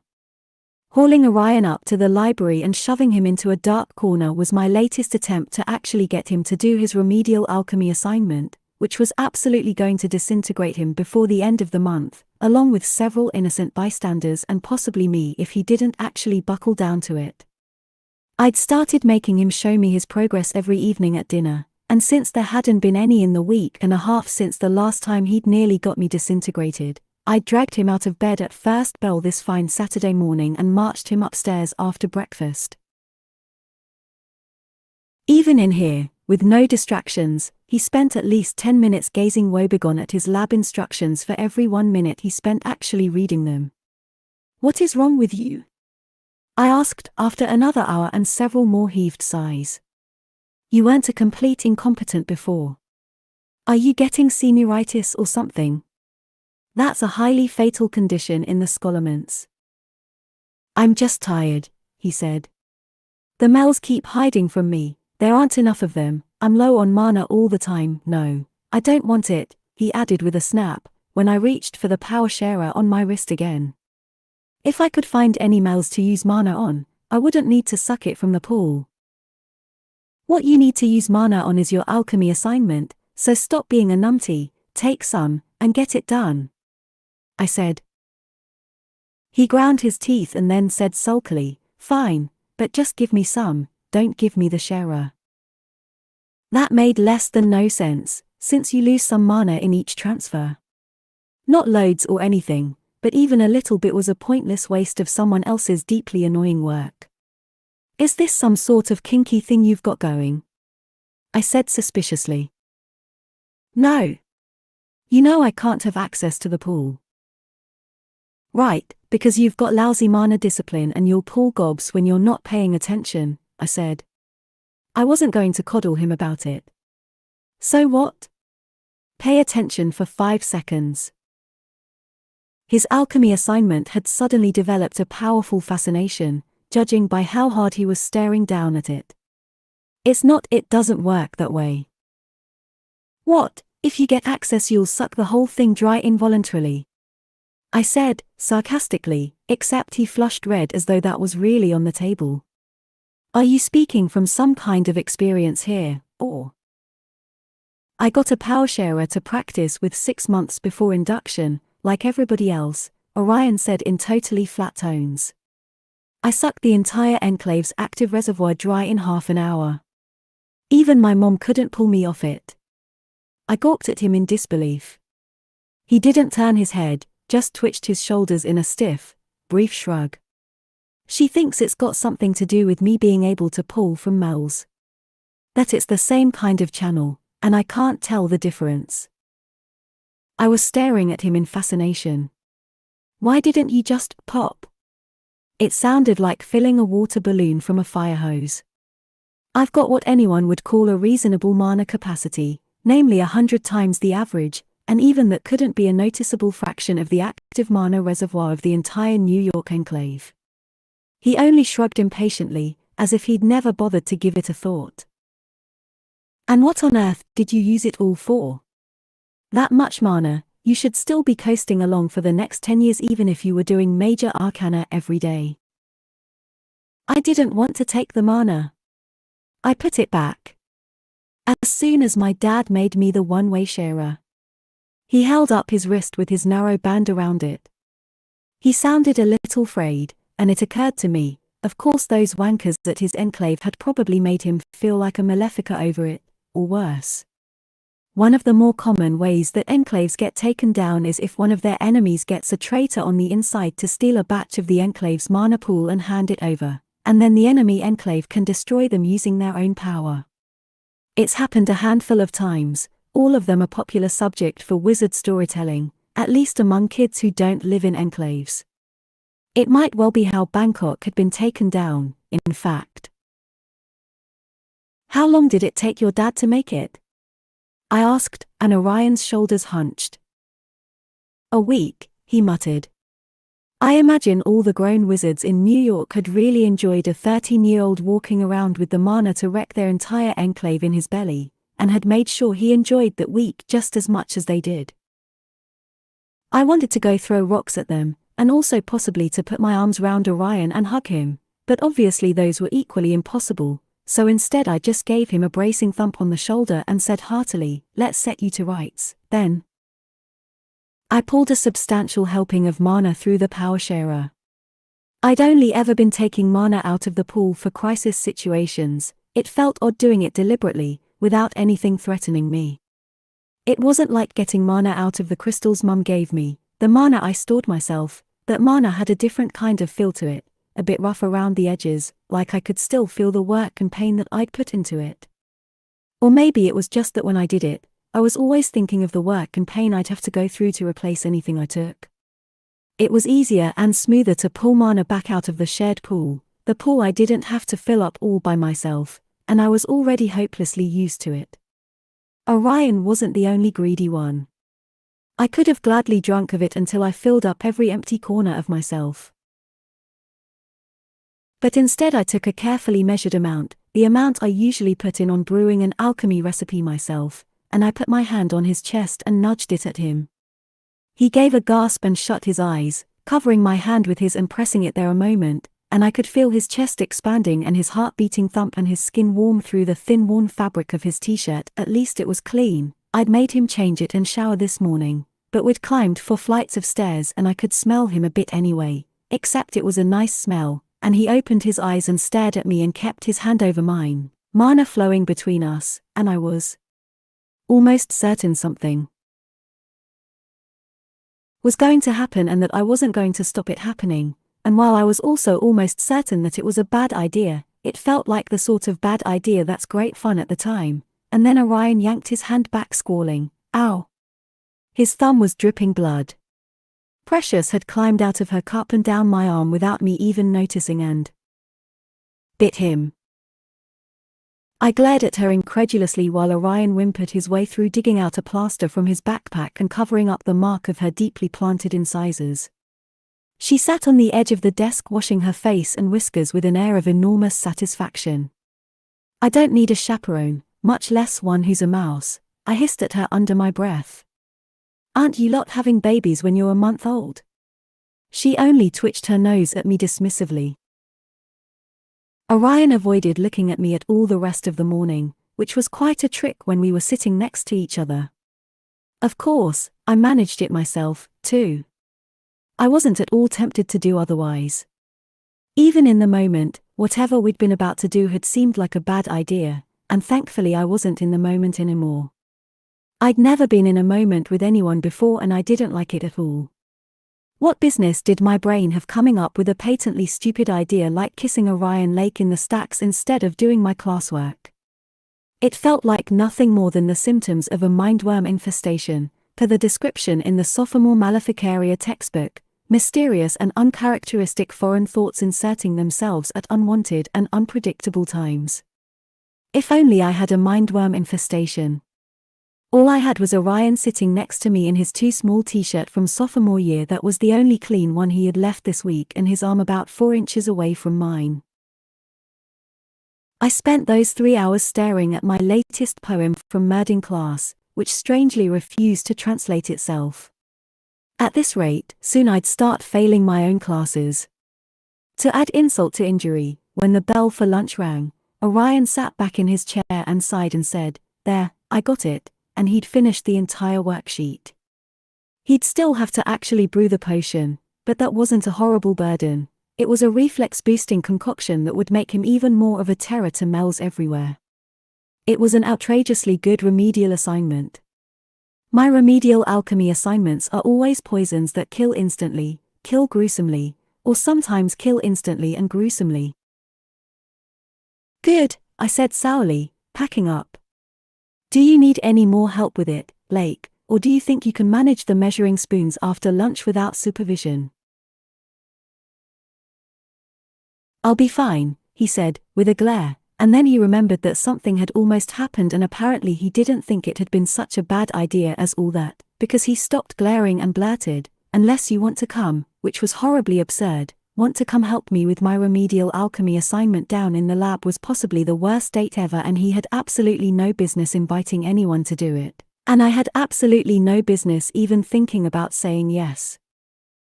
And I'd also promised Ovia to help her tune the lute this afternoon, so I couldn't say yes.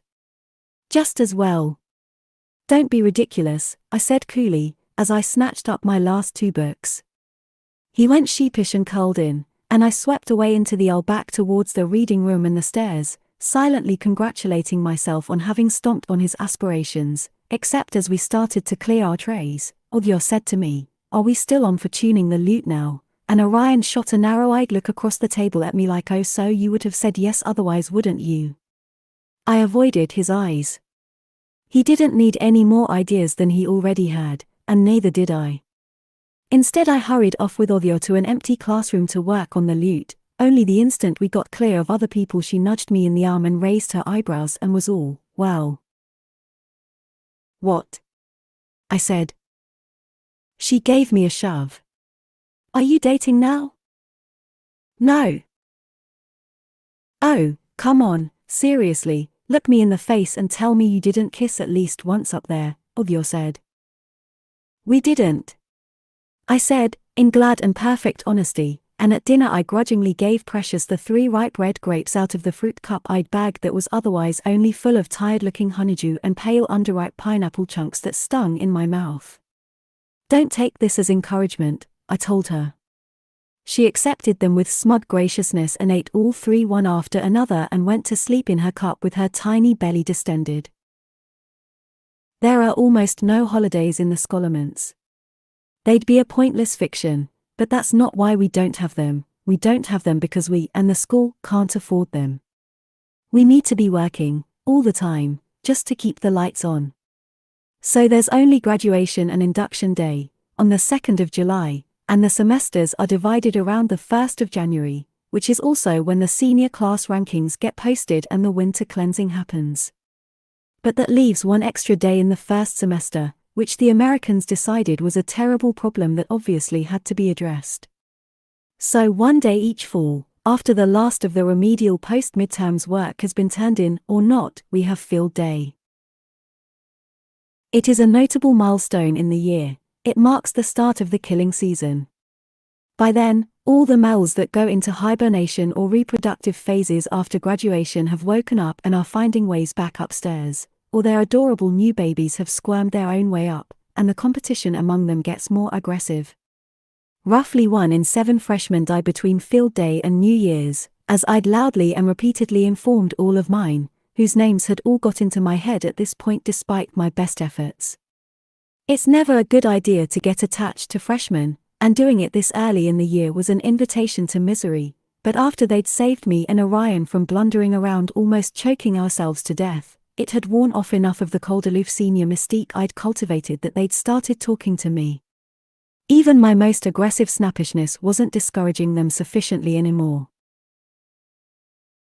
I gather that the usual purpose of a field day is to build school spirit by letting people run around doing sport in the fresh air and cheering each other on in their achievements. We don't have any fresh air or school spirit, so instead we all gather together down in the gymnasium and cheer each other on for having stayed alive long enough to experience another field day. Attendance is mandatory, and enforced by the cafeteria being closed all day, so the only place to get food is the buffet that gets laid on in the gym in an enormous bank of antique automat-style cases that are trundled out for the occasion. I have no idea where they go the rest of the time. You can only unlock them by feeding in tokens, which you can only get by participating in the various delightful games like relay races and dodgeball. To add to the festive atmosphere, normally at least 1 or 2 kids get eaten on the way down to the gym, since there are enough males out there who can remember dates and know there's going to be a buffet laid on for them along the stairs and corridors. When the Scholarmonts first opened back in 1880, there were several really complex multi-layered spells on the gym to give students the illusion of being outside in nature, complete with trees and open skies above that would go from day to night. It was the masterpiece of a crack team of artificers from Kyoto. Even at the time, Kyoto was powerful enough that Manchester couldn't afford to just blow them off completely when the school was being constructed, so instead Manchester fobbed them off with the gym. Kyoto took revenge by making it so spectacular that everyone who got to tour the place couldn't talk of anything else. There are several raving accounts framed up on the walls amid the blueprints, with antique photos that are supposedly of the gymnasium but look exactly like photos from a guidebook to the Japanese countryside. No one's seen the illusions working in more than 100 years. After patience and fortitude, our resident Moormouths first made themselves at home in the graduation hall, and all the maintenance started being done by students, the whole thing fell apart. The plants all died so long ago that there's not even dirt left, just the empty ironwork planters, and the color has faded out of the distant shifting murals of hills and mountains, so now they look like a landscape out of the afterlife. There's 1 week in springtime when a scattering of bleached white ghostly scraps come drifting down mysteriously, all that's left of the cherry blossom experience. Occasionally stark bare trees sprout up, and there's a small pagoda that occasionally appears and vanishes again. I don't think anyone's ever been mad enough to go inside, but if they have, they've never come out again to report. But the sun lamps still work, and at least there's wide open room to run around and move, with an enormously high ceiling that lets you see males dropping on you with plenty of warning. Most kids love the gym. I've avoided the place for virtually my entire Scholarmonts career. Males come to the gym all the time, it's on the lowest floor, so it's the first stop for any of them who have managed to squirm past the wards from below. It's a bad place to be a solitary zebra. And if I ever tried to join anything as casual as a game of tag, within a few minutes everyone else in the group had mysteriously decided they were moving on to something else that involved picking teams, and I'd always be odd one out. I did try to go running on my own instead, but that made me just a bit of an appealing target, and the other kids would make things worse. They'd deliberately move their game or some piece of equipment they'd cobbled together so that I'd have to run through a narrow lane near the walls, or cross some convoluted bit of greyish landscaping just right for males to hide in. It wasn't simply out of pure dislike. Not that they didn't dislike me, but anything that got me would be something that didn't get them. So I don't go to the gym. Instead I exercise alone in my room to build mana, and it's always good for a boost if I first dwell on why I've got to do it alone in my room, and being rejected and outcast. That's the kind of thing that makes you really not want to exercise and just lie on your bed and eat ice cream, except there's no ice cream to be had in the Scholarmonts, which makes you feel worse, and if you can force yourself to exercise anyway despite being miserable and not wanting to, voila, extra mana. But I've gone to every field day. I could never afford to miss a day of eating, much less one of the best days of eating we get each year. At least on field day, the activities are set and you just queue up to do each one, so I couldn't be left out comprehensively. And because of all that exercise I do alone in my room, I usually come out with a fair haul of tokens. And an even larger haul of resentment, since I'm clearly a good choice for teams and still never get picked. Even this year, going into the gym I was ready, automatically, for Yor and Liu to ditch me. I don't mean I expected that to happen, it would have been a horrid surprise, but some part of my brain was planning for it anyway, working out the kind of strategy I've always needed to have for field day. First I'd go for the rope climb, because everyone avoids it early on, when there still might be some mouths hiding in the ceiling panels or camouflaged against the dingy mottled grey that was once the sky.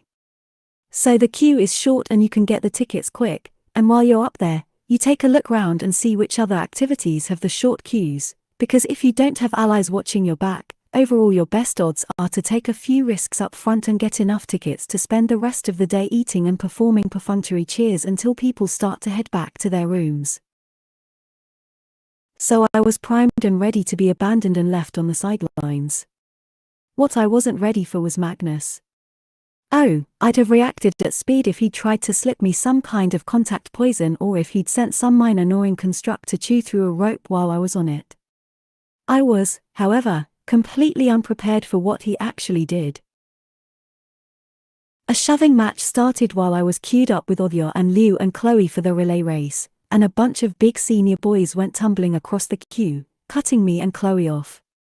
It turned into everyone shoving angrily, trying to keep their places or get better ones in the confusion, and we ended up pushed out of the queue and staring at Odyo and Liu across a messy knot of people. We'd already been queuing for 20 minutes, and the line had grown a lot longer in that time. If Odyo and Liu gave up the spot and came back to us, we'd all end up losing the time for a full activity or two. But everyone in the queue was keyed up, and no one was going to let us get back to our original places without a fight. Chloe! Magnus yelled from the nearest queue, where he was about to go into the tug-of-war. That's Jacqueline and Sung behind your allies, let them have your spots and come over here. Odyo was already waving a thumbs up at us from over the sea of heads, and Chloe grabbed my hand and ran with me over to where Magnus and Jermaine had stiff-armed a couple of juniors in the queue behind them, who weren't brave enough to start arguing when they let us in. I was so completely bewildered by Magnus going out of his way to be helpful that I had my hands on the big rope before I worked out that the whole thing had been a setup. His ally Sung had definitely been one of the kids in the shoving match, and I was sure a couple of the others had also been New York hangers-on. I craned over for a look at the other queue. Odyo and Liu were still another 5 minutes back from the start of the relay races, which meant that when we had finished here, in order to hook back up with them, Chloe and I would have to waste that time just standing around like target mannequins. It would make much more obvious sense for them to stick with Jacqueline and Sung and for us to go on to something else, with Magnus, who apparently now wanted my company.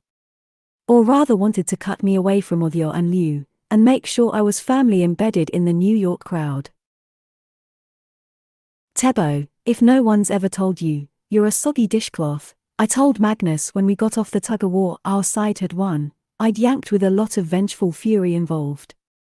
He stopped open-mouthed in the start of whatever Harago team speech he'd been about to deliver, so likely no one ever had, even though the resemblance was uncanny in my opinion.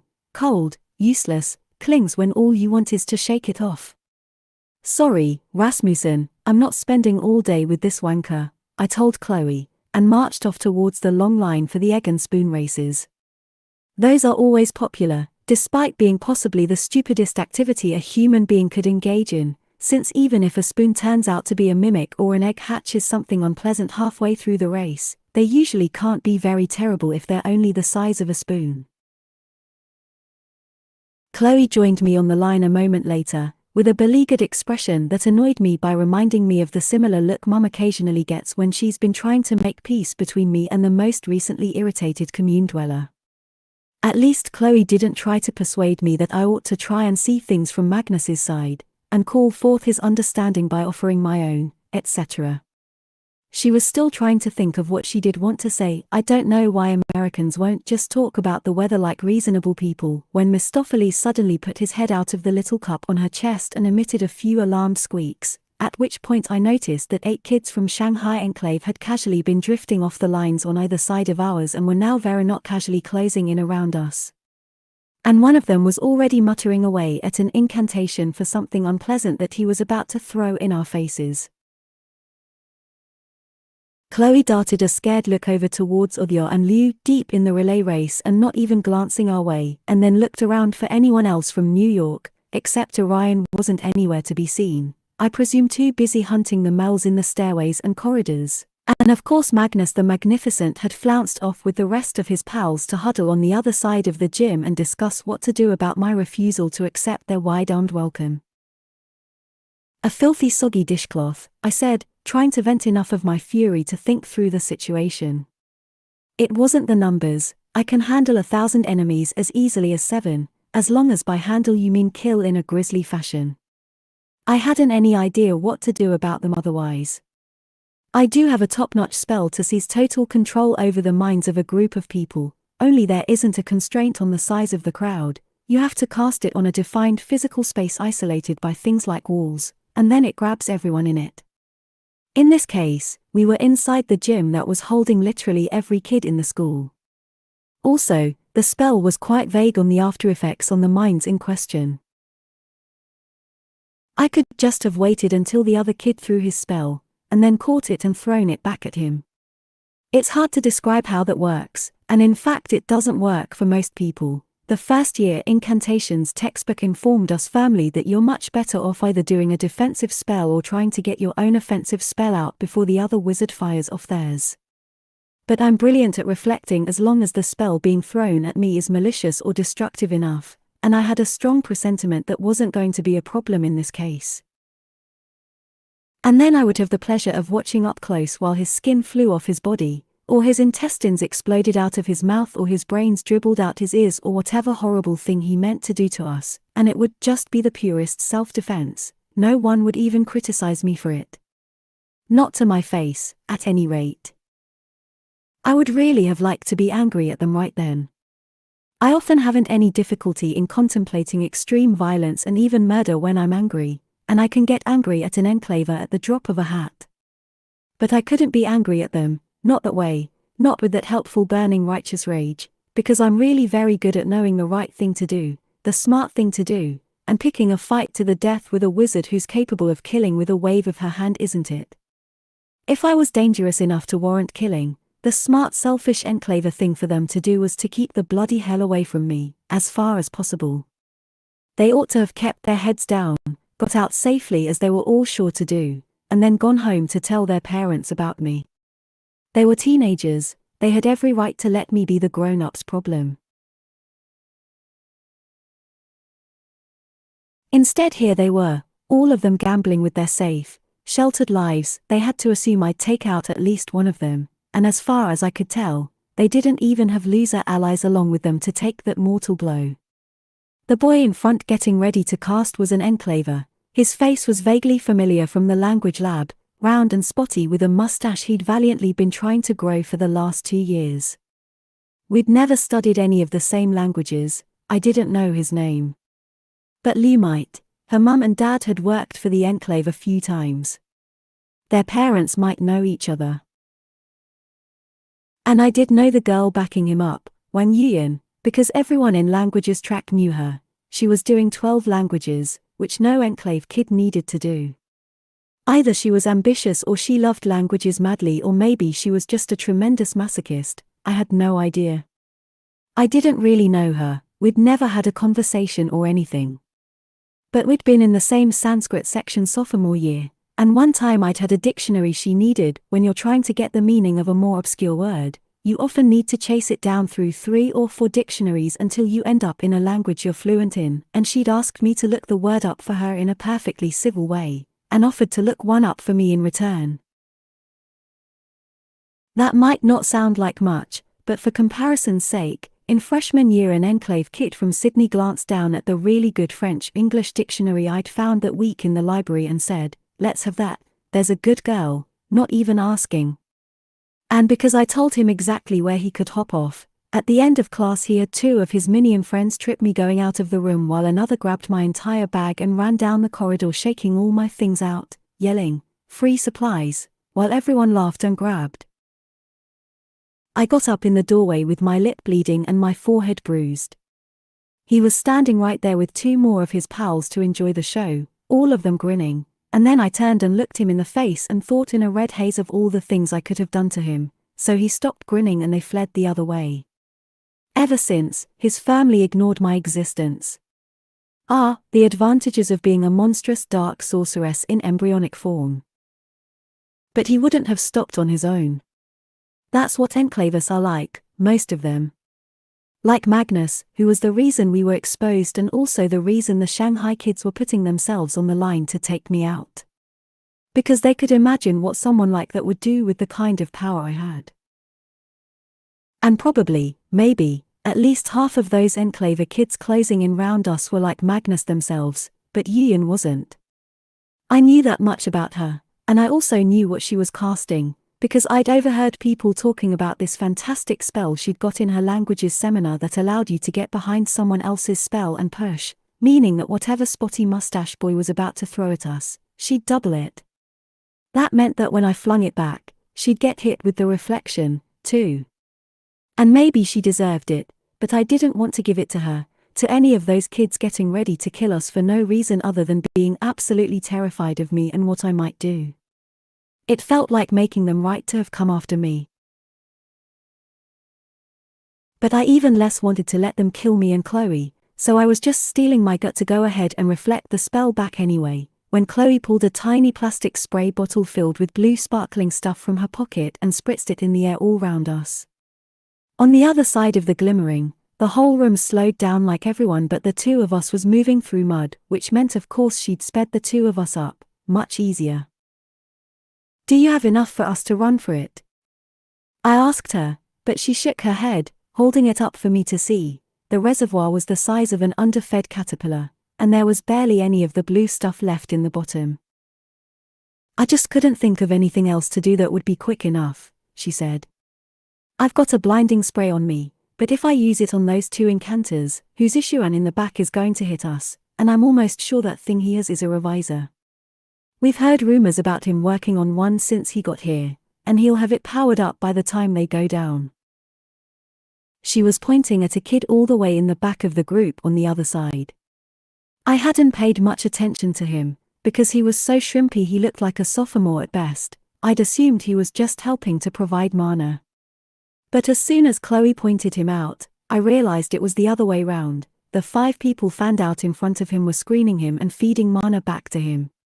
Zishuan had a small pale green rod almost completely hidden in his hand, which was connected by a thin gold wire to what had to be the rest of the artifact in his pocket. I could see slowed down light gleaming along the line. "Right," I said grimly. "Go ahead and blind the incanters. Is it permanent?"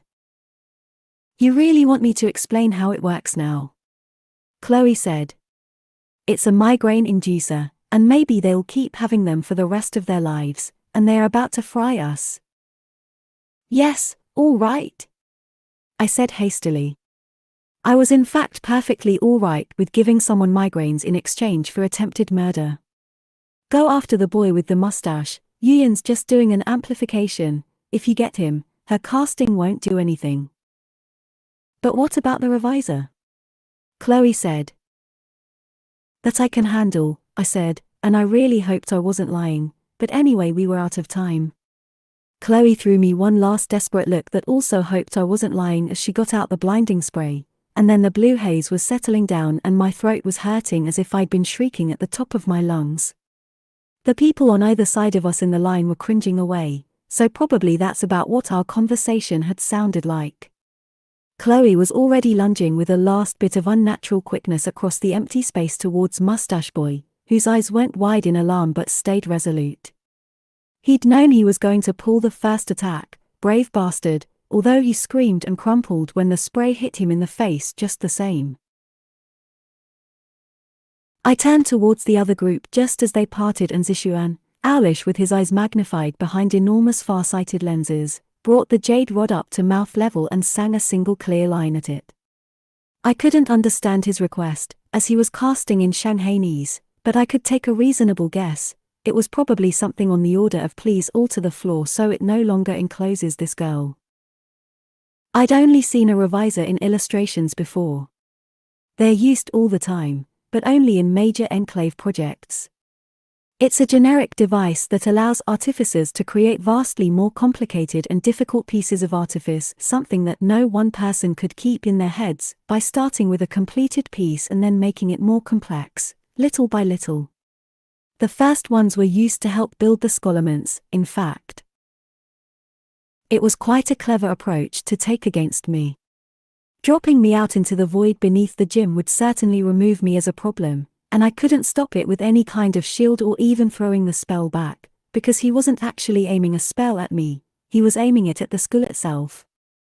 It was a small enough edit that he could get away with it, too.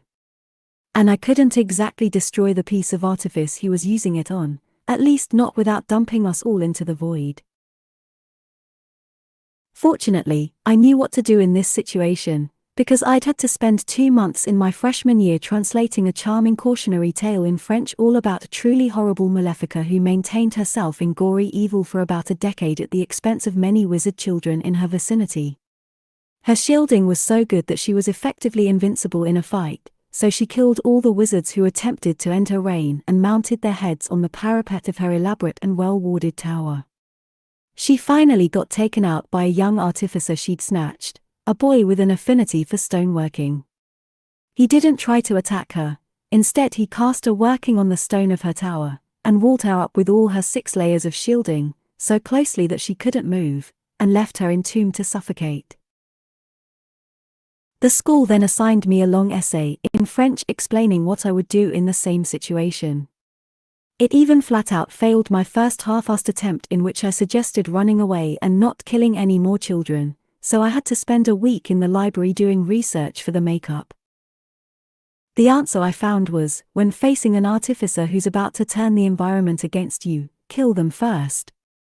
But if that's not an option you like, your second best chance is to try and intercept the spell power, and then override their alteration with your own. Chloe wasn't wrong to be worried about my doing that, however, because if 2 wizards start wrestling over the same piece of artifice, which in this case was the skull itself, almost always the better artificer is the one who ends up in charge. If Zishuan could make a revisor of his own, you can't bring one in with you through induction, because they've got to be fed with a tiny thread of mana constantly or they burn out. He had to be an absolutely brilliant artificer. And I'm not good at artifice myself. Artifice is fundamentally about giving the universe a long and complicated story complete with attractive props in order to coax it to accommodate your wishes. I'm really more about shouting the universe into compliance with mine. But there was some tidy coaxing right at hand that had already been done for me, more than 100 years ago, by a whole pack of artificers far more skilled than any senior kid could be. So when the green wave of power came towards me, ready to revise the floor beneath my feet out of existence, I stepped into it and spread my arms to greet it and said, "Set this right instead, why don't you?" Then just heaved it up at the gym ceiling, with a push of extra mana to help it along. The power went boiling up from my arms into the mottled grey ceiling. It ran cascading down over the domed surface with the wild frothing of a power washer, trickles of green dripping down and kids screaming and running everywhere around me trying to dodge the rain. I was only vaguely aware of them, deep in the breathless shock like standing under a waterfall, having to look straight up into the flow with my whole face desperately scrunched up, barely able to see or breathe or hear for the rushing fury of it. Zishuan and the other kids had put a lot of power behind his working. If I had stopped redirecting for a second, his original instructions would have been carried out, too. I didn't notice when the screaming and running stopped around me. I was still in the middle of the torrent, and I had to stay there until the last reluctant trickling flowed through and I sank out of it gasping, to find Chloe standing there in front of me with her hands over her mouth, crying in just a shocking way, outright blubbing with her mouth turned down like a clown. I couldn't see Zishuan or any of the other Shanghai kids anymore, or anyone else I knew. Everyone had been scattered around the gym like giant hands had gathered them up in a sack and then shaken them out into the room again at random, except for the small area right around me. Almost all of the kids were crying, the older kids especially, or huddled up on the floor like they wanted to be curled into a fetal position but they couldn't bear to put their heads down. All of us under the crisp blue of an autumn sky, dry leaves on the air and crunchy under us, sunlight dappling in a slant through the leaves of dark maple trees in a mix of brilliant crimson and yellow and green around the edges of the room that was suddenly a forest clearing, the faint gurgle of water running over stones somewhere not far away like a promise, large grey stones emerging like islands from a carpet of moss and leaves, while in the far misty distance a hill climbed a little way.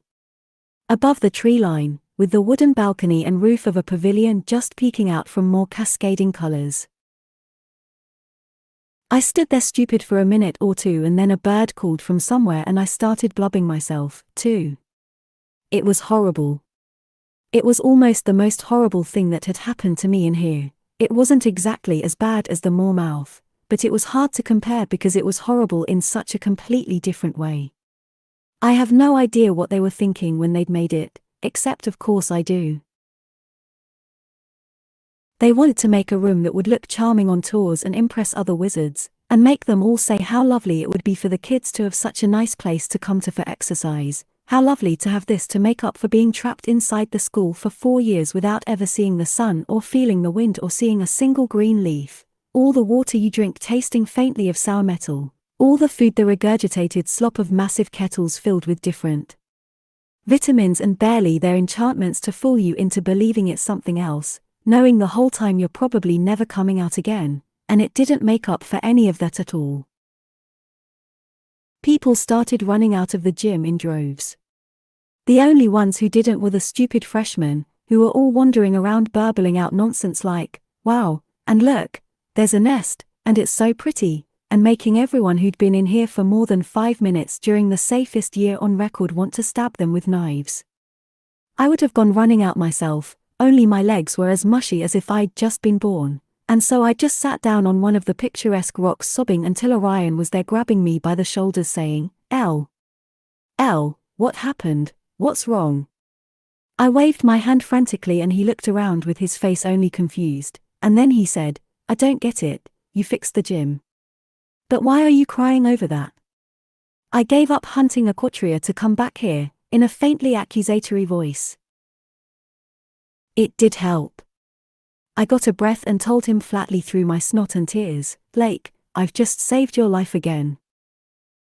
"Oh I can take a quadria," he snapped. "You can't take me," I spat at him, and I heaved myself up onto my feet and stormed out on the energy of pure fury, which at least carried me out the doors and away from the grotesque lie of the grove. I lurched away down the corridor, wiping my streaming nose on the hem of my t-shirt, his t-shirt actually, the New York one he'd given me, which I'd stupidly worn today, like a declaration, maybe that had been part of why the Shanghai kids had come at me. Because they were afraid of what I would help New York do to their enclave, their families, and why wouldn't they be afraid? I could do anything. There were kids crying in huddles scattered around the corridors. I went into the labyrinth and all the way to my seminar classroom, where at least I could be alone except for any maleficaria that wanted to try to jump me, which I'd have really appreciated at that moment. I went down the narrow corridor into the room and shut the door and put my head down on the ugly massive desk, and through the vent a faint breath of autumn leaves came into the room, and I cried for another 2 hours without anything at all trying to kill me.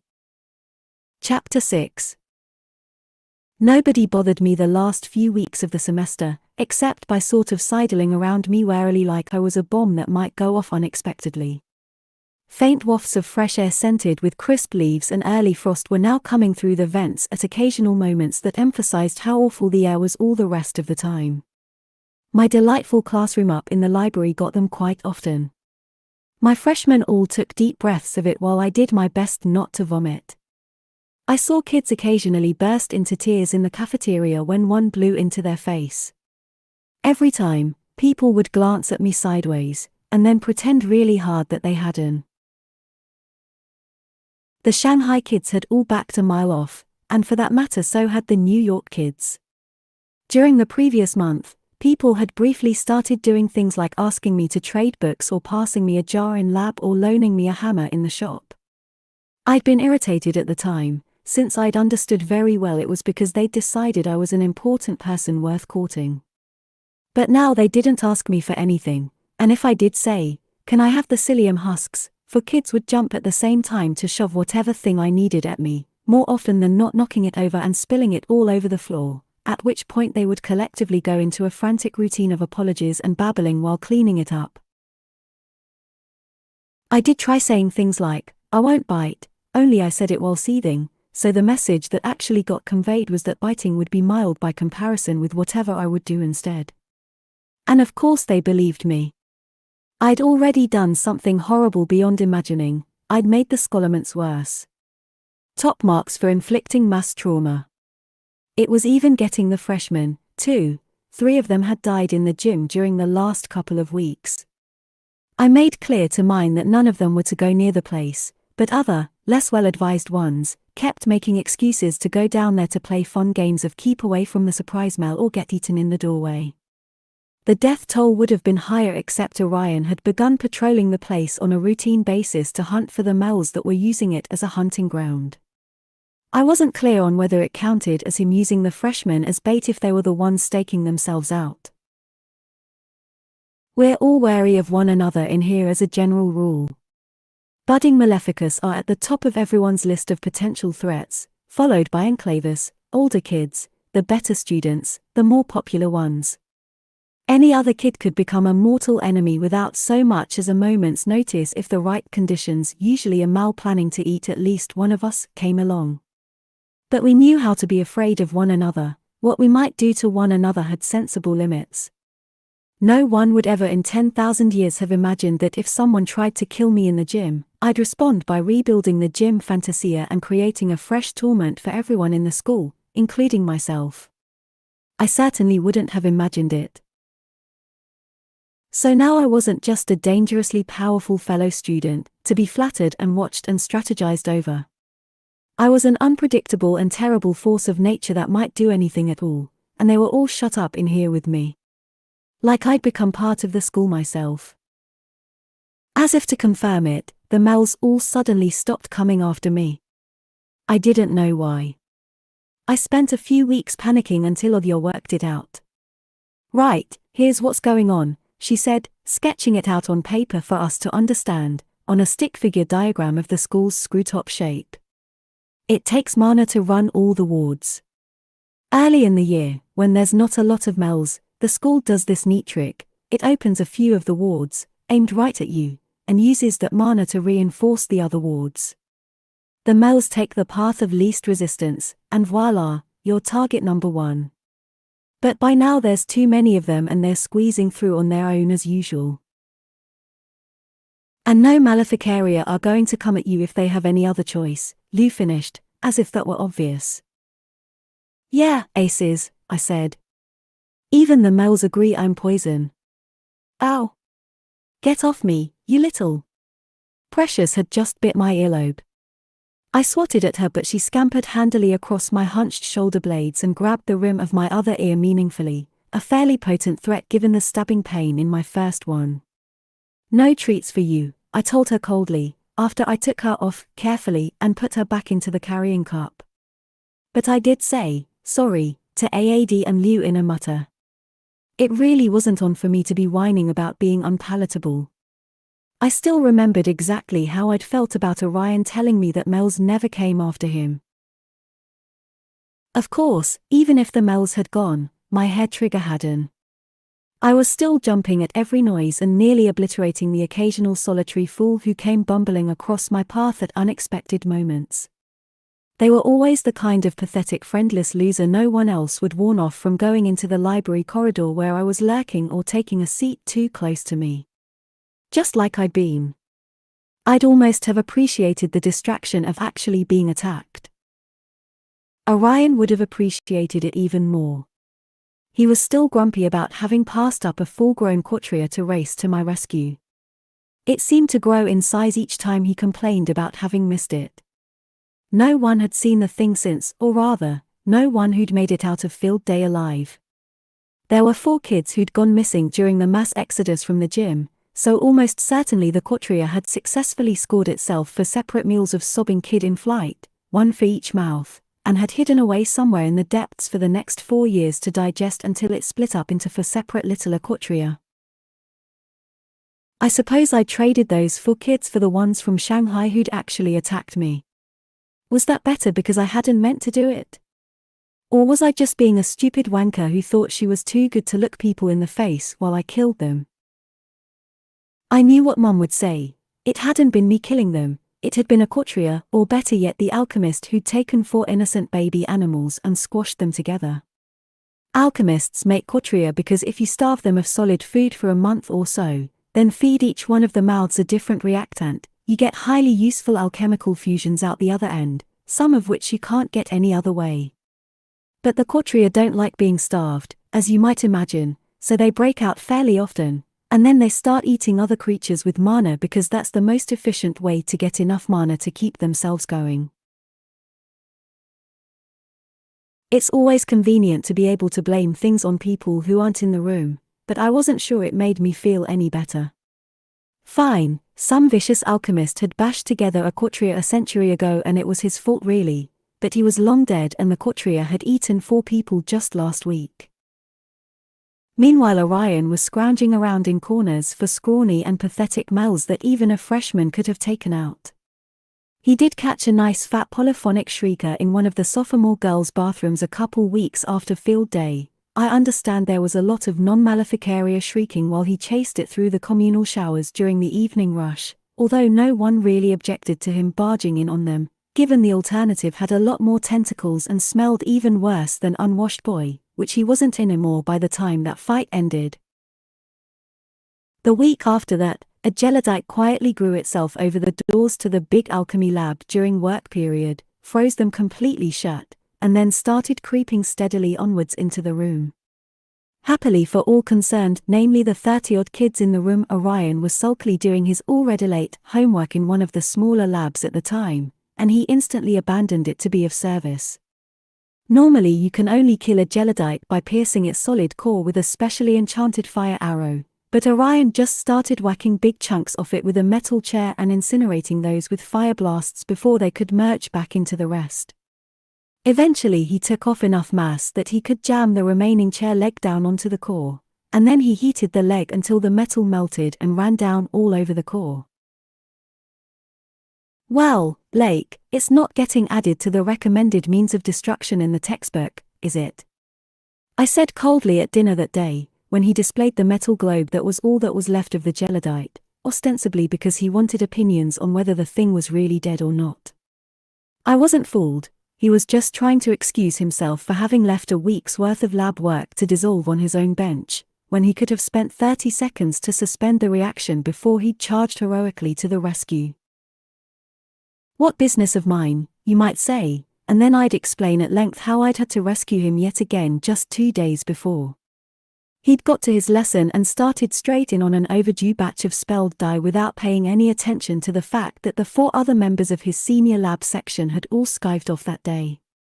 Of course all the ventilation in his lab had quietly shut itself down, and he didn't notice, just went straight on blithely stirring up more toxic fumes for himself to inhale while increasingly vivid daydreams of Pythagoreans and polyvores filled his head. The only reason I'd known in time to save his stupid useless life was because one of the other students noticed all of her other classmates were in the library working, and decided to score points with New York by scuttling over to Magnus to tell him that Orion was all alone in a lab section. She could have scuttled over to me directly. I was at the center table in the reading room at the time, with 7 fat dictionaries spread out round me in a vengeful spirit. There were 9 seats completely open at the best table in the reading room because Chloe and Koya were the only ones there who dared sit with me. Magnus didn't even nerve himself up to come over. He sent one of his minions to get Chloe, told her, and let her come back and tell me. By the time I got down to the lab, Orion was hallucinating so hard he thought I was a Pythagorean myself and tried to throw an immobilizing spell at me. If it had landed, I suppose we'd have died hallucinating together. How romantic. I caught it and hurled it right back at his head, and he promptly toppled over with a crash, taking out 3 stools on the way down. At least that got him out of my way so I could get on with vaporizing his cauldron of increasingly toxic dye, along with a substantial chunk of his lab table. Overkill, but I was vexed. I didn't get any less vexed after dragging his lockjaw rigid body out into the corridor. I vented my spleen by haranguing him for the next 5 minutes while he still couldn't move, but he was still high as a kite and only kept staring at me glassily until I finished, and then he said in a soupy way, "Is that you?" Then the immobilization spell wore off and he sat up and vomited purple all over my feet. So he had no business getting himself into avoidable trouble with his classwork, and he knew it, and he could just stuff his large frosted beach ball into the nearest bin. He squirmed away from my glare and looked an appeal over at Chloe, who'd been trained up to be nice to him all her life. "Well, I think it's probably dead, but you could try a scrying on the internals," she said cooperatively. "Yes, you could, if only you weren't 6 weeks behind on your schoolwork," I said through clenched teeth. "I'm not," Orion said. I'm only 4 weeks. He stopped himself too late and glared at me while everyone at the table, including even Chloe, made the appropriate squawks of horror at him. I smirked back over folded arms. That evening he got told off by Magnus and Jermaine, by which I mean they cornered him in the boys' bathroom and earnestly talked to him about the need to catch up properly and how silly he was being to let his work get away from him for no reason when it could be so easily managed. I wasn't there to hear it, but I didn't need to be. They were enclavists. I did see them going in after him, so I hurried to brush my own teeth and then waited in the corridor until Orion sloped out again. Properly chastened, I fell in with him and said, "So, Lake, going to let your enclave pals shove your schoolwork off onto some poor sod desperate to get in with them?" He threw me a look of outrage. Having got him into trouble in the first place, couldn't I at least have the decency to let him just look away while Magnus made his work conveniently disappear? But as I clearly couldn't, he sighed and muttered, "No," reluctantly. I nodded and asked very sweetly, "Going to keep shoving the consequences off onto me?" The right answer to that question wasn't very hard to find, either, although he did scowl at me before handing it over. "No." "Good," I said, with satisfaction, and stopped by his bedroom door and pointedly waited for him to go and shut himself in with his overdue homework. He looked at the door and then back at me. If the cleansing runs down in the graduation hall again." "At New Year's, you mean?" I said. "The end of semester cleansing isn't nearly as thorough as the graduation day cleansing. School maintenance had to be cut back a great deal in quantity and ambition once they had students doing it instead of teams of grown professional wizards coming in through the graduation hall. One of the places where they decided to cut back was the mid-year cleansing. Only about a quarter of the walls of mortal flame go, in order to save on wear and tear. That leaves plenty of survivable escape routes available, so the cleansing really only winnows back the more mindless mells. Of course, where a lot of the smarter ones retreat to is the graduation hall. If the machinery did run down there, then we'd very likely end up with all the mells cut down back to the non-existent levels from the start of the year. "Yeah," Orion said, glumly. "Poor him, the greatest hero in generations and no evil monsters for him to fight." Precious made a dismissive squeak from her cup, but lucky for him, he wasn't in range for biting. At least he wasn't trying to complain of it to anyone but me, the one other person who had a decent reason to dislike the idea. If the mells did get cut back that far, the school would probably be able to funnel all of the attacks right back at me again. But I wasn't going to commiserate with him out loud. I was in range, and I'd been bitten twice that week already. Much difference it'll make if you get yourself turned into goo beforehand because you couldn't be asked to do a few worksheets, I said. It's 13 seconds more to New Year's, and then you won't need to do any more classwork ever, unless you completely flunk everything. Do you need another helping?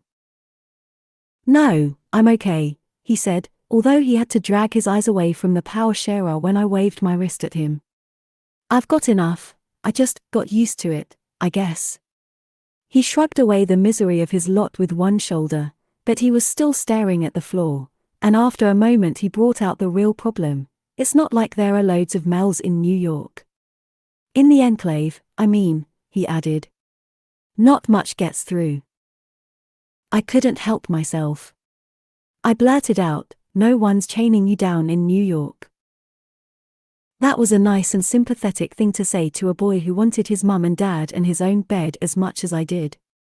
But I'd been overwhelmed by an instant éclat of idyllic vision, the two of us wandering the world together, welcomed everywhere by everyone, him clearing out infestations and then watching my back while I put up golden stone enclaves with the power from the mells he took out. You could say I was just offering him a different future, and I had as much right to put that future on the table for him as he did asking me to come to New York, only I didn't feel as though I did. I'd like to have felt that way. I'd have argued myself breathless and blue if anyone else had tried to tell me I didn't. But there wasn't any convenient opponent around to be argued with, and on the inside of my own head, I didn't really believe I had any right to ask Orion Lake to walk away from a future of safety and ease in the most powerful enclave in the world, just to spend his life as an itinerant bodyguard at my heels.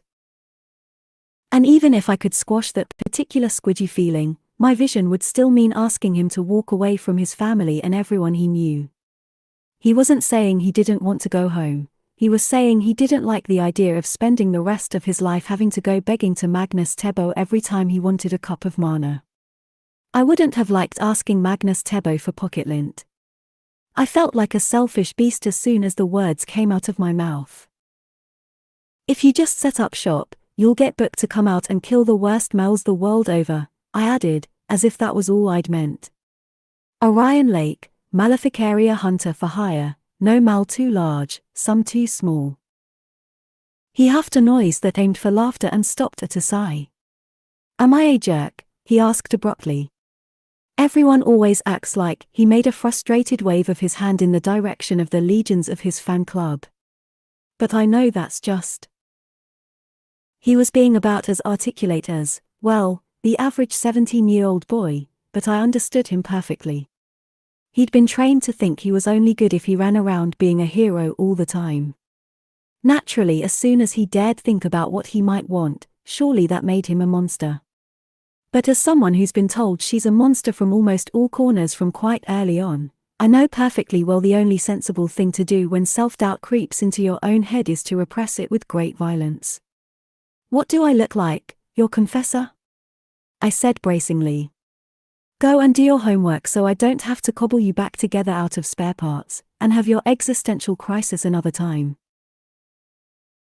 Thanks, Elle, you're such a pal, he said, in tones of deep syrupy affection.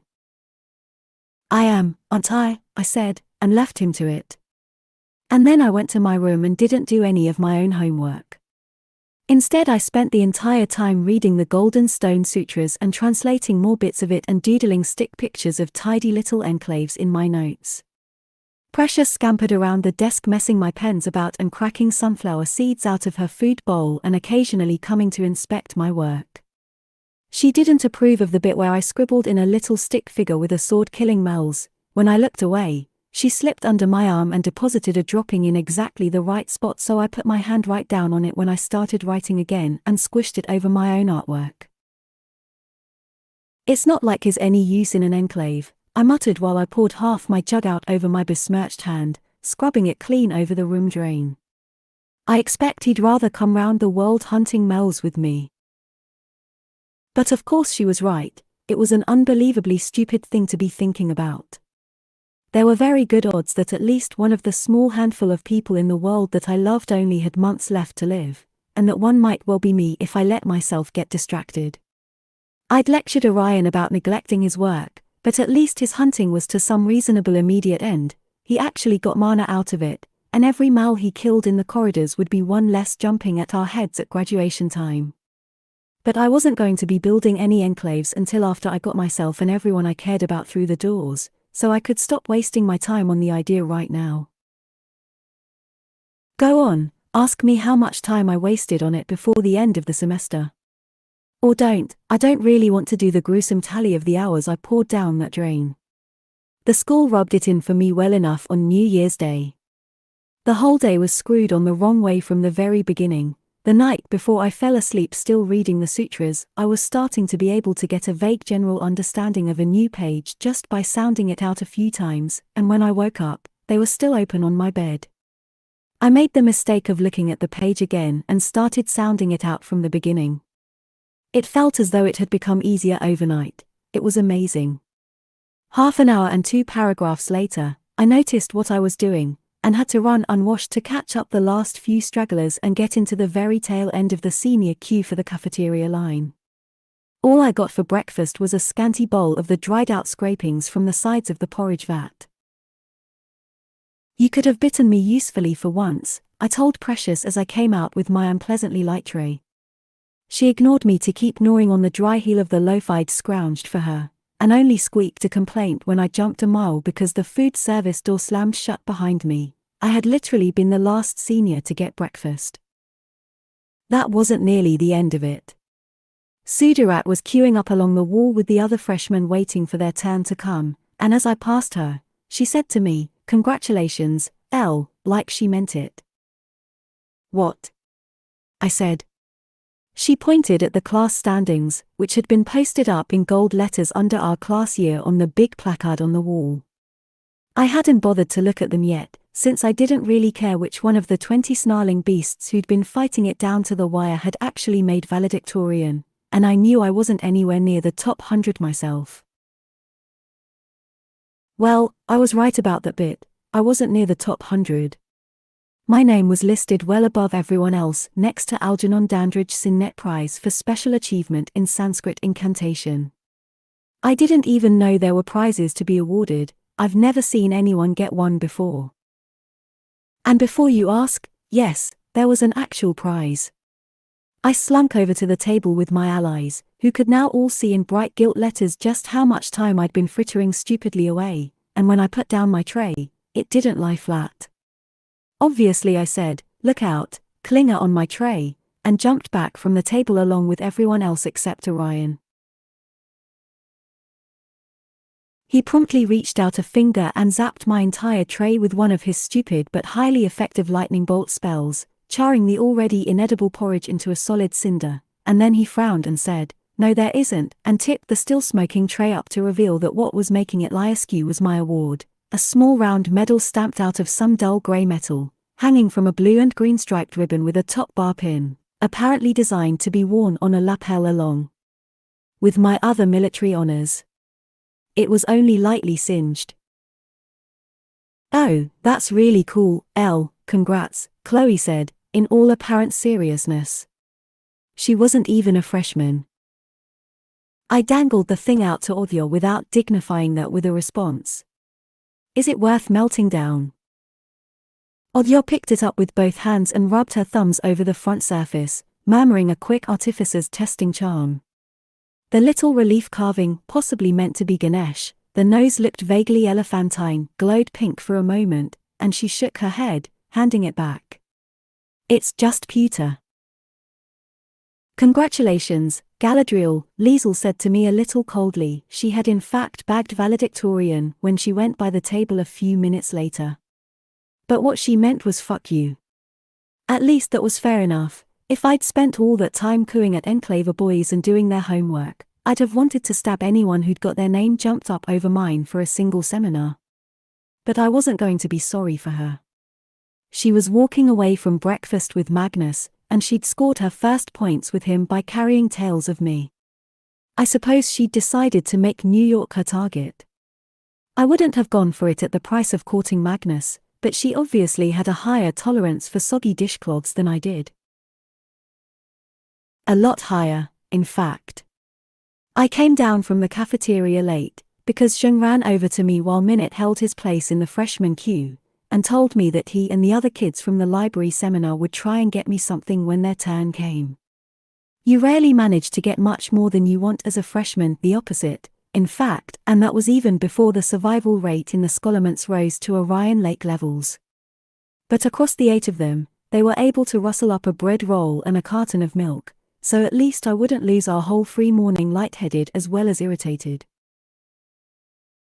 It was worth waiting for them, but by the time I finished, the first early warning chimes were going off delicately, ding-dong death by fire coming, to remind anyone who'd missed it that the cleansing was about to get underway. I made a dash to the girls to get my teeth brushed and my face washed, so I wouldn't be grotty for hours, and stopped short in the doorway aghast. Liesl was in there doing her makeup. The use of cosmetic in here is roughly as high as it was in my first year of primary school. However low the odds that you make a mistake when mixing up your lipstick in the alchemy lab and melt half your face off, they're still too high for most people. If you're good enough to be sure you won't, you're good enough to get an alliance in a more reliable way. Dating doesn't guarantee you an alliance any more than friendship does. But nevertheless here Liesl was, putting shiny pink lip gloss on her valedictorian mouth and dabbing a bit of it as color onto her cheeks. She'd already taken her hair out of the tight short plaits she always wore and had shaken the blonde waves over her shoulders. She'd put on a crisp white blouse, actually ironed, and she'd unbuttoned it just far enough to leave a decent bit of cleavage showing, with a gold pendant hung round her neck. She would have looked nice enough for a date outside. In here, by comparison with our usual state, she might as well have stepped off the cover of Vogue to dazzle ordinary mortals. I have to confess, I reacted atrociously. Not Tebo, I blurted, from the door. Her shiny lips pressed into a thin line. Lake seems quite busy, she said, through her teeth, and I couldn't even say anything to that under the circumstances. She had every right to be as angry with me as she was. Maybe she wanted to shag Magnus, who was after all heading for 6 feet and would himself have not looked out of place in, well, an Argos catalogue, or at least a pound shop flyer. Yes, maybe, but my imagination has limits and that's beyond them. So I didn't even leave bad enough alone. I said, look, it's no business of mine, which coming out of my own mouth should have been a strong hint to me to stop there, but instead I went on, but you should know, they've already offered me a guarantee. In my defense, that piece of information probably did matter a great deal to her. Even if Magnus Tebo was her ideal of manhood and charisma, she'd made bleeding valedictorian with 3.5 years of brutal unrelenting work, and she couldn't have wanted to throw that away on someone who couldn't even offer her a guaranteed spot in an enclave. New York had too many eager applicants, most of them proven wizards who'd left school years ago and done significant work. There wasn't any way they were letting their kids give out more than one guaranteed place in a year to a raw 18-year-old, and Chloe had made anxiously clear at every opportunity one gave her that the spot was being held for me.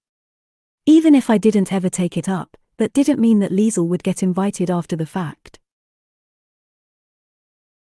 Of course, it wouldn't have said much for her brains if she wasn't smart enough to make sure that she was getting a guaranteed spot before she unbuttoned her blouse the rest of the way. So even if I was handing her useful information, there was an implied insult going along with it. She took it accordingly. How nice for you, she said, even more furious, closed her lip gloss with a snap, swept the handful of jars and things on the counter back into her wash bag, and marched out of the loo without looking back. Well done, I told myself in the mirror around my toothbrush. I had to rush now, since the first warning bell was going, so I scrubbed my teeth as quick as I could before dashing back out into the corridor, where I skidded right off my heels and smashed my head backwards onto the floor. Liesl had poured out the rest of her hard-brewed lip gloss into a puddle just outside the door, enough of a sacrifice to cast a clever little trip the next person who comes along hex. I knew what had happened even while I was on the way down. The moment I'd stepped on the slick patch, I'd felt the malicious intent of the spell, only it was too late for me to do anything about it. I did manage to twist a bit falling, which either helped or made things worse, I don't know. I didn't die and I wasn't knocked unconscious, I don't think, but it was certainly bad enough. My whole head was a church bell someone had clanged back and forth with too much enthusiasm, and my elbow and hips would have been in screaming pain if screaming out loud wasn't the equivalent of shouting, "Dinner is served," to every male in hearing range. Instead I curled into a ball like a child and shut my mouth tight over stifled high-pitched sobbing, both my hands wrapped around the throbbing back of my skull and my whole face screwed up with tears. I didn't move from there for much too long. The second warning bell went off somewhere behind a distant mountain range, and only the certain knowledge that I was about to be incinerated got me into motion. I levered myself onto my hands and knees and started lurching down the corridor in a 3-legged crawl, still pressing down on the back of my skull with the hand that had got banged. Of course I should have pulled myself together and taken some kind of remedy, but at the time, I was still completely sure on some visceral level that I was keeping my brain from falling out of the back of my head. Somewhere behind and above me, I heard a door bang shut loudly and footsteps coming, along the metal walkway and down the spiral stairs and into the corridor. I kept on creeping along, too slow but moving. I knew it wasn't anybody I knew, and then I knew it was Liesl, but I still kept crawling because I couldn't do anything else yet. Then she caught up and grabbed me under the arms and heaved me standing. Her face was still angry and flushed under the pink shimmer, but what she said, harshly, was, "Where is your room?" and she helped me limping on towards it. We got about halfway before the final warning siren went off, and as it did, the door 3 down from where we were slid open and Orion came out. He froze like a deer caught stealing hubcaps in the headlamps of a police car, then noticed that I was there to fall down in front of a wall of mortal flame and die rather than to yell at him. Not that I didn't do my best to combine the activities as he grabbed me under the other arm, but he ignored the violent wheeze I aimed in his direction and helped Liesel get me into his room just as the loud crackling went off behind us, accompanied by the first panic scrubbling of Mel's starting to run. Orion paused in the door to throw a last longing look down the corridor, then slid it shut with an unhappy bang as Liesel heaved me onto the bed. "What happened?" Orion asked, coming over. "She fell coming out of the bathroom," Liesel said shortly. I didn't fill in the additional details. Knowing she got furious enough to commit murder but also couldn't go through with it in the end gave me rather a fellow feeling for her. "Give me a glass of water," I muttered, and when Orion gave it to me, I took a few deep breaths to temporarily keep from vomiting and then sat up and cast the simplest of my mum's healing charms on the water. Then I took out the little plastic bottle I keep on hand for exciting emergencies like this one, downed it, and drank the whole glass of water as fast as I could. I managed to keep it down for a count of 15, and then I lurched over to the floor drain and did vomit, energetically. Afterwards I rolled away and curled on my other side with a groan, but it was a conscious protest, not whimpering. I was already better. "What is that?" Liesel said, picking up the bottle from where I'd dropped it, and giving it a wary sniff. "Tabasco and butterscotch," I said. "That isn't actually part of Mum's charm, it's my own addition, of which I'm sure she'd disapprove quite a lot, but something about forcing the horrible mixture down makes the healing charm work lots quicker. I think there's even some kind of science behind that, worse tasting medicine works better or whatever, but it might just be the mana from deliberately making myself swallow something that awful. It doesn't actually have to be Tabasco and butterscotch, it just has to be absolutely vile and yet still technically edible, so you don't waste the healing charm on being poisoned." Anyway, after that I wasn't concussed or in howling pain anymore, but I still felt extremely sorry for myself. I climbed back onto Orion's bed and just lay there for a bit to recover. Liesel started talking to Orion like a normal and civilized person, getting back only mumbled and distracted answers.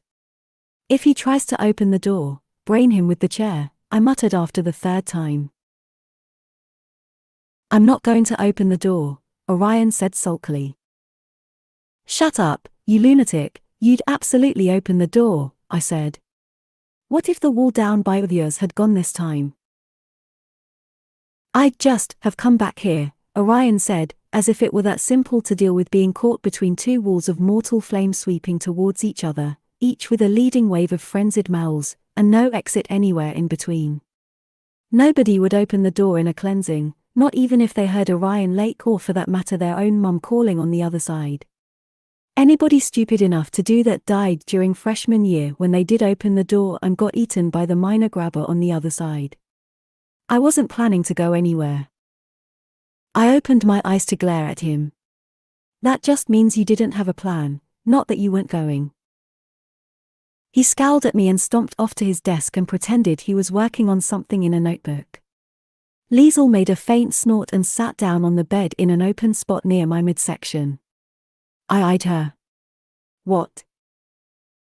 She looked at me pointedly, but I still didn't follow until she said, "And your room," and I realized she thought Orion had actually been planning to creep down the corridor to spend the day with me.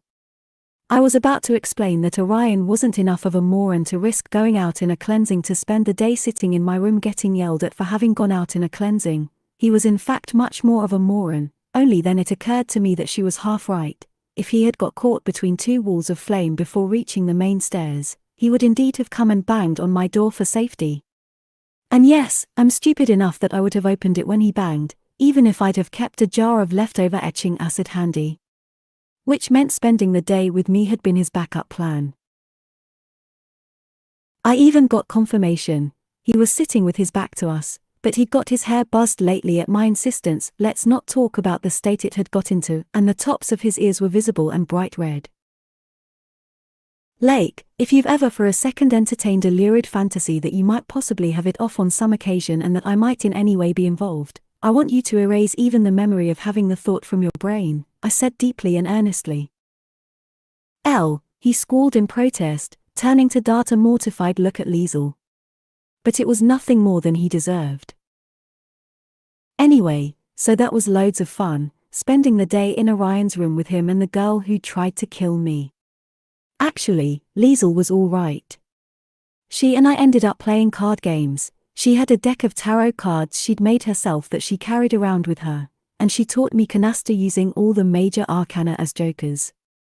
She got a bit narrow-eyed when I kept getting the Tower and Death, but it wasn't my fault. She was the one carrying them around and imbuing them with divinatory power. Orion joined us a couple of times, but he kept getting distracted and going to the door to listen to the crackling as the wall rolled back and forth through the hall. On New Year's they go several times, which in theory and not in practice makes up for the reduced number. We did hear the dying shrieks of Mel's a few times, and there was a scrabble at the drain at one point that made him jump up hopefully and scatter the cards all over, but it didn't come through even when the mad muppet actually pulled off the drain cover and stuck his head close to peer inside it. Liesl flinched away from him with her expression somewhere between horrified and just disgusted.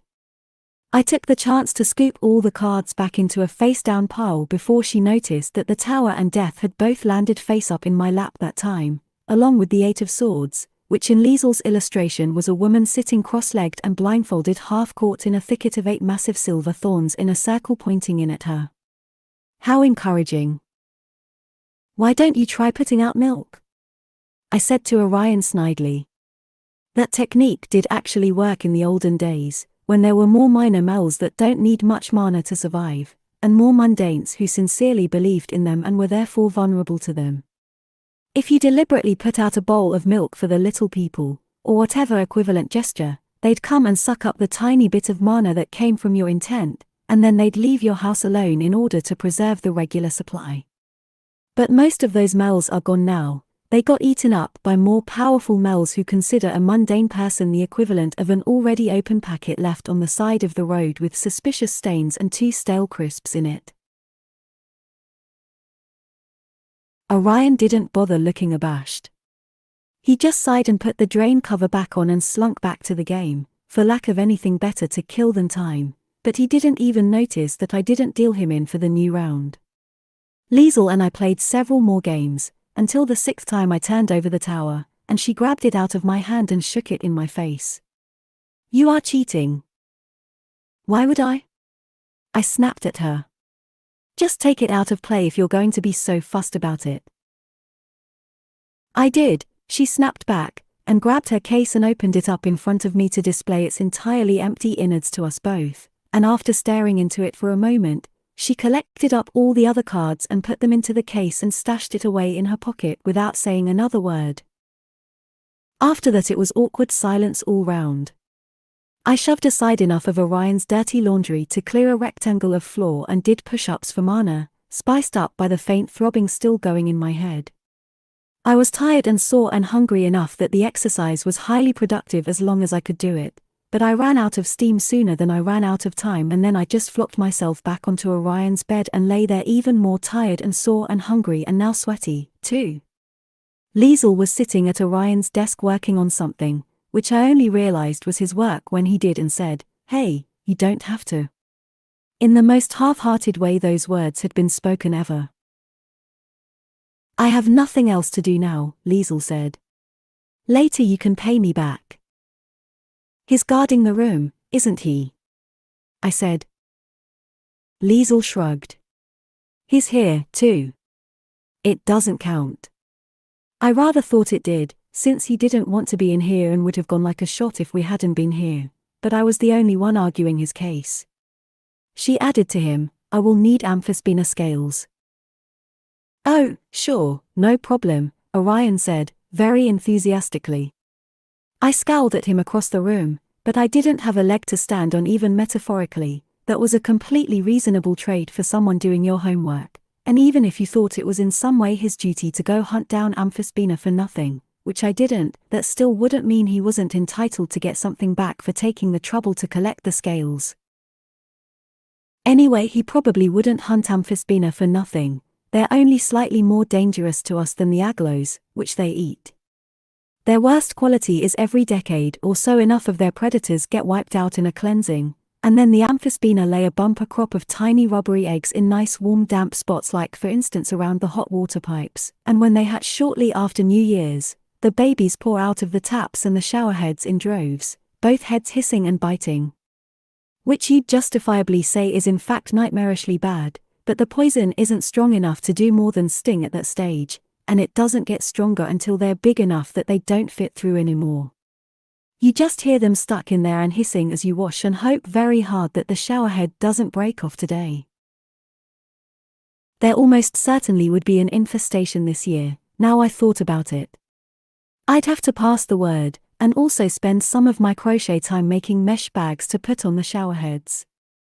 Liesl must have seen it coming a while ago and worked up a strategy using what was about to become an abundant resource. Clever of her. Even more clever to take advantage of a golden opportunity to have Orion do the harvesting, in exchange for her doing the remedial homework she would probably knock off in the next 2 hours. I sulked on the bed in completely unjustified resentment while she motored through the entire stack of worksheets with about as much effort as it was taking me to lie there. The only thing that slowed her down even a little were the places where Orion had dripped food and or maleficaria innards on some of the questions, and she had to get him to help her reconstruct what the unspattered words had been. Actually, I overestimated vastly. It took her 38 minutes, and that includes the time she spent sorting it neatly into deadline order and putting it into a pair of folders for him and also tidying up absolutely everywhere. I veered from being annoyed at her to being annoyed at Orion when he received the folders and just perfunctorily put them on the side of his desk and said, "Great, thanks. How many scales do you need?" It wasn't effusive enough for me, much less by American standards. What Lake means is, he's pathetically grateful that he doesn't have to spend the last 6 months of term dodging vats of strong acid because he couldn't be asked to do his own homework, I said peevishly. Liesl just shrugged with all the weariness of a veteran of the wars. I suppose she'd worked her way through the entire time doing homework for Enclavis, and said to Orion, "Can you get 30 hides? I need them at least 2 weeks old." "Sure," Orion said blithely, and I didn't literally gnash my teeth because no one does, do they? But I felt as if I were gnashing my teeth. With no justification in the slightest. Liesl had made a good deal for her, and so had Orion, and for that matter it was good for me, too, because I wouldn't have to keep saving his thick plank self all the time. I didn't even need to be worried that he was neglecting something important that would come back to bite him the way neglected assignments usually did. He didn't need to practice his alchemy, either to graduate or for any other reason. He didn't have any special affinity for it as far as I'd ever seen. I didn't even know why he'd done alchemy track in the first place. New York surely had all its lab space packed with geniuses. He wasn't going to graduate and go be a modestly competent alchemist the rest of his life. It annoyed me more and not less because I didn't have a good reason for being annoyed. I couldn't even come up with anything to say about it. If I'd tried to put into words what I was feeling, it would have been something unpleasant and envious and whinging, like why should you get to make easy deals that suit you perfectly to get out of the things you don't like, with the strong implication of when I never do, which wasn't even true anymore since I had a New York power sharer on my wrist. So I didn't put it into words. I just lay curled on his bed in an unpleasant stew of cooled sweat and resentment while they discussed their happy arrangement. Orion even stopped being so distracted. Even if the mouths did get purged back, Liesl had just cleared his slate completely of anything but hunting and eating and sleep, with the last two as optional as he wanted them to be. She even offered to help him brew up some amphispina bait. The one thing I wasn't, at all, was jealous. I was so far from it actually that I didn't even think about being jealous until Liesl shot me an exasperated look and I realized that she'd very much have liked to make me jealous, and would have had a strong go at it if the field had been the least bit open. I couldn't blame her. She wanted that guaranteed spot in New York enough to have seriously contemplated both Magnus Tebo and murder for it. I certainly ranked Orion higher than those alternatives. If he had so much as taken a first glance at her cleavage, she'd have been a plonker not to make sure he got a second. But he hadn't, and when I realized he hadn't, I started to feel more than a bit panicky, because he hadn't any excuse not to be taking a first glance. I'm only mildly motivated in that direction myself, and I absolutely had taken both a first and a second glance at the cleavage and the bouncy golden curls and shiny pink lips. I think anyone who wasn't really impervious would have. If you haven't eaten anything but tasteless slop in years and suddenly someone offers you a slice of chocolate cake, so what if you don't especially like chocolate cake? If you were interested in food at all, you'd at least think it over before you said no thanks. Orion had no business saying no thanks. I was fairly confident he did like cake, or at least was quite ready to give it a try, and he wasn't getting a bite off my plate if I had anything to say about it, which I did. He ought to have at least licked his chops, even if he didn't want to dive in, and instead he didn't so much as drop his eyes for a peek. He wasn't a good enough actor to have been faking it, either. Which irritated Liesl, understandably. It was like the homework. That much bloody effort deserved a smidge of appreciation. So when the all-clear bell rang, she said stiffly, "I will be going to my room now," and cleared out before I had a chance to jump on the bandwagon and leave with her. "I'll be going too," I said in a hurry, swinging my legs over the side of the bed, and Orion came over and said, "Are you sure you're okay?" a little wistfully, and then had the unmitigated nerve to have a quick peek at my breasts, which were currently under a second-day top marred with alchemy stains and soot, with the sawn-off ends of my hair obscuring the view. "I'm fine," I said sharply. "I'll walk you back to your room," he said.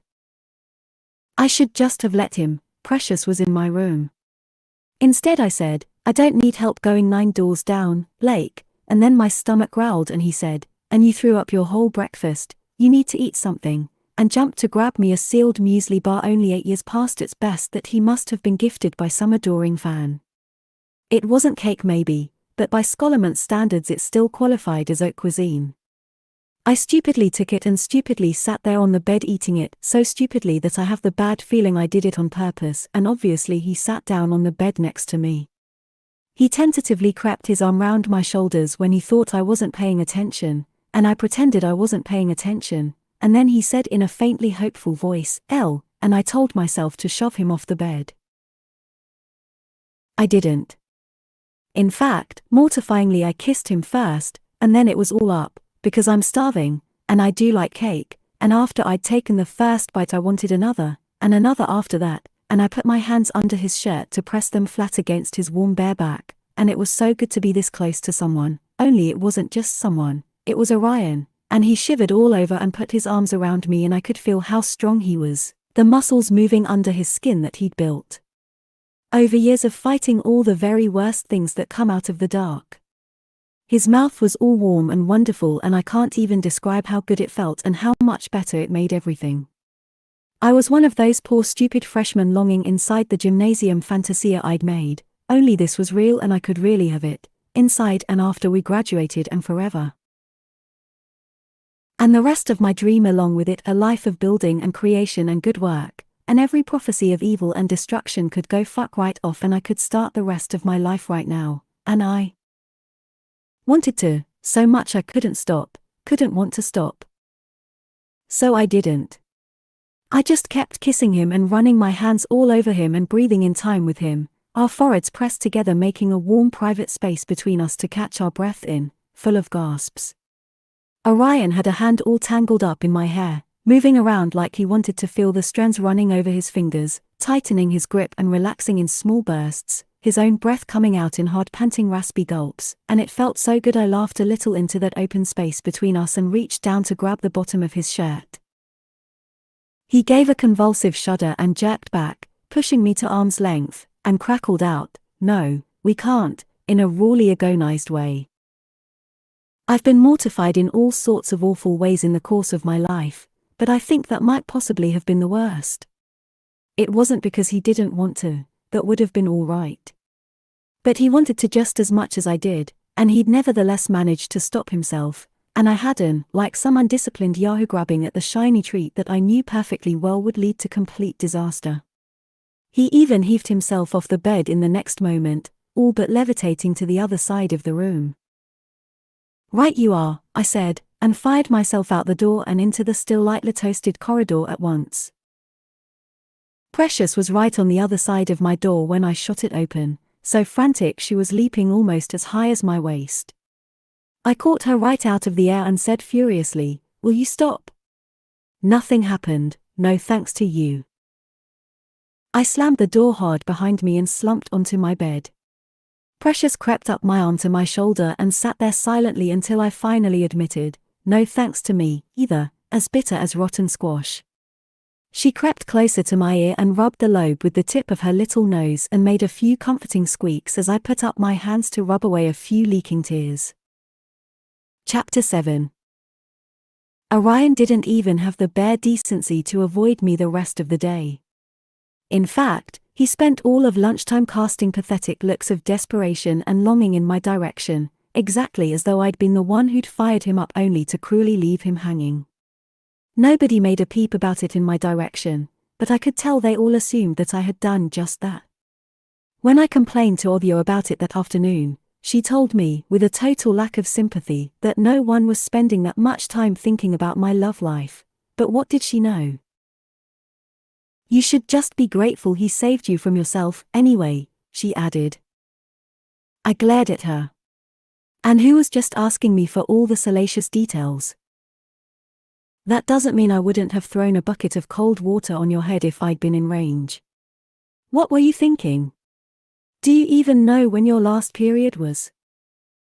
I really couldn't argue with her, especially since I had no idea when my last period was or when the next one was due. Thankfully, that's one thing magic is good for. Whenever the first signs show up, you brew yourself a cup of nice go the fuck away tea, an easy alchemical recipe every wizard girl can brew in her sleep, and that's the end of it. Some of us do have to keep a sharp eye on the timing, because there starts with blood spotting, and you don't want males to get a whiff of that. But my first symptom is a nice sharp wanging cramp in the midsection, completely unmistakable, and it arrives with a good 5 hours warning. Unfortunately, one thing magic is not good for is avoiding pregnancy. The problem is, if you deliberately do something that you are conscious and deeply terrified might cause pregnancy, the magical intent gets confused. Protective spells are about as reliable as the withdrawal method. Science is much more reliable, but then you have to either invest some of your very limited induction weight allowance to bring in condoms or pills and then use them properly, or get an implant or an IUD before you get inducted and cross your fingers that nothing goes wrong with it over the 4 years you're hopefully going to be in here before you next get to see a gynecologist. I didn't see the point. Or rather, I hadn't seen the point 4 years ago, when I'd been reasonably sure no one was going to talk to me, much less date me. It's just I stopped squabbling and sat down on the floor of her room in a thump and said, "It was just so nice," and maybe that sounds stupid but I couldn't help my voice wobbling. Nice was what we didn't have in here. You could manage desperate victories and even dazzling wonders sometimes, but not anything nice. Odio sighed out a long deep breath. Well, forget it. I'm not getting eaten by a moormouth because you got yourself knocked up. I sat up with my mouth open in low-blow outrage, but Odio just looked at me hard-faced and serious. And she was right, of course she was right. I'd already been screwing around excessively without making it literal, and if I kept on, I'd very likely end up with something even less helpful than a pewter medal. We didn't know what we were going to find when we got down to the graduation hall, and in some ways that was worse than knowing it was going to be the same terrible horde of males that seniors had faced every year for 100 years and more. We couldn't even guess based on the early accounts of the days when the cleansings had been running, because the school had been brand new then, and the only males had been the first squirming pioneers to find their way through the wards. Now there were century-old infestations and colonies buried deep in dark corners, ancient maleficaria rooted into the foundations, generations who'd never lived outside the machinery. Maybe there had been enough survivors of the cleansings to start a sudden population explosion in the available space, like the oncoming wave of amphisbaena, and we'd be dumped into a ravening horde of recently hatched and starving males, so many of them and so small that most of our strategies wouldn't apply, just like that horrible mass we'd accidentally lured with Lou's honeypot spell only 10,000 times worse. Or maybe they'd all be dead. Maybe they'd eaten each other all the way down the food chain, and there would be no maleficaria left except patience and fortitude themselves, guardians on either side of the gates, and they'd have nothing left on the menu except us. If that's what we found down there, I had no idea what I'd do. There was an obvious and sensible thing to do, which was to pass the word to our entire graduating class in advance that if it was us against the Mormouths, they'd all make one enormous circle and feed me mana, and I'd try to take them out. But just because that was obvious and sensible didn't mean I was going to do it.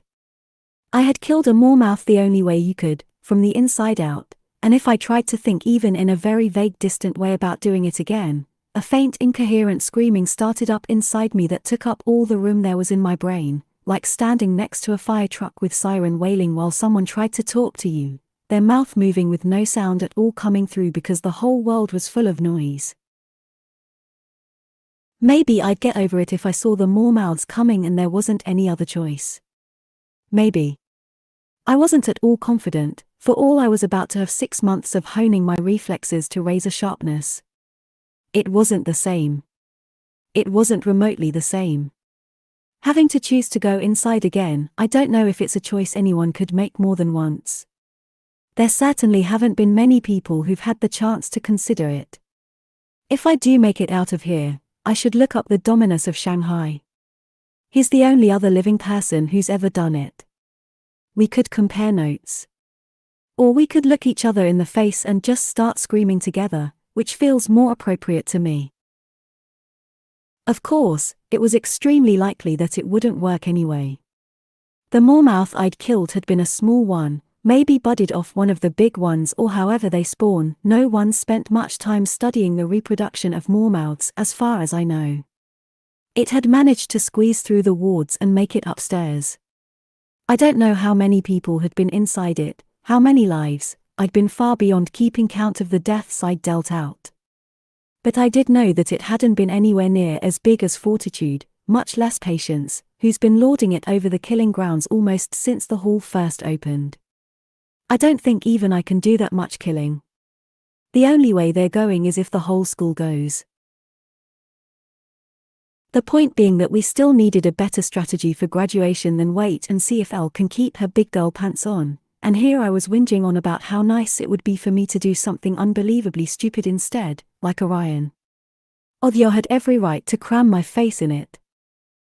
Sorry, I muttered.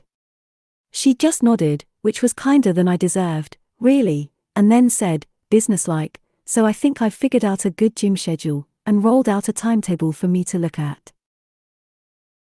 After New Year's, half of the gym gets cordoned off exclusively for the seniors, and every week, it lays out a fresh new obstacle course for us, so we can get as much practice as possible running flat out through forests of sharp things trying to kill us.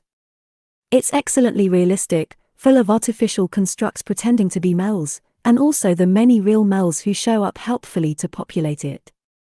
It's a testament to our top-quality educational experience how few of us die.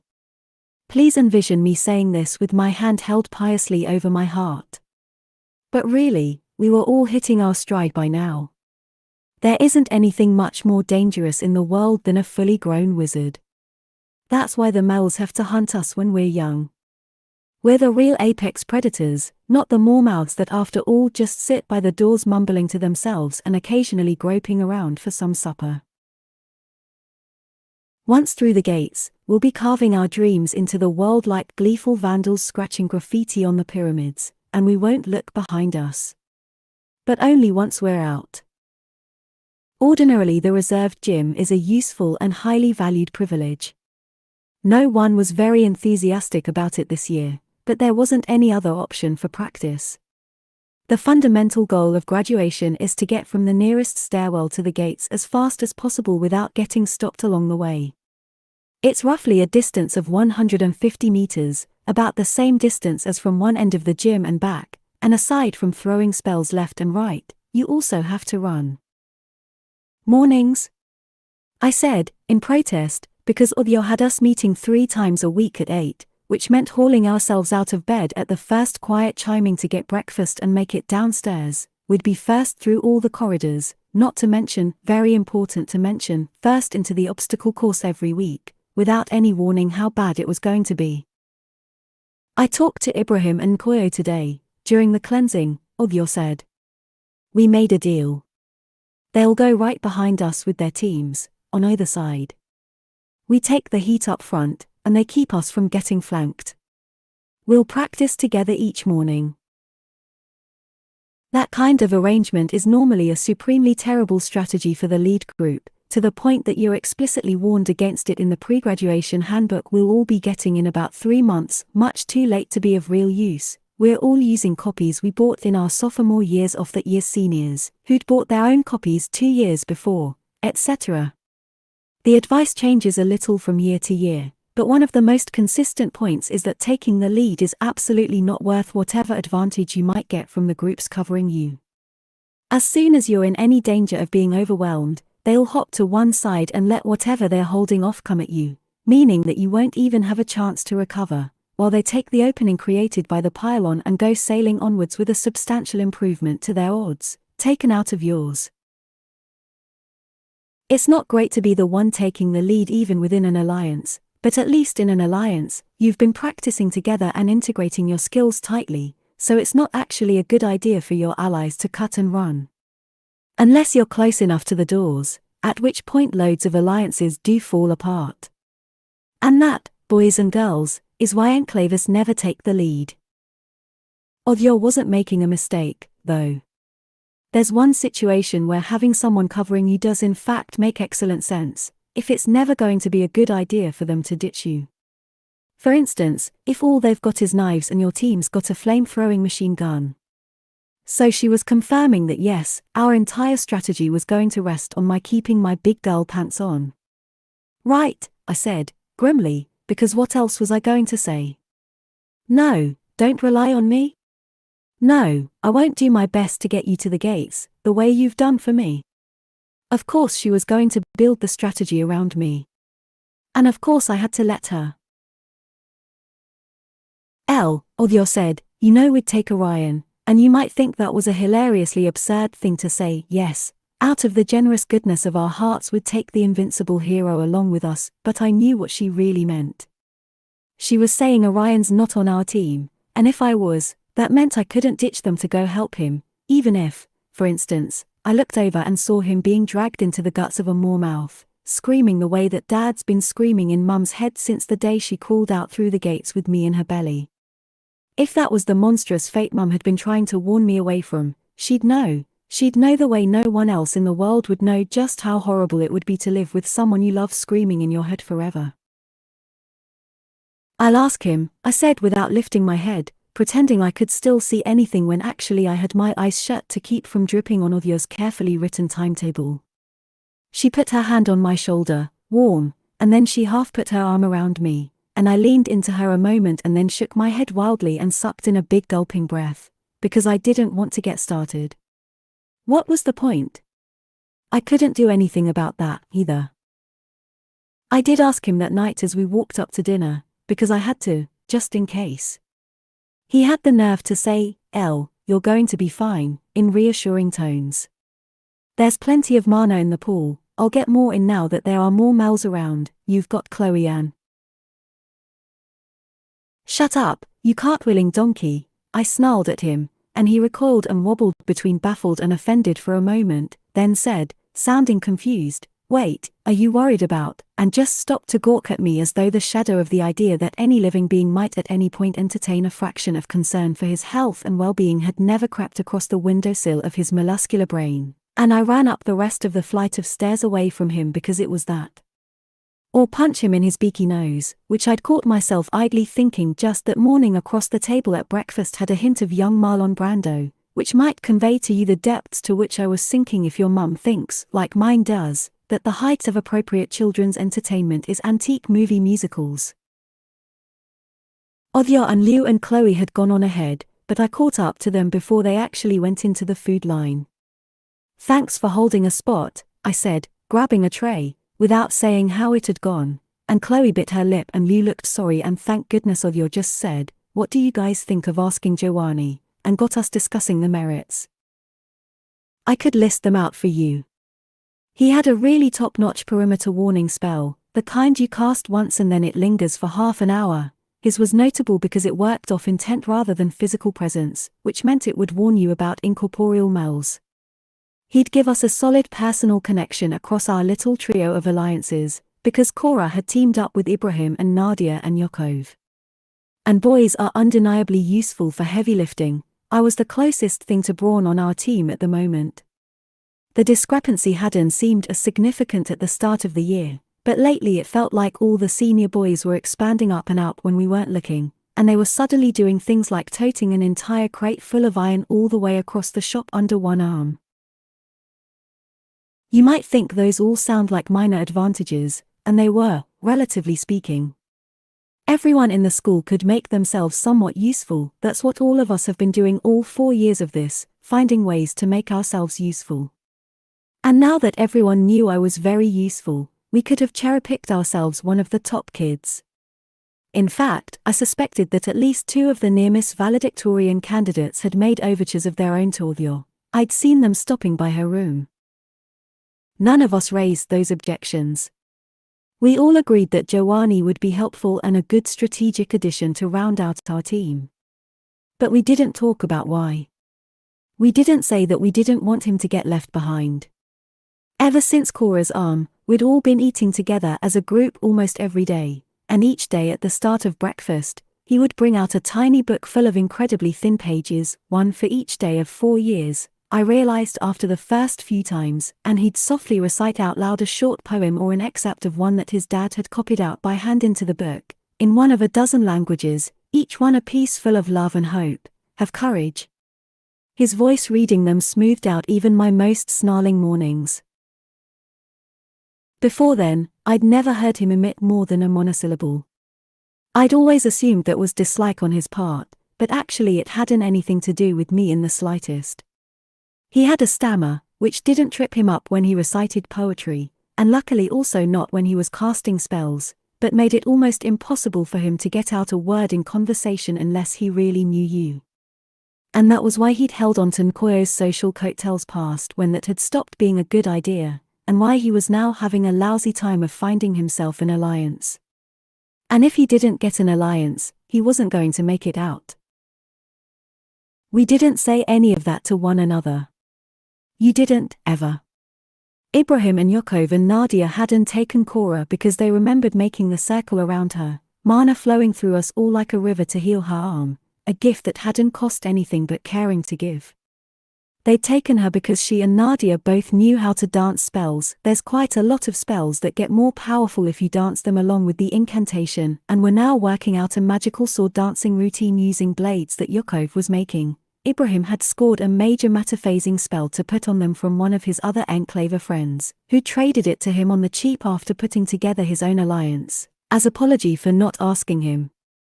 That was a good solid fighting team, and they'd got offers from at least 2 or 3 Enclavers to join up.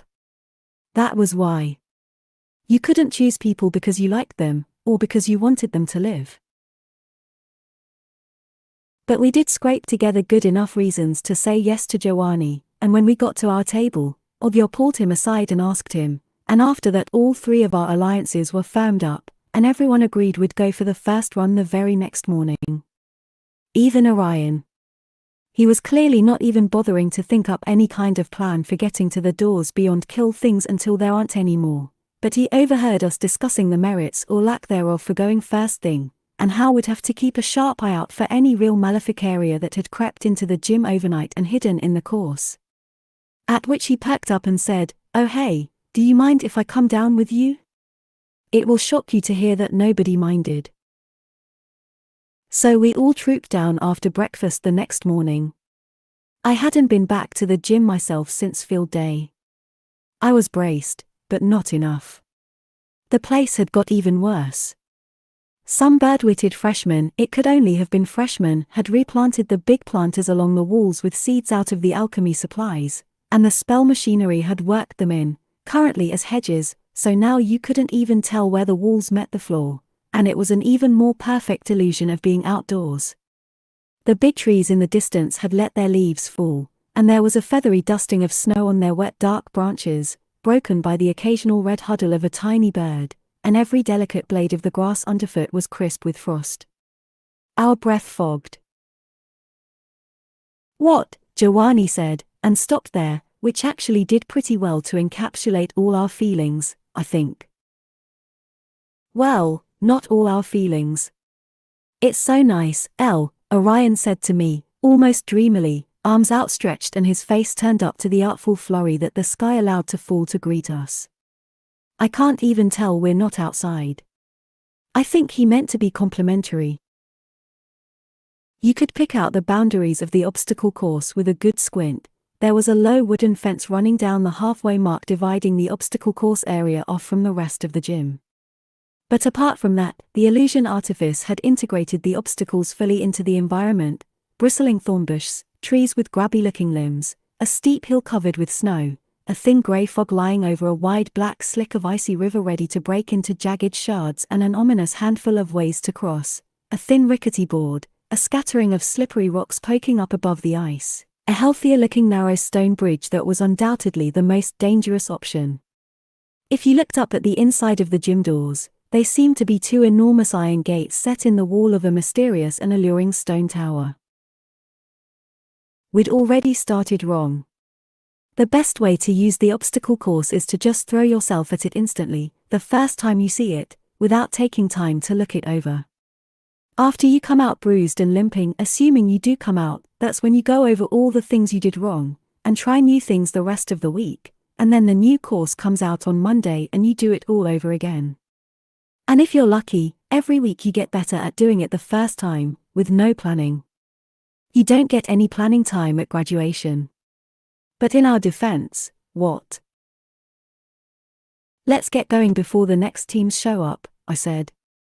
Then I realized that everyone else was waiting for me.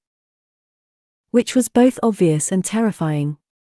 I stared out at the perfectly lovely expanse of winter-touched wilderness.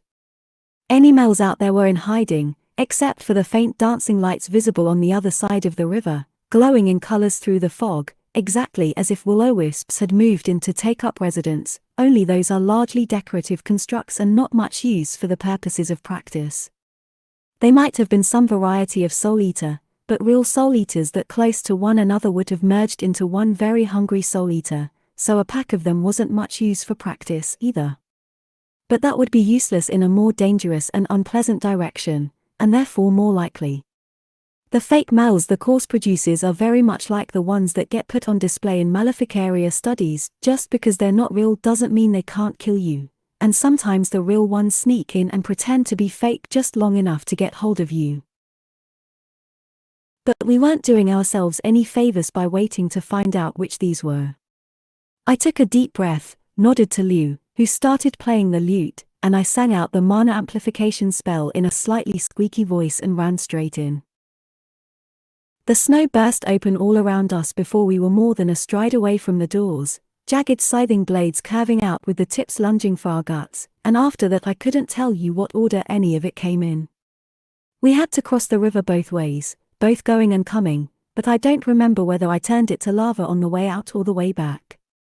We didn't actually make contact with the wall, since the gym illusion was trying very hard to convince us there wasn't one. When we got close, a sudden blizzard came howling into our faces with quavery ghost voices, telling us to turn back.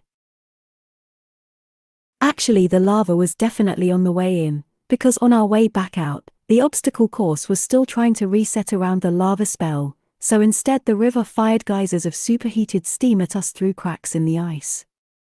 One of them caught Yakov's leg.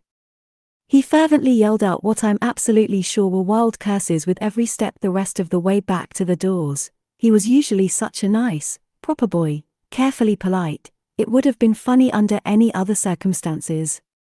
But not here. It meant he was in the kind of desperate pain where all you can do is drop where you are and howl, and he couldn't do that, because he'd die. The instant he got out into the corridor, he did drop, and started trying to pull out a bandage to wrap around the blistering skin, still gasping curses under his breath with tears gathering in his eyes. His hands were shaking so hard he couldn't unroll it. You can't keep yelling, Ibrahim snapped, even as he dropped to a knee next to him. He dragged his arm across his forehead, not very effective. Each one smudged some streaks of blood on the other, and took the bandage out of Yakov's hands to put it on for him. No, Lou said, panting. She was on her knees on the floor, mostly draped around the long neck of the siren spider lute. No, it was all right. It went into the music. We should all yell, I think, or sing. She was better off than most of us. She'd been playing the whole way from inside the sheltered place at the center of our alliance. Chloe was shivering with her eyes wide enough to be on the edge of shock, and she was fumbling out some bandages of her own. Joanne was helping her. Her whole right side, the exposed side, had been perforated with one too close swipe from one of those clawing tree branches, blood and skin showing through open gaps in her clothes from her shoulder down to her thigh, the frayed edges stained dark.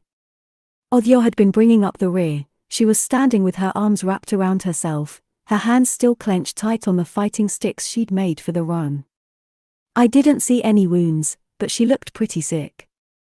I was just about to go to her when she pulled in a deep breath and then went to Lou to look at the lute and make sure it had stayed in tune. Nkoyo's team had been hit by a spray of razor-blade-sized slivers of sharpened ice and were all even bloodier than the rest of us, except for their resident enclaver, a boy named Komis from Zanzibar, who'd been very firmly ensconced in the most protected spot in their team, at the center. He was an alchemist and armed only with a bandolier of spray bottles, one of which he was wielding right now on Nkoyo's slashed arm.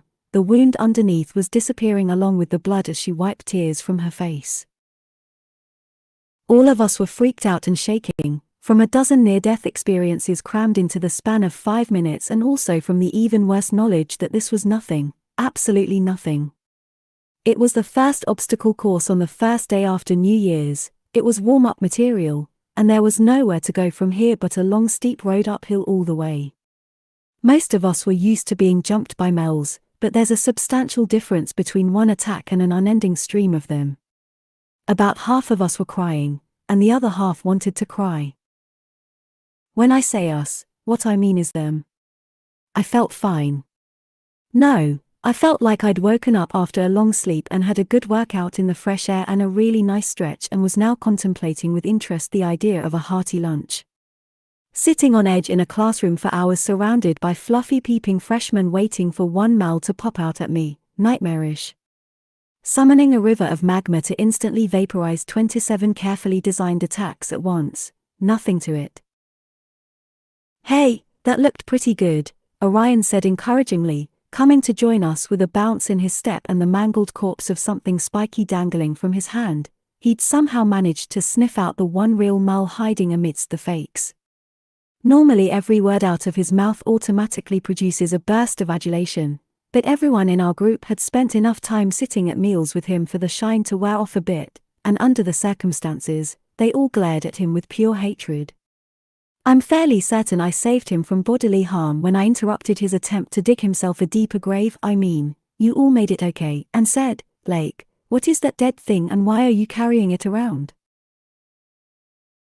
Oh, I don't know, actually, he said, lifting it up. It had a vaguely Doberman-sized body with dachshund legs and was covered with narrow cone-like spikes that had tiny holes at the tips. I had no idea what it was myself. Mals are always mutating, or being mutated, or new ones get made, etc. The spikes put out some kind of gas.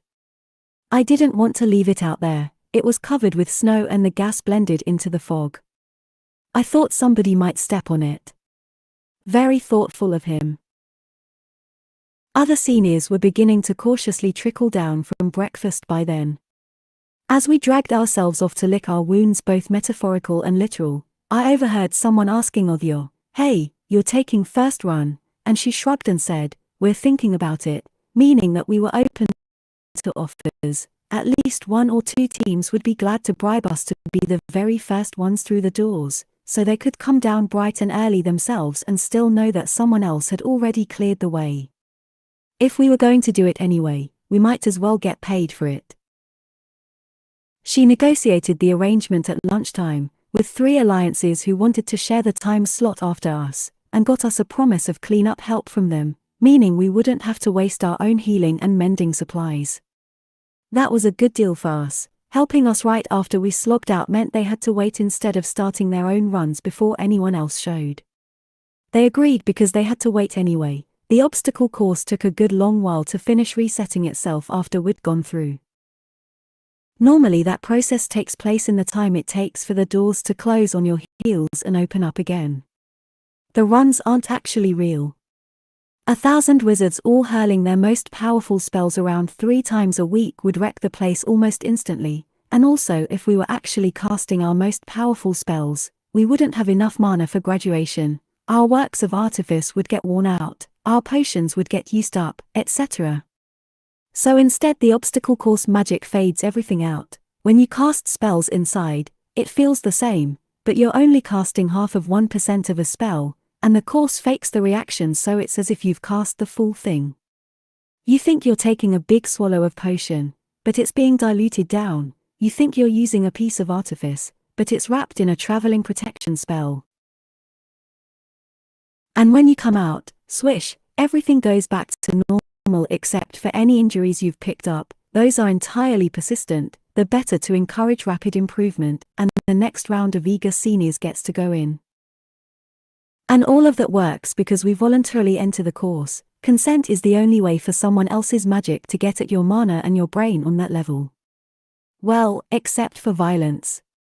There's always violence. However, apparently there was still substantial effort required to clean up even 0.5% of a giant river full of lava.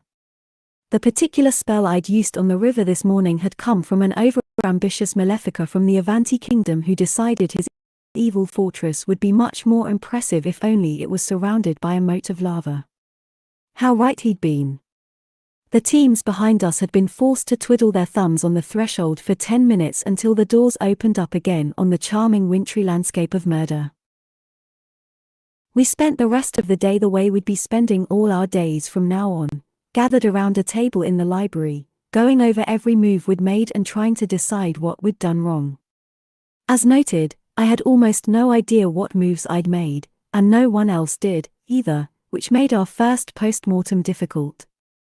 Everyone did very clearly remember the river boiling up into lava, points to me, so we frittered away quite a lot of time discussing whether we should make that the centerpiece of our strategy, just have me bang a molten river of magma down the middle of the graduation hall, throw a cooling spell on our feet, and all run along it to the doors. It did sound good, nice and simple, but there are plenty of Mels who are just fine with even boiling lava amounts of heat, and anyway every single kid would get on the highway to heaven right behind us, which would concentrate Mal attention too much. Mals would force each other into the lava by sheer pressure of numbers, and the second wave would climb over the charred bodies to get at us. Also, not only would the more mouths not mind the heat, they'd just flop parts of themselves over onto the path and make it their serving tray as soon as we started running towards them. It's not like we could just stop. There aren't a lot of cooling spells that will last long if you keep standing on lava for any length of time. What if you throw it across the room the other way, right behind us? Comis said. You could keep the Mels off our backs. I said levelly, I'd also block any other kids behind us. He clearly considered that their lookout and not ours, but he was a smart guy, he didn't say so to my face. I'm fairly sure he did say so to Nkoyo's face, though, in the vein of can't you reason with your silly friend? I saw him pull her back to talk to her as we went downstairs for dinner, and she was all controlled resignation when she got to the queue, her usual sparkle dimmed. There was a man who came to the commune once with his girlfriend and patronized everyone, asking overly polite questions with a sneer in the smile that he always tacked on, and you all really believe in this sort of thing? It was a familiar sneer, the exact one that filled my own heart every time someone tried to tell me earnestly about how I would really clear my chakras if only I would wear this set of beads or that magnetic copper bracelet. They'd always get wound up when I told them that putting on a thing churned out of a machine from ore that had been strip-mined by underpaid laborers wasn't likely to improve my mana balance any. But I still hated this wanker the instant he turned up. He'd only come, as far as I could tell, to make his girlfriend feel bad about having a nice weekend doing yoga in the woods with people kind enough to ask her how she was feeling, even if they did it with a bunch of blather about her chakras. The tired way she had looked, that was how Nkoyo looked, and it made me just as cross to see, cross enough that back at the commune I'd actually gone up to the guy and told him that he should get out and stay away. He laughed and smiled at me and I just stood there looking at him, because that usually did the trick even though I was only 11 years old at the time, and 15 minutes later he did indeed leave. But he made his girlfriend go with him. So I didn't go tell Commis to get out. I just made sure to bus my tray with Nkoyo and told her, "Feel free to tell that prick that I kicked off at you when you even tried to suggest the idea," and she glanced at me and her mouth quirked, a little of the sparkle coming back. I should have felt proud of myself. I'm sure Mum would have told me I'd grown. I'm afraid all I felt was an even more passionate desire to drop Commis down a maintenance shaft. When we ran the course again 2 days later, we each get to go every other day. Anyone who tries to hog the course more than that starts to have unpleasant experiences, like for example their spells not working at all at a critical juncture. I didn't turn the whole river to lava. Instead I summoned just enough lava at the bottom of it to boil the whole thing up while simultaneously cooling the lava down. The variety of traps and simulated mells lurking in the river almost all got encased in the new stone, or at least became completely visible, and we could just walk across at any point we liked. That was the right thing to do, Lou said to me afterwards, intently. We'd made it to the far end and back without any serious bloodletting that time, which made that seem obvious, but she meant it more generally. It was the right thing to do because it gave us choices. Having a choice is the most important thing. I'd heard that before. It's a bullet point line in the graduation handbook. As a general rule, regardless of the specific situation in which you find yourself, at every step you must take care to preserve or widen the number of your options. It hadn't quite sunk in properly, but now it did. Having a choice meant being able to choose something that worked for you and whatever you were carrying and whatever you'd prepared. Having a choice meant you got to choose getting out. Lou looked back at the doors. 6 months left. I nodded. We went upstairs to get back to work. Chapter 8. I'd like to say Commis improved on acquaintance, but he didn't. The second week of the obstacle course, we did it properly. I sang the mana amplification spell before the doors even fully opened and charged in without stopping to let myself look. I went straight into a knee-high snowdrift in a glacial mountain landscape, empty except for massive tall stone boulders jutting out of the ground like pillars, intermittent blasts of snowy wind coming into our faces almost as hard as the boundary blizzard from last time. It was still beautiful, but it was the kind of beautiful that normally you only get to see in person if you spend a week hauling yourself up a mountain with a backpack longer than your torso. I floundered a few steps in, and then my foot just went out from under me and I headed over backwards. If it hadn't been for Olya's shield holder after I told her about my little run-in with Liesel, she tweaked them to handle accidental falls along with deliberate impact, I'd probably have concussed myself properly that time. As it was, I went down hard, and the snowdrifts on either side of me fell in on top of my head and started actively trying to smother me. Giovanni hauled me out and put me back on my feet. Oh, I was glad to have him along, just as the boulders all unfolded themselves into troll shapes like transformers made out of rock and started flinging chunks at our heads. We all came out with numb bodies and a lot of bruises, and Chloe had a broken collarbone and cracked shoulder and a bad limp. She'd been hit by one of the flying rocks. Our helpers patched her up a little, while inside the gym the boulders reassembled themselves out of the mass of crushed pebbles and dust that I'd left behind me, but she was going to need more healing than we could expect from the deal. Let's get you to your room. We can work in there instead, Lou said, and Chloe just nodded without saying anything, her eyes lowered and her mouth thin, and Commis came up and said to her, "You're the one putting up the mana. Next time, you go in the middle." I'd spent the week congratulating myself repeatedly on my self-restraint, but it had run out, and I was about to tell him that actually Lou was bringing at least as much mana, by carrying the mana amplification spell on the loot the entire time we were running, and also I was going to lay out exactly what I thought of him, and offer some detailed suggestions of where he could shove it, but before I could open my mouth, Olya said, seriously. A big boy like you, afraid of some scrapes and bruises? He rounded on her. she just waved a finger back and forth across his chest in over-the-top disdain. You want to take your first hit when it's for real, son, you go ahead, keep hiding in the middle. Chloe's going to be out the doors before you are, for sure. Chloe darted a look up at her out of shiny eyes. To be honest, I don't think she'd thought of it that way any more than I had, but Odhya was right. Enclavers didn't get hit, not like the rest of us, not day to day. Once a month maybe they'd see a Mal, with mana at their fingertips and lots of help and easier targets both close to hand. Enough for practice. Not enough to get hurt. I don't know that Chloe had ever actually been tagged before.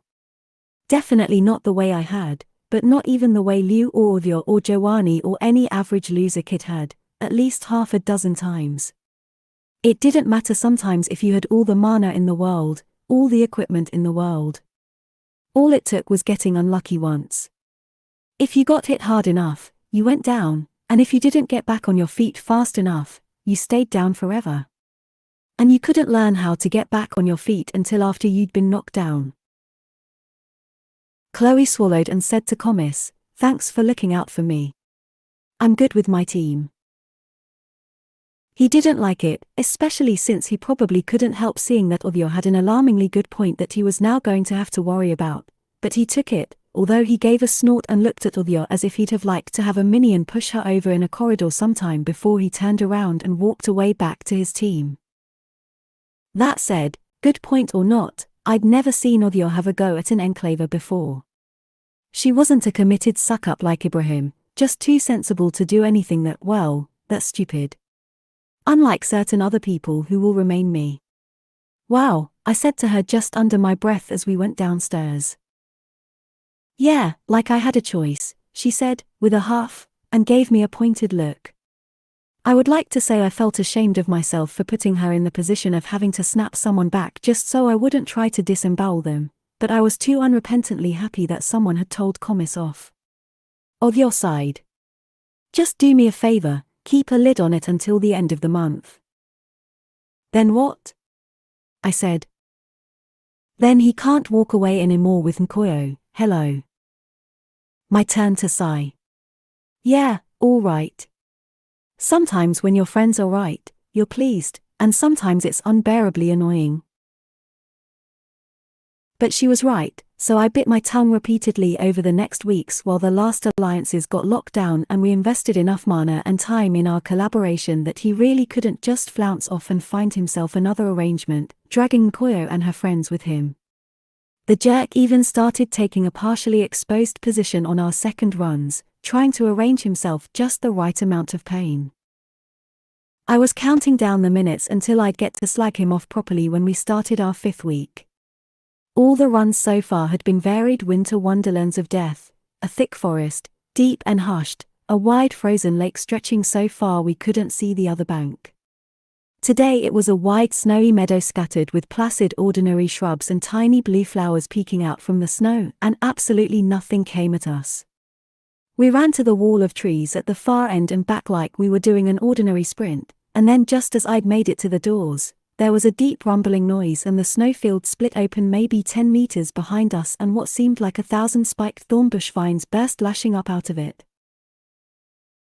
Almost everyone had made it to the other side of the split by then. It was only Yakov and Nkoyo still behind the line. Yakov was close enough that he just yelled and threw himself over before the vines got high enough. He fell down on the other side with them grabbing at his legs and trying to pull him back. Cora and Nadia were close enough to slash through the vines with their swords while Ibrahim and Jamal grabbed his arms and hauled him away. But Nkoyo had been one step further back, and that one step had put a solid wall of vines between her and the gates. I tried to cast a spell of putrefying rot at the vines, which ought to have wiped them out along with most of the rest of the landscape, but instead nothing happened, and I looked down and realized I hadn't just made it clear. I was out. I was standing in the corridor, just outside the gym doors. I couldn't help Nkoyo any more than I'd be able to help her in the graduation hall once I'd passed through the gates and was standing back in Wales. But if I'd gone through the gates downstairs, I also wouldn't have still been standing there to watch my friend get torn to shreds. Nkoyo was casting withering spells, whirling quick touch spells, but she could only do them one vine at a time, and she was running out of both mana and breath. She couldn't make an opening big enough to jump across the chasm without being pulled down, and the vines kept coming and coming. One of them made a darting lunge out of the mass and got round her throat and started to strangle her so she couldn't cast anymore, blood running down her neck and her arms from the thorns as she grappled with it desperately. I didn't know what I was going to do, but I wasn't going to stand there. Even though I would have to do something real, something permanent, as bad as what I'd done to the gym in the first place. The mana was at my hands and the spell was on my breath, my tongue curling around the words, a spell of destruction and tearing down, a spell to rip the obstacle course machinery apart, bring the whole gym down if I had to.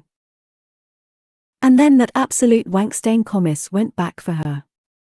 He poured a bottle of green liquid out over several writhing nests of vines, and they burst into flames and burnt up in a single roaring instant, opening up a wide gap in front of her.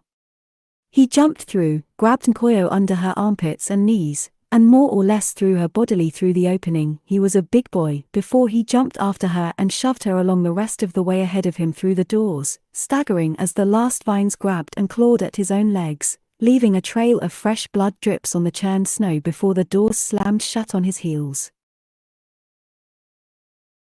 And yeah, you never wanted to lose a member of your alliance this close to graduation, and it was Nkoyo's team more than it was his. He'd just agreed to put up the resources and a shed load of mana, and she'd pulled everyone else together out of her big network, the loads of people who were happy to join up with her. But that work was done, and she wasn't irreplaceable as an incanter by a long shot. In fact, there were enough losers left floating around without an alliance that he could have subbed in 2 kids as replacements, who'd be desperate enough by now to agree to an even more exposed position further in the rear and a smaller share of team resources. Instead, he'd put himself as far out as anyone would go, just to save her. Mum always told me that you couldn't know what people would do in a crisis, but I'd thought she just meant you should forgive people for behaving like weasels under bad circumstances, not that a stale biscuit like Comis might suddenly come over all heroic in a tight corner. After the first moment of what just happened, the rest of our crew gathered round the 2 of them in the corridor, a yammering of noise and congratulations. Even the next group of seniors just waiting their turn to go crowded in. They were helping gladly this time, offering bandages, handkerchiefs, good salves. We're all fans of near escapes, of far escapes, of any escapes at all. We want so much to believe in them, even after all these years in here. Nkoyo just sank down on her knees on the ground in front of the doors, her eyes shut with 2 fat streaks of tears running shiny down her face. Her other allies Janice and Faida were holding up her limp arms to bandage them.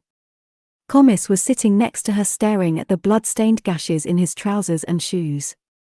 He seemed roughly as shocked as anyone that he'd done it. I'd got out of the way at some point, I don't remember when. I'd backed up from the doors to make room for everyone helping, the crowd of them framed in the archway of the big metal gym doors. Only Ibrahim was off a little way down the corridor with Yakov, their foreheads together and his hands cupping Yakov's face, tears streaming down his own. He jerked in to snatch a fast, desperate kiss that made Yakov lose it and shut his eyes and start crying, too. I stood there with my back against the far side of the corridor, well away from them all, the working of destruction still alive in my mouth and the mana I'd pulled still churning inside me. We'd been running the obstacle courses for a month and we were already so much better, so much faster. We needed the gym, we needed the course. If I'd smashed the whole thing to save Nkoyo, I'd have been making another bargain with the lives of people I didn't know, faces I wasn't looking at, the way I traded those kids from Shanghai for the ones the Quatria ate. I didn't have the right to do that. I didn't have the right to do anything except the one thing I had the right to do, to get out of the gates, because we all agreed that we had that right. We all agreed we had the right to get out any way we could, within the one narrow limit of actually killing each other, and even that could be hand-waved off as long as you did it unobtrusively enough. It was understood that you only promised to help other people because they'd help you back, and it was understood that your promises stopped counting when you got close enough to the gates, and nobody would ever blame you for going through as soon as you could, even if everyone else on your team died. Nobody would ever expect you to turn back and nobody would promise to do it. If you even tried, nobody would believe you, because maybe you couldn't know what people would do in a crisis, but you could know that. If you turned back, you didn't save anyone, you just died along with them. At best you died instead of them, you put yourself into a mouth for eternity to get them out the doors instead of you. That's all anyone could reasonably hope to do, so it wasn't something you could ask anyone to do. You could ask people to be brave, you could ask them to be kind, you could ask them to care, you could ask them to help, you could ask them for 1,000 hard and painful things. But not when it was so obviously useless. You couldn't ask someone to deliberately trade themselves away completely, everything they had and might ever be, just to give you a chance, when in the end, and the gates were the end, the very end of things, you knew you weren't any more special than they were. It wasn't even heroism, it was just a bad equation that didn't balance. Except for me. I could turn back. With just an ordinary amount of nerve, not even as much as Comis Mwini had dug up out of his own guts with no advance warning to anyone, I could turn around at the gates and wave everyone on my team through and wreak destruction on every mall that came in range, until all of my friends were safe. So I had to. Of course I had to. I couldn't go running through the gates to safety, to the green woods of Wales and Mum hugging me tight, while anyone I loved was still behind me. I had to turn back and keep the gates clear for them until they all made it through. They hadn't asked me, they wouldn't ask me, because that went against the rules we all understood, but I'd do it anyway, because I could. I could save Ovia and Liu and Chloe and Joanni, and I'd save Nkoyo and Ibrahim and Yakov and Nadia. And then, once I'd done that, then I could go through the gates myself. I'd rescue the people I cared about, and then I could turn my back on everyone else. I could go through, and leave them to find their own way out or die. I didn't owe them. I didn't love them. They'd done nothing for me. Except Comis, who was sitting on the floor there shaky with blood trickling over his legs in rivulets and puddling beneath him, blood he'd spent to save Nkoyo when I couldn't. I'd save Comis. I'd keep standing by the gates long enough to save Comis, who I didn't love in the least, because how could I do anything else now? I stepped back from the knot of people gathered round him and Nkoyo, the strangers helping someone I cared about, in the small ways they could afford. I took another step back, and another, and turned, and 3 breaths later I was halfway down the corridor and running like the gates were up ahead of me and I could make it out, I could escape. There were more seniors heading for the gym by then. Their heads turned, anxious to follow me as I passed, wondering what was I running from, only I was running from them. From any of them who might turn out to be a decent person, who might turn out to be just as special as the people I loved. Who might deserve to live just as much as they did. I sped up even more, which I could do because for the last 5 weeks I'd been sprinting for my life on a near-daily basis, only that turned out to be a terrible idea because I ran straight into Magnus. He was coming off the stairs to go practice with his own team. A pack of 5 boys who took up nearly the full width of the archway so I couldn't dodge round them and had to pull up hard instead, and he reached out instinctively to steady me and said, "Elle. What happened? Is Chloe okay?" As if even he had a thought to spare for another human being, as long as she was someone he'd grown up with. Or maybe as long as he could risk caring about her because he knew the odds were she wasn't going to die before her 18th birthday. "Oh, I hate you," I said, childishly stupid. I was about to burst into tears, into something else, I have no idea what, when Orion got literally bowled down the stairs and knocked all 6 of us off our feet like a perfect strike. A monstrous roaring slitherjaw, thrashing squidsucker tentacles around a prehistoric shark mouth, came humping down the stairs after him, gargling and grabbing, and all of the boys screamed and tried to get away, which was hard to do when we were tangled up on the floor in a heap. At least Magnus didn't do anything heroic, he scrabbled wildly for escape just like the rest of them. There wasn't any, though, it was on us, arms already grabbing Orion and all of Magnus's teammates and dragging them towards its gnashing mouth, more coming for him and me, but after it pulled Magnus off me, I sat up and screamed at it, "Shrivel up and die, you putrescent sack of lava."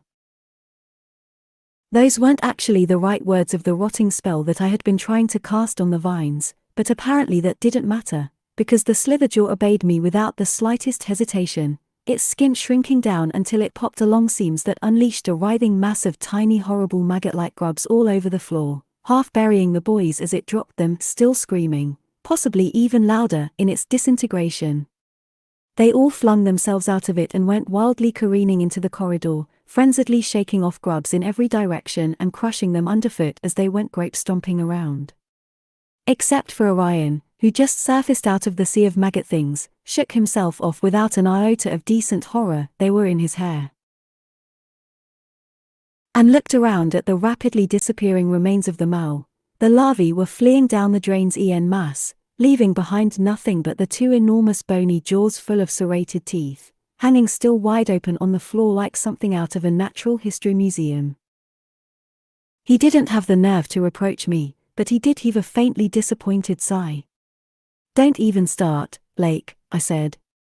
I felt better, maybe because I'd blown away my gathered mana forcing a new spell into existence, or maybe it was just the same kind of calm as going through a crying jag and coming out the other side, where you know nothing's changed and it's all still horrible but you can't cry forever, so there's nothing to do but go on.